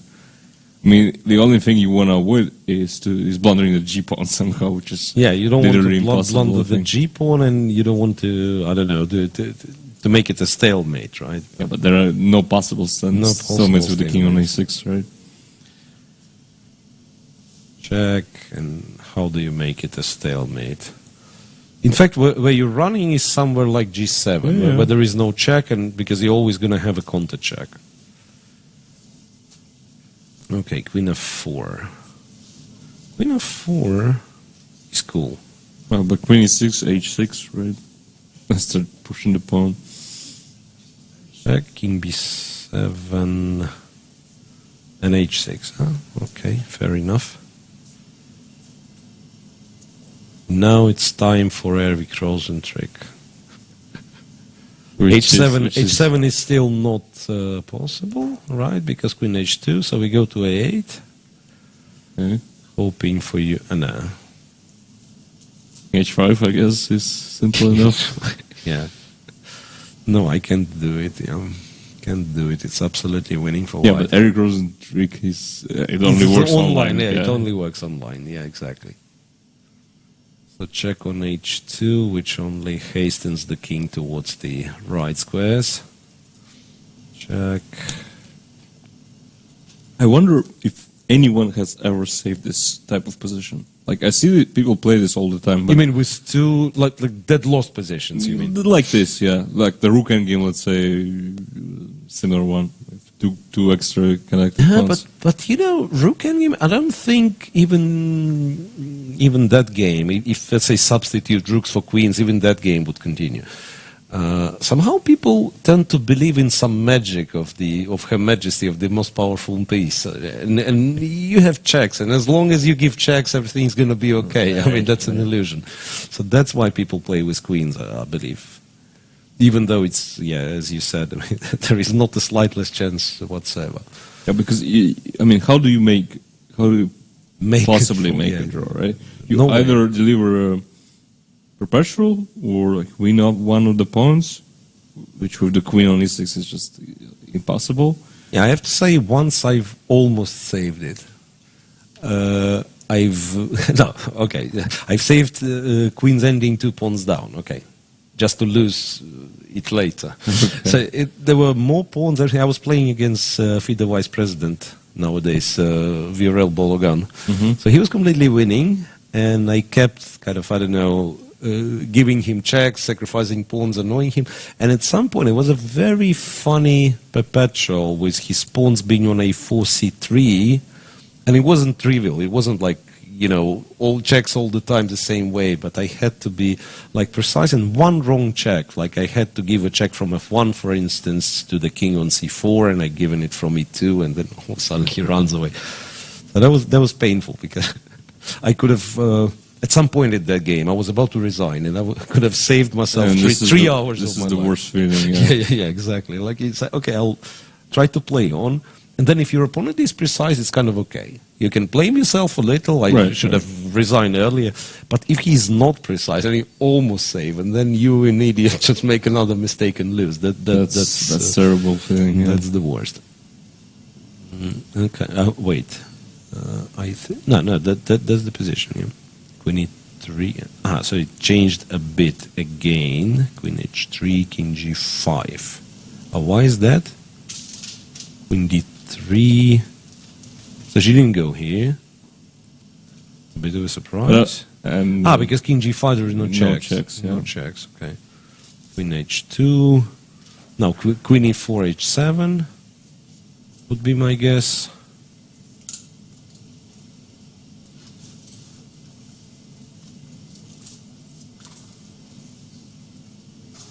Queen e4 is not bad. Queen e7 is also fine. Queen e7 is not bad, yeah.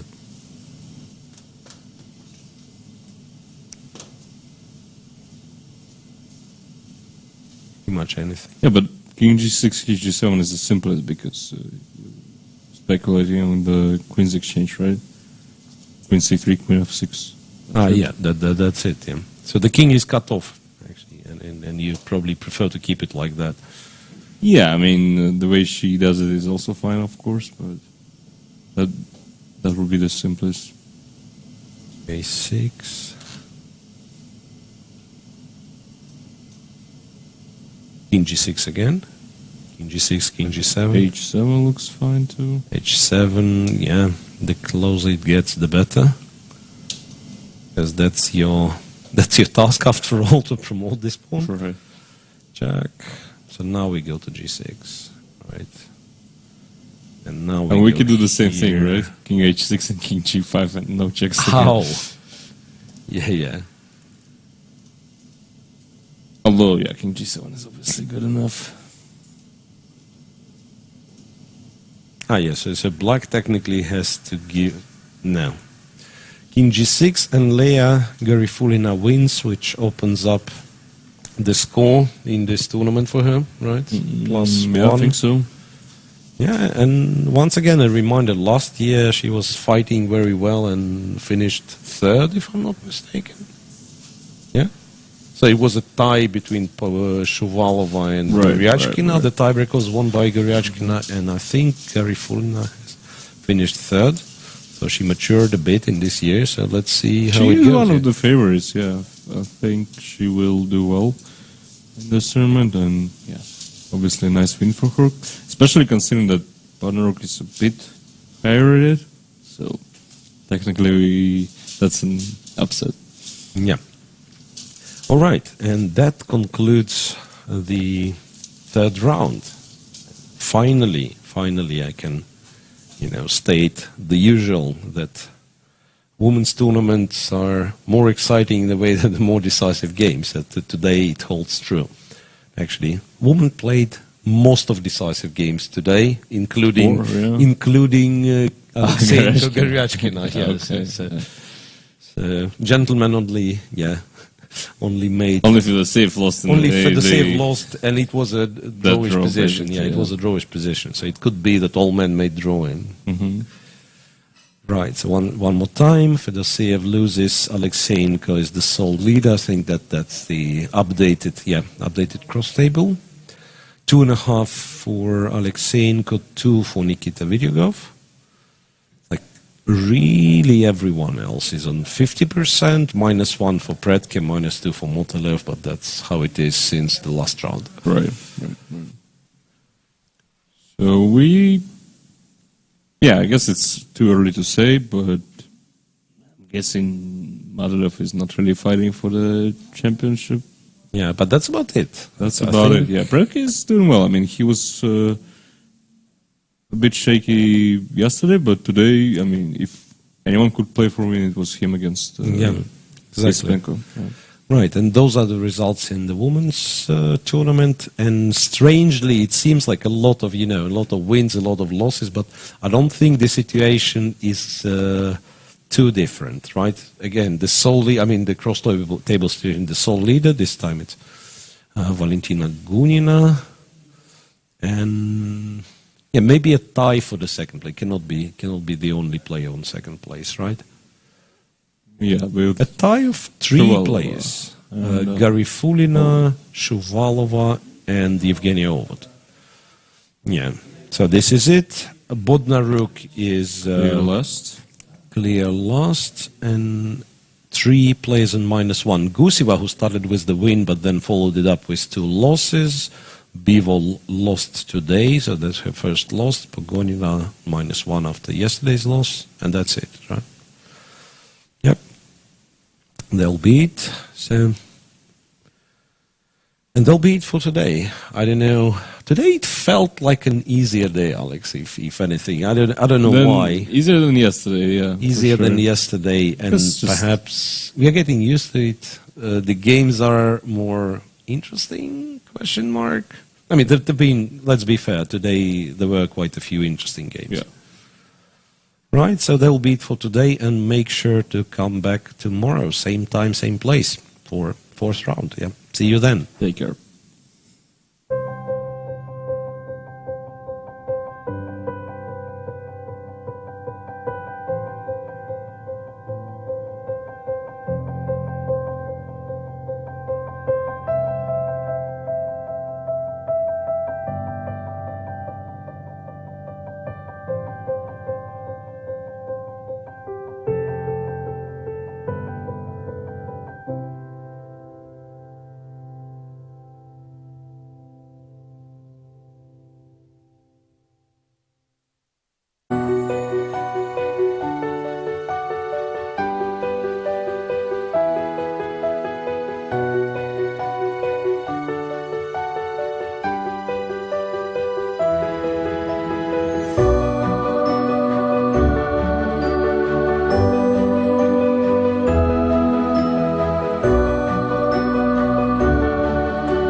Меня зовут Юрий Львович Аверба.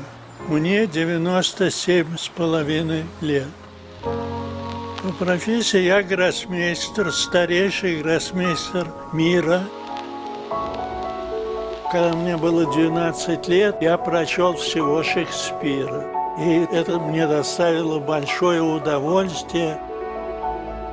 Я считал, что английский язык – это язык будущего. И не ошибся. Огромную роль шахматы приносят детям, которые начинают изучать иностранный язык. В результате они овладевают языком и одновременно овладевают шахматами.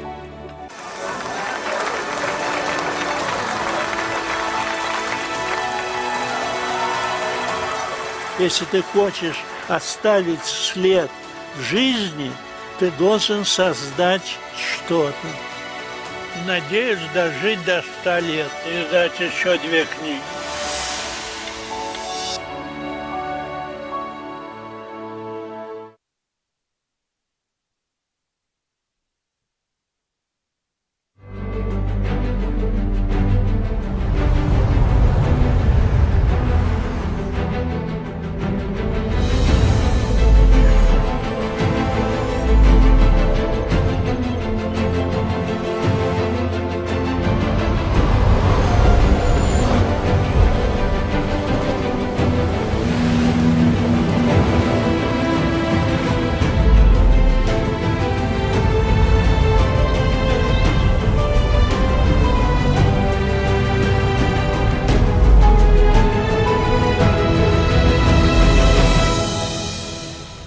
Там, где Европа встречается с Азией, Башкортостан – крупнейший современный центр нефтегазодобычи и нефтехимии, территория мощной энергетики, большого металла и передовой фармацевтики. Мы поднимаем в небо лучшие в мире самолеты и вертолеты. Столица Башкортостана – город Уфа. Мы стремимся к победам и побеждаем. Башкортостан. Республика на все 100.